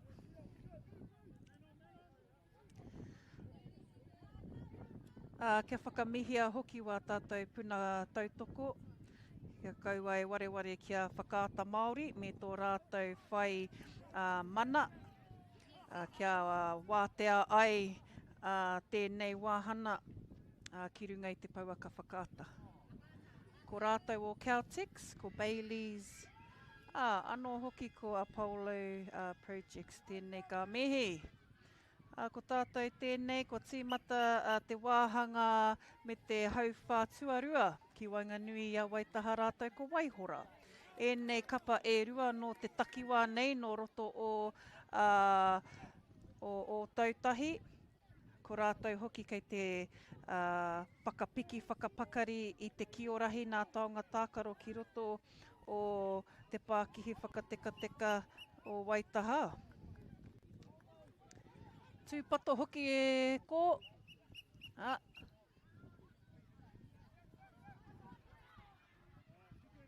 Nā reira, koira te karanga, ne? Kia whakauru atu ngā kaitiaki MāORI, ne? So, ko tahi te kaitiaki ki roto I te tuatahi until play, and then your other two can enter. Right. Ana, ko maramai nā, ne? Te kai wawao me nā matiringa e rua ki runga. Kua riro. Tupu manawa ki Waihora, ka mihi. Ka whakahoki atu a whāia I te ki te marama, whanaai, ki tana ki oma, ki tana kaitiaki. Tau ke whāia. Tau ke. Ana, ki a Waitaha te ki, ko rātou ki taniwha. Waihora is now in Kioma possession and a block from Whaia Waihora.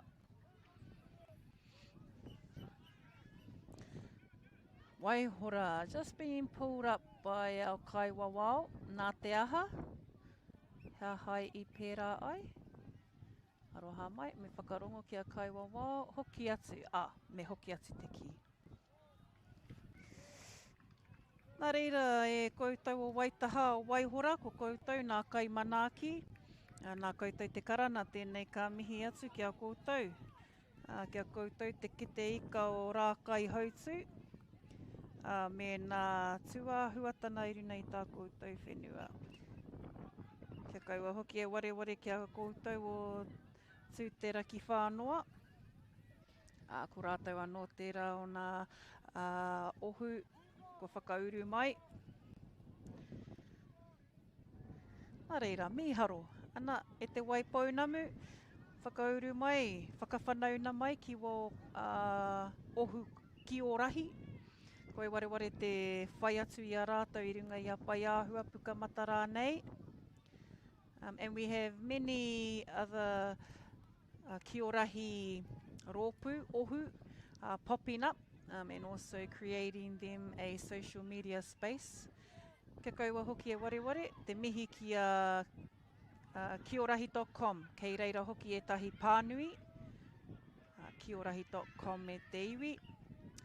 O tira, koe wareware, ka taia te mātakitaki anō i ēnei tākaro ki runga i a YouTube. Mo ake tonu atu. Tupu manawa ki Waihora. Ka whana anō a whaia i tana ki. Me haro ana.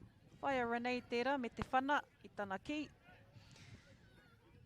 Nā kaitia ki te pāwero. Ki mihia tana kioma ki te ao, kai te ki mia kioma i tana kaitia ki te ara whaia. Ana, me te kore ārai, kore kai ārai, koriro a Waihora. He tupu manawa e rua. Kia kakama e Waitaha, ai. Mākahia, whai atu rānei i tō hoa riri. Tō hoa pai rānei. Ai.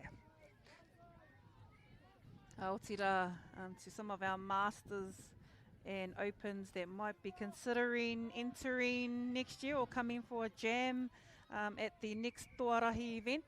Anei, you've got a few options. And even if you're from Te Waipounamu or from Tūwharetoa, look, you can easily get a spot in one of these teamers. Heoi, e te kaiwawao no te tai rāwhiti, he aha tō karana. Me. Nā, ka whakahoki atu te ki, enari, ka re roa, kua whakawhiti atu. Ko whana te ki, kei roto tonu i te pā, kei roto tonu i te ao. Kua hatia, kaitia ki te kioma, pā ki te pau. Haere tonu. Kua huri ki Waitaha.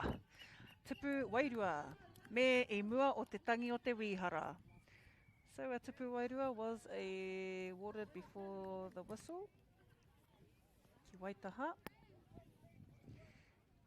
Tau ke ana. Kua tai ki te pito me te whakamutunga o te rahau whā. Tuatoru. Tuarua ki Wainganui i Waihora rātou ki Waitaha. E te iwi tēnei ka mihi atu hoki ki wā tātou kai kawe i ngā rōpū. He mahi nui tēnei, kei te rongo hoki tātou i te reo karanga whaia Carolyn. Mutu ana tana mahi, kua haere ia ki te tākaro mō nā masters, ne? Whai muri i tēnei wāhanga, ko nā opens, ne? Ko ēnei nā mātua, whai muri ko nā pakeke. Wai mari e tātou ki te kite i te kiorahi e tākaro ana ki tēnei taumata.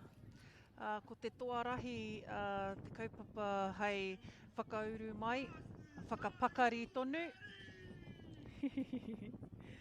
Whakakoakoa ana hoki te reo karana matua mātaurana. Kia whakahihiko i tana reanga. Kia kore ai e whati te tiki hope. Enari, Waitaha, koutou ko Waihora. Rima ki te ono. Waitaha, ko rātou ki Kioma, engari kua puhia te wihara haha i pērā ai. E aua, enari, ko kore e eke tērā tupu manawa. Ārai atu, tiakina tō tupu matua.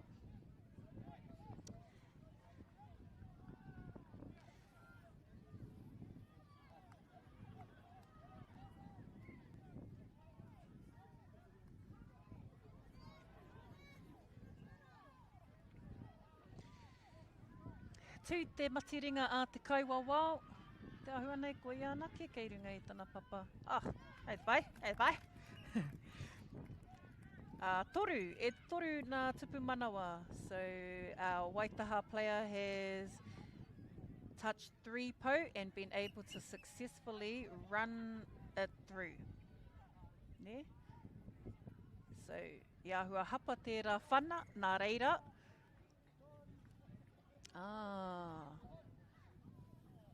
Yes, okay, so Kaitiaki can only enter after. So they can't have all 3 in. Tērā, e tewi aroha mai i te tiro noi hoa hau ki te papa. Mean. Kia kaha tonu Waitaha, ko tahi te piro e whakawāte ana i a koutou ki Waihora. Nai, piki ake, nai. Waitaha me te whakamahi tō rātou ara, ai. Ai, he rereke te mātakitaki i ngā Pākeke ki ngā tamariki. Nā taiohina, aroha mai. He mea rereke, nā te mea kei te tino kite i ngā nā pukena ōmua. Ko nā he ahua echa o nā ohina, te huna ohina. Te tai ohina aroha mai. Waitaha me tō rātou whana i te ki. Tatari mai a Waihora. Kai kotiti te ki. Call on the full. Piro tere rānei. Whakaai.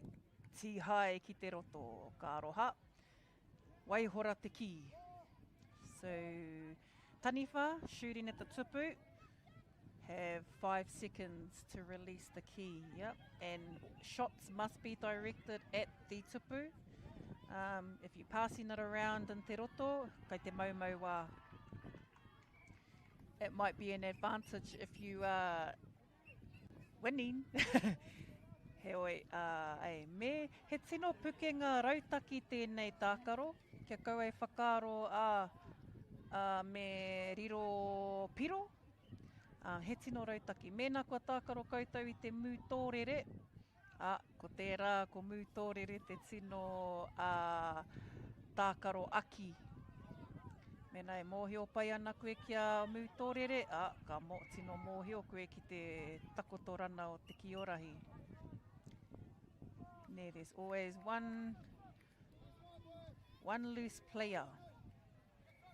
And that one loose player could actually be deadly. It could be, it could be the change maker, you know, i te papatākaro. Engari, ki Waitaha. Ne, tētahi mea hei tiro mā te kaiwawao ne ko nā double movements. So players just can't keep rolling into the pāwero through the roto. E tahi wā, they just think, rolly, or double movement, crawling. So me āhua tahi te patu. One hit. Me now, koro. Tereke. Ai, tupu manawa ki Waitaha. Te kaumatahi ki te waru. Ka reroa, eke atu ki te hauwha whakamutuna. He meneti e toi ana. Aku he kona. Tere ana, haere tonu. Ka roha. Offloaded in te roto. So what a player can't do, what a kioma can't do is back out. So they must commit, neha, me aro pū ki te tupu manawa. Ko e kotiti, ko e hoki whakamuri. And a block from the waiwai. Don't get to see too much of that at te iwi. Don't get too many blocks and kicks. Engari, pau ana te hau, pau ana te wā, mo te hauwha tuatoru ki Wainganui a Waitaha rātou ko Waihora. Te kaumārua ki te waru, mo tēnei i mua o te hauwha whakamutuna. Ka mau te wehi Waitaha.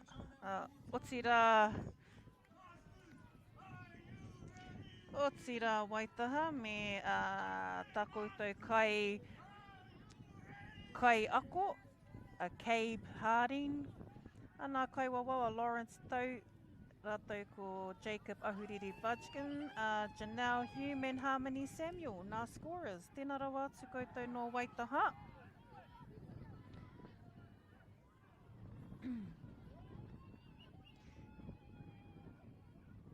Kia whakarono ake tātou ki te tangi o te pūtātara. E tohu ana i te hauwha whakamutuna ki Wainganui i a Waitaha rātou ko Waihora.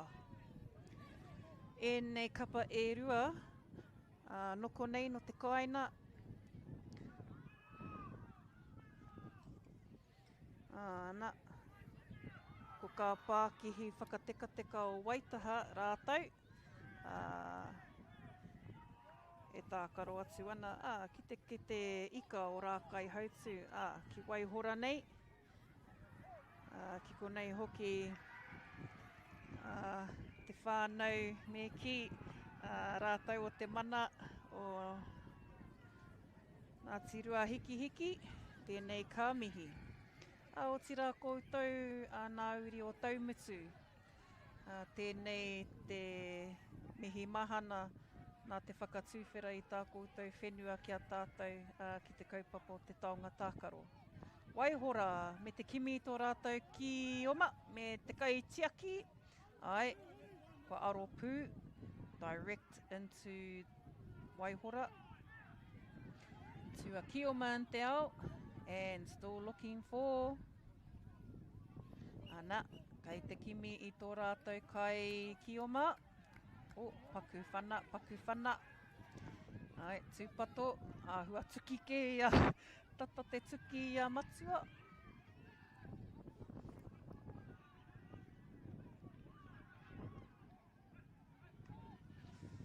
Ka pai matua tau ia. Kei te tākaro kia Waihora, mō Waihora. Tihai, e rua, kia Waitaha te ki. Pūhia atu, pekerani. Anō, e toko whāna taniwha. Ne, e hara i te mea he ua engari, kei te kite i te rahi o te pāwero, e ua ai ki a rātou. Kua kore e tino kaha rongo i te patu i te pako rānei o te tupu. Ne? Te ahua nei, mā te kaiwa wao e whakatau e whakarite te tupu manawa. Ne, ai. Whakarono atu, ai, whakarono kia matua. Waihora, me tō rātou whana i te ki. Awesome effort e te iwi, an amazing opportunity for our pakeke, our masters, to get back on the field. E tahi o tātou kei runga i te kaupapa hauora, for many of our whānau who are either reconnecting, restarting, reinventing themselves rānei nea. Tērā pēr ko te he wāhi pēr mo te kiorahi. Ki roto i tō whānau, ki roto i tō hapu, ki runa i tō marae rānei. You just have to ask any of these kaitākaro and any of these coaches, managers, who you've seen around the kiorahi fields, eh? There's an obvious passion amongst many Māori that have come across and have actually really accepted the values of kiorahi. Tēnā. Oh, tupu, wairua, ki Waihora, e toru nā tupu manawa. Kia kaha ake, ko matua Nick tērā, me te whana i te ki. Ni matua Nick, ana, kai te mōhi o ia, mō rāua. Ko matua Nick, rāua ko whāia ono te kaumā ono. Whaia Sarah tērā, he tino kaha whaia hera, ia whaia hera, kaha. Hoi anō, kia are nā tarina o nā kai tākaro, nā te mea. He tohu tā te kaiwawao ki a rātou. Ai, so play it on, taniwha, and then the next kaitiaki. Ah, yes, the kaitiaki can enter after. Kia rito! Hea te rā. Ko tahi te tupu manawa. Ki Waihora. Kia kaha mai e Waitaha. Ai. Mautoni. Tātania. Tupu wairua ki Waitaha. Hoi anō. E te iwi, kua karanga te wihara, kua tai ki te pito o te hauwhātua whā. End of the fourth quarter between Waitaha and Waihora. Nā reira, we have a 13 all. Te rā pēr. He shootout pēr. Enari.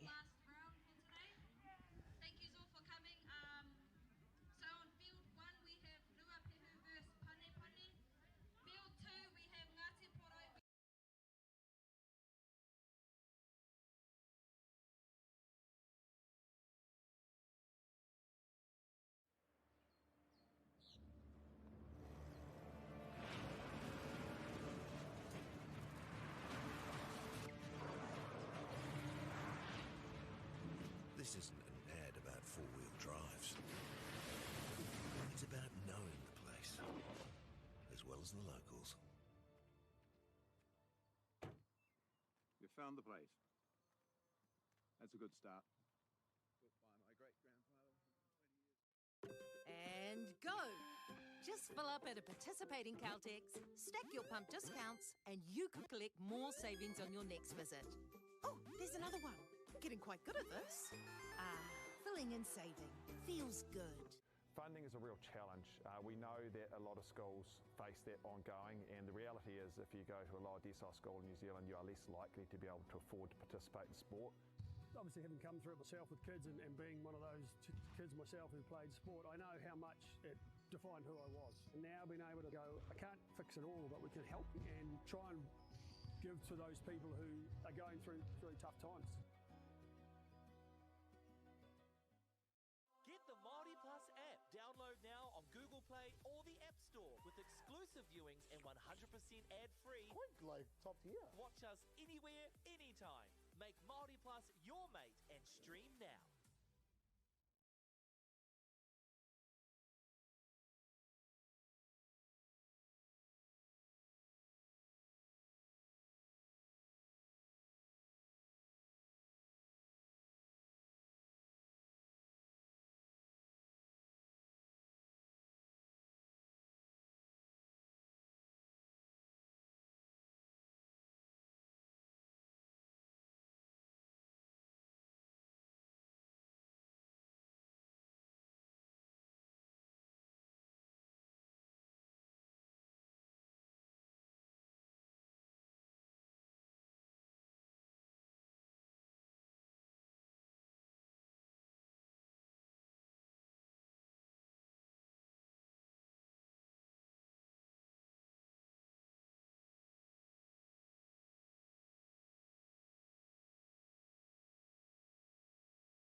hono mai anō e te iwi. Kei konei nā kapa ērua, ko Ngāti Porou e tākaro atu ana ki a Rakirua. Ko ēnei hoki nā pakekene, opens e ki ana, ko Ngāti Porou, anei ko nā kai tākaro. Ngāti Porou, tahi, Hunter Collins, rua, Alize Grant, toru, Ariki Beach, whā, Kimi Parata, rima, Awanui Koia, ono, Moana, Kensworth, Keelan, waru, Manaia, Whangapirita, Bishop, iwa, Maia, te rā, Olsen Clark, te kau mahue Mauheni, te kau mātahi kahu Kenworthy, te kau mā rua Ariana Olsen Clark, te kau mā toru Hone Manuel, te kau mā whā te Aotahi Tūhaka, te kau mā rima Chris Palmer, te kau mā ono Tātai Manuel. Ko rātou ki Rakirua, ko Waihora tērā, te kau mā rima Kiara Batgleen, oh my gosh, I kite hoki au I tērā ingoa I mua. Rua te kau Carla Grayling, rua te kau mātahi Amy Kennedy, rua te kau mā waru Kālia, toru te kau mā ono Shakaya McDonald, whā te kau Taylor Paul, ono te kau mā waru Anna Gates, rua te kau mā rima Callum Bell, whā te kau mā waru Oliver Lindsay, whā te kau mā iwa Lechi Reese, o Leiki rānei, ei. Rima te kau mā tahi, Mark Stone, rima te kau mā ono, Nate Liver, ono te kau mā tahi, Argery Rofi, ono te kau mā rua, Lawrence Elder. Aroha mai mena I he te whakahua I tō koutou ingoa. Rakirua, no Waihora rātou, o tira, Ngāti Porou, no te urana mai o te rā. So these are our open teams. And will be our last round for the rā. Ko whanahia e Waihora I te ki, ko rātou hoki a Kioma. Ka noho taniwha a Ngāti Porou mō tēnei hauwha. First quarter. And Kioma, Waihora will be in Kioma possession. And Rakirua, aroha mai, and Ngāti Porou and taniwha. Ko Rakirua, ko rātou te rōpū tuarua mō Waihora. Ko Bobby Hira, ko Nick Draper hoki nā kaiako. Ko Harry Pender, te kaiwawau. Mihi ana. Ko Hone Manuel hoki te kai tiaki I te kapa, ko te Aotahi Tūhaka tō rātou kaiwawau. Just a mihi to our teams as well, for all the mahi yous have put in to build your ohu, to build your kapa, kia tai mai rātou ki te Toarahi I tēnei tau. Also to all the sponsors, there have been so many sponsors individually throughout the teams. A lot of the sponsors have come from their own region. Nā reira, tēnei ka mihi kia koutou katoa e nā kai koha. Kua kai mai, pūtea mai, rawa mai, kua ora mai e nei kapa kia tai mai ki te kaupapa Toarahi. Ka tipu ka rea noiho tēnei kaupapa, e hara I te mea ka mutu ki konei, e he ana.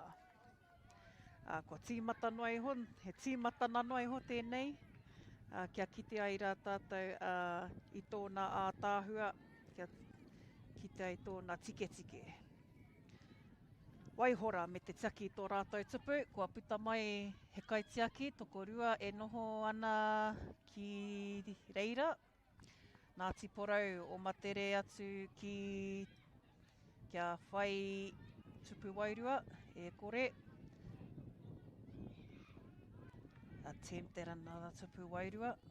Ai, nui nā bomb bullets, nā te mea, he nui no te pāwero. So a bit more kaha in those throws, neha from the roto. Ko puta atu rā, ki tērā taha o te papatākaro. Hoki mai ki a Ngāti Porou. Kia rātou te taniwha, back on defence. Waihora. He pau, pārongo. Koera te ingoa o te pau touch, ne, pārono. Ki te ana rono ana i te kioma me te huri ki te kohi pau. He pārono tērā.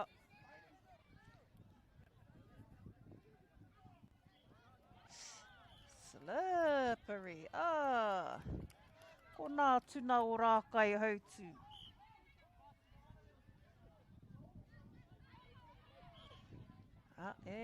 Stay on side Waihora.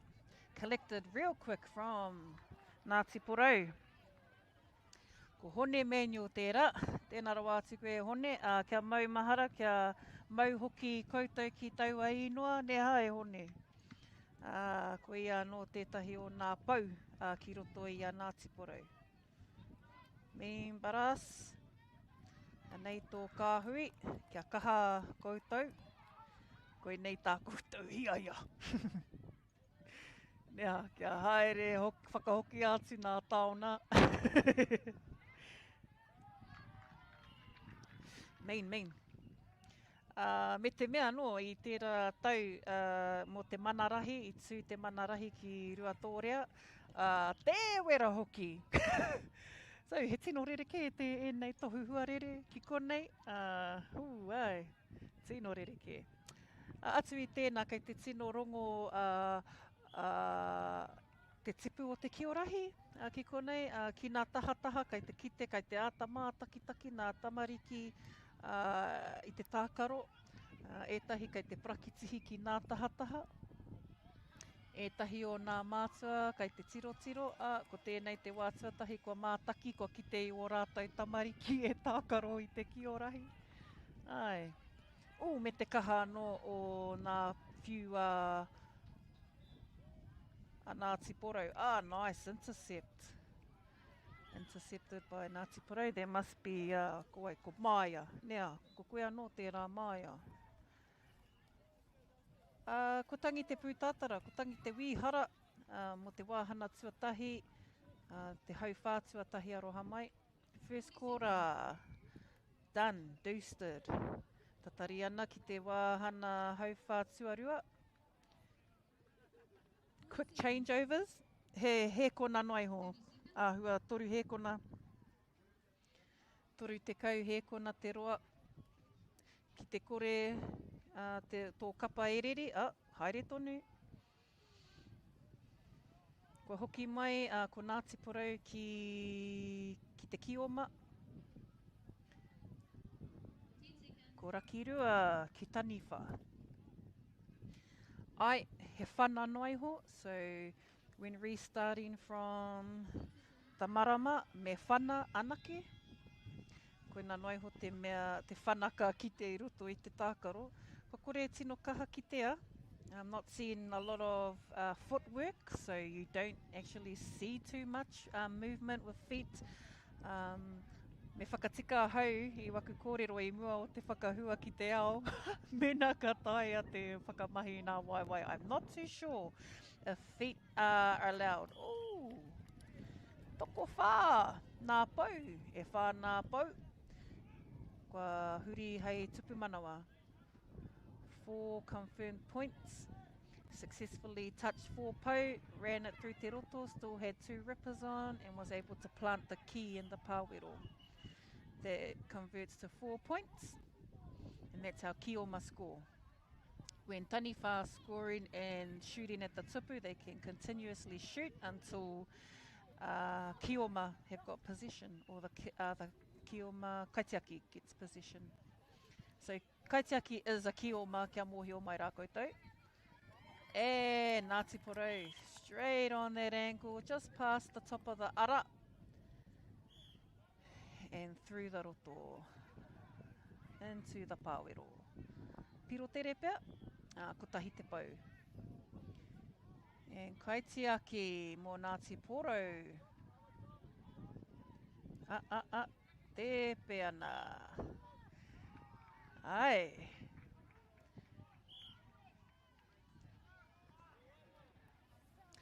Ai, ka pai Māia. Aroha. Just lost control. of the key and hand over to Waihora. Blocked with nearly gain possession, so one of the objectives, the aim for kaitaki is not just to block, but try and catch the ki. Neha, me hopukina te ki, kia pai ai te whāngai ki tō kioma. E rua! Ai, e rua. Nā tī hoi. Waihora te ki. Ai, ka haere tonu rima hekona. Rima hekona me whiu ki te tupu. Whakapau wā i nā ka whiu noi hoki o hoa. Nice. Pai tā rāua ārai, pai te ārai a nā ka itiaki. Kioma, kaitiaki, kei hea tō kioma ki te ao. E toru nā pau ki nā tiporou. E hea, kotahi, e rua. Kotahi nari o mātu i ai whakawhiti atu te kioma i te ara i te roto. Pea, pea. Waihora te ki. Ai. Intercepted by Maya. Shot Maya. Whāngai ki o hoa ki te ao. Kaitiaki. Karana kioma. Ai, kia kaha te kōrero atu, kia kōka ki te pāwero.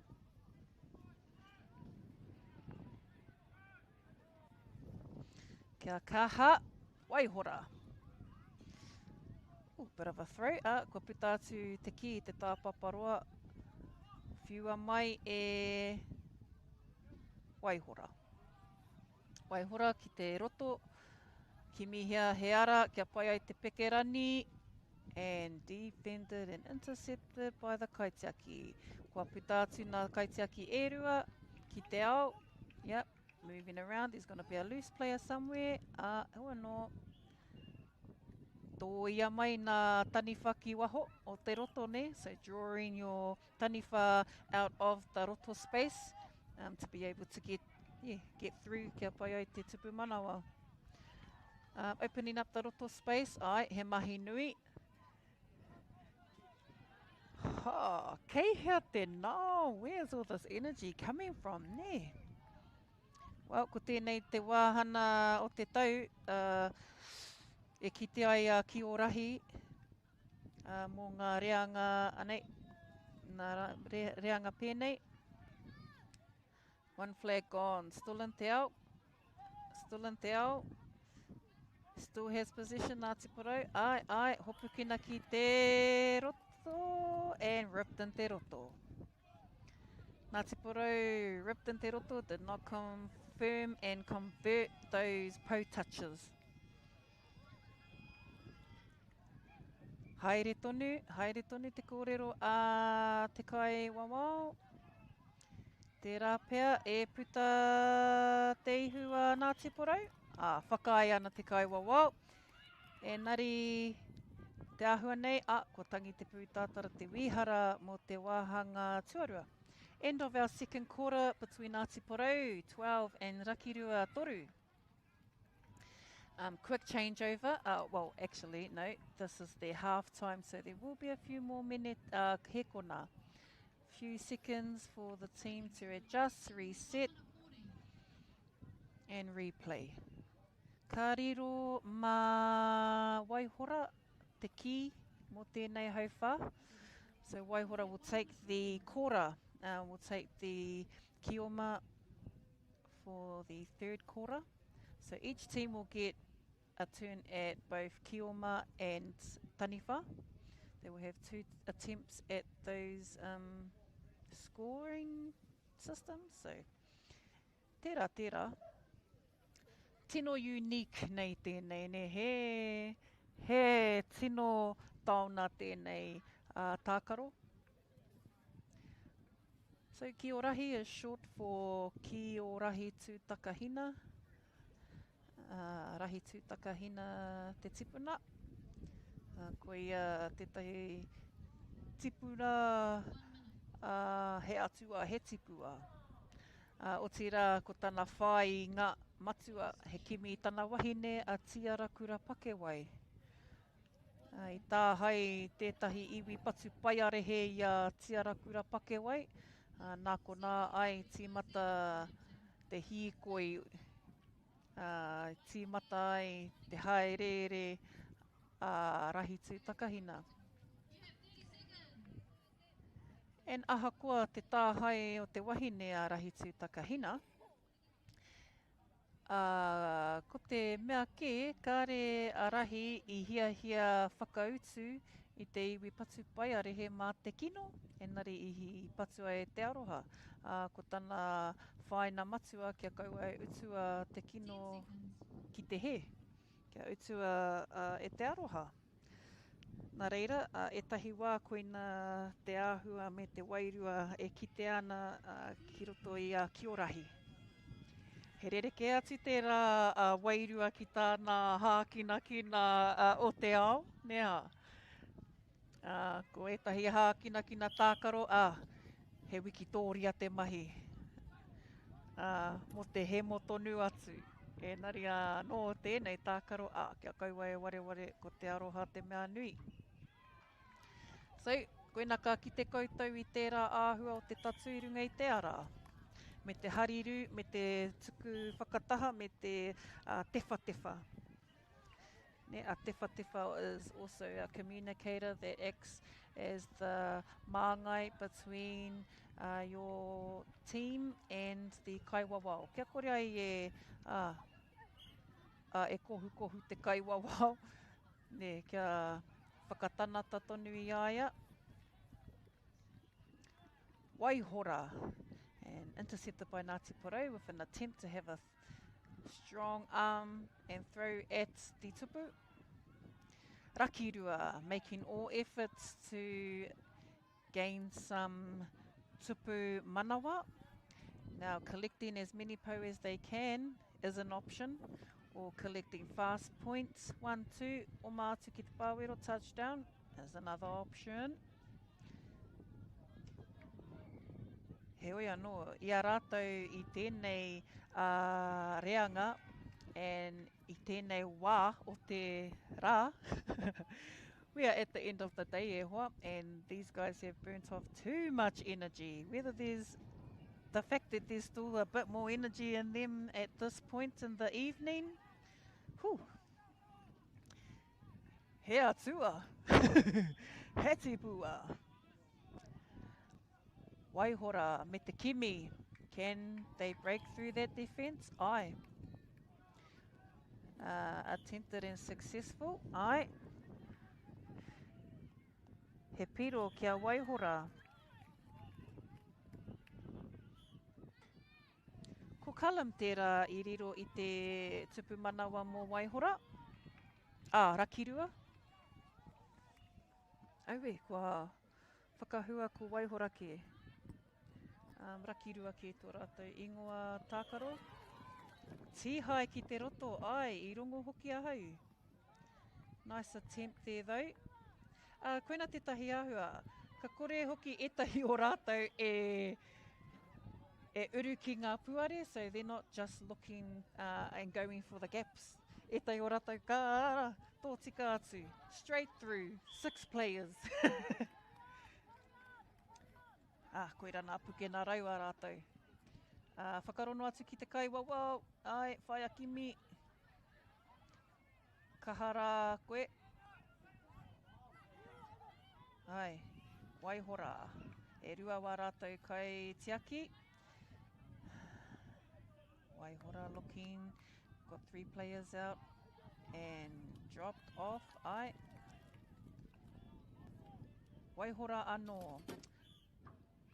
Tētahi āhua hoki, kia, o nā rippers, nā tihai, rippers must be accessible. Ko tētahi mea kia kaua e reti whakararo ki te papa. So, ensuring that when players are being chased or being followed, that they're not falling on their hips to prevent their flags being removed.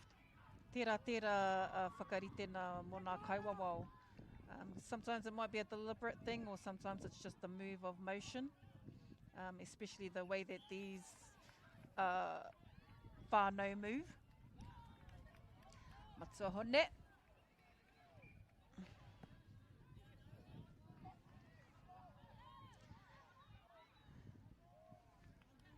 Ooh, aye. Good run for all of our whānau, actually. Neha, mean as getting out on our fields all day. Not only do some of our whānau who are probably playing have to look after each other, but they also have to get on the field and have a game. Nā reira, koutou katoa, koutou kei te tākaro, koutou kei te tiaki i tētahi ohu, kei runa no atu. Waihora, ki te ao, had a Ngāti Porou player come up on one of the rakirua kai tākaro, e rua, double rip in te ao from Ngāti Porou.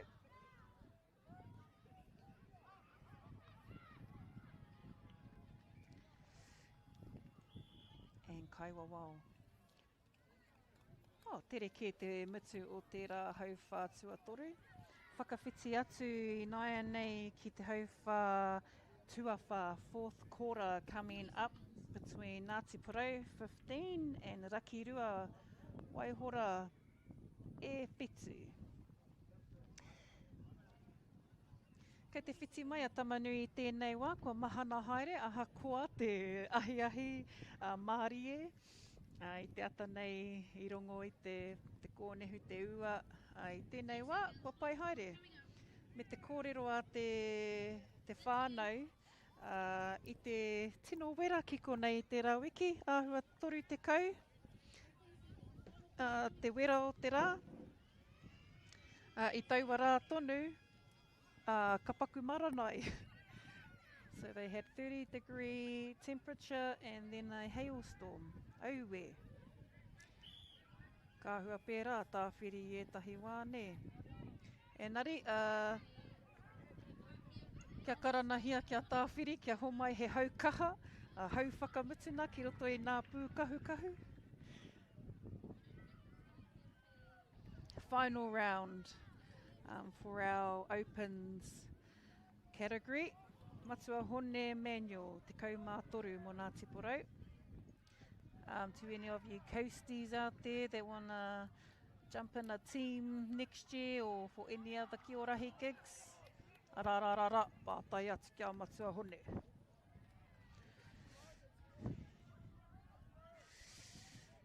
Don't forget to give our Ngāti Porou Toarahi whānau a follow. Follow them up. Got some mean comms content going on. Rātou hoki ko Waihora, Waitaha, Tāmaki Nui Ārua, Toarahi ki te upoko.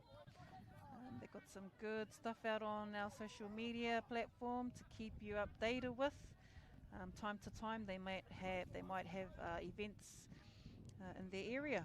Be good to get across, go and tautoko, get you follow some sponsors. Get across to those kaupapa around the way. Kiorahi.com as well, don't forget to check them out. They might have an updated calendar of events. Engari, ko e wareware, ka taia hoki te mātakitaki I nā tākaro nei, ki runga I YouTube. Whakaata MΑORI, MAORI Plus. Ka hono atu ki reira. 2 attempts at the tupu, and Taniwha still able to get possession. So, Taniwha get back on defence. Huri tuara, whakakanohi ki te ao. Ngāti Porou, always looking for those sneaky options, beh? Ai, ki hea. Kai hea nā hoi ho. Kai a nā wī.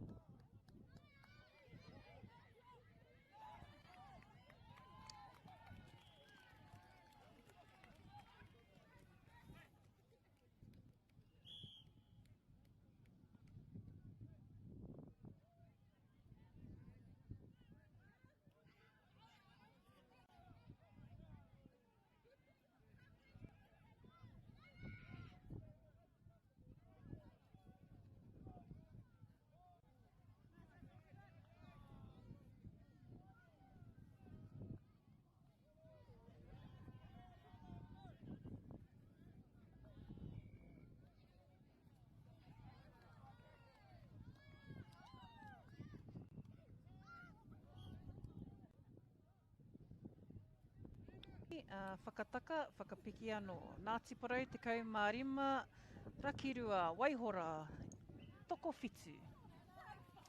Kaha ana e.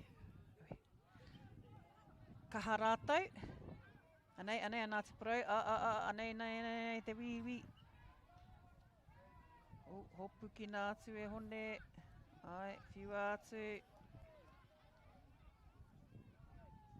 Ai, rawe.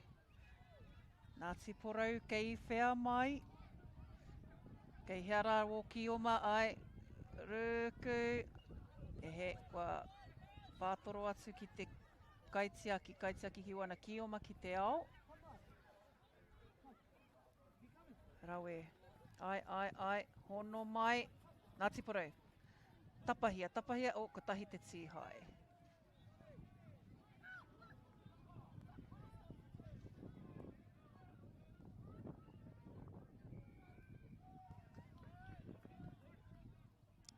Rawe tēnei mahi. Ki te anō hoki a Ngāti Porou, me tō rātou neke i te ki, ne? Ka tōia o rātou kai tākaro, ka tōia haere rātou i nā taniwha, kia pai ai te whakawātea i tētahi taha o te roto. Kia hau nei, anyway, mai konei. O tira e te iwi kaua e wareware, nā whakaata Māori hoki tēnei puna tautoko, kia Baileys hoki, nā rātou, nā koha, kia whakatū ai, kia kite a pāpāo ho nei, i te kiorahi. Me te tupu manawa ki Ngāti Porou. Reira e te iwi, kia mautonu mai, ka reroa, kua kitea te hua o te kiorahi. Mutu pai ana e te iwi.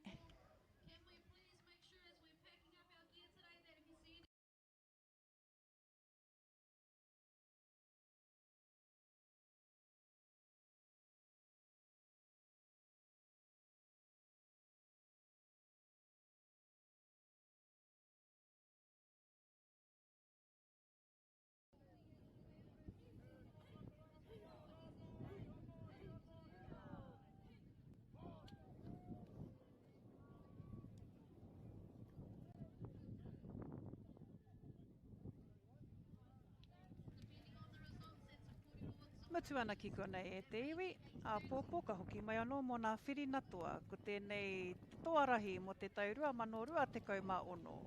Mihi ana kia tātou.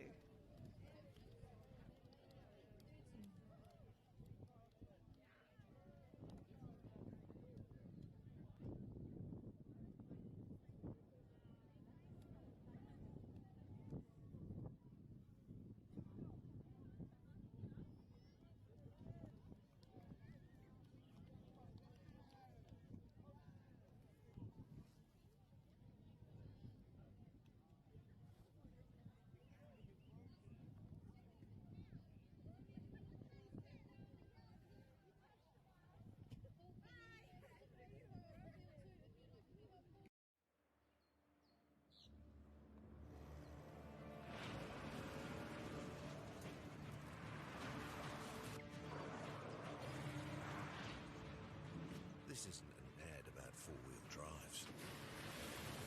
It's about knowing the place, as well as the locals. You found the place. That's a good start. Built by my great-grandfather 20 years. And go! Just fill up at a participating Caltex, stack your pump discounts, and you could collect more savings on your next visit. Oh, there's another one. Getting quite good at this. Filling and saving. Feels good. Funding is a real challenge. We know that a lot of schools face that ongoing, and the reality is if you go to a lower decile school in New Zealand, you are less likely to be able to afford to participate in sport. Obviously, having come through it myself with kids and being one of those kids myself who played sport, I know how much it defined who I was. And now being able to go, I can't fix it all, but we can help and try and give to those people who are going through tough times. Get the MāORI Plus app. Download now on Google Play or the App Store. Store with exclusive viewings and 100% ad-free. Quite like top tier. Watch us anywhere, anytime. Make Māori Plus your mate and stream now.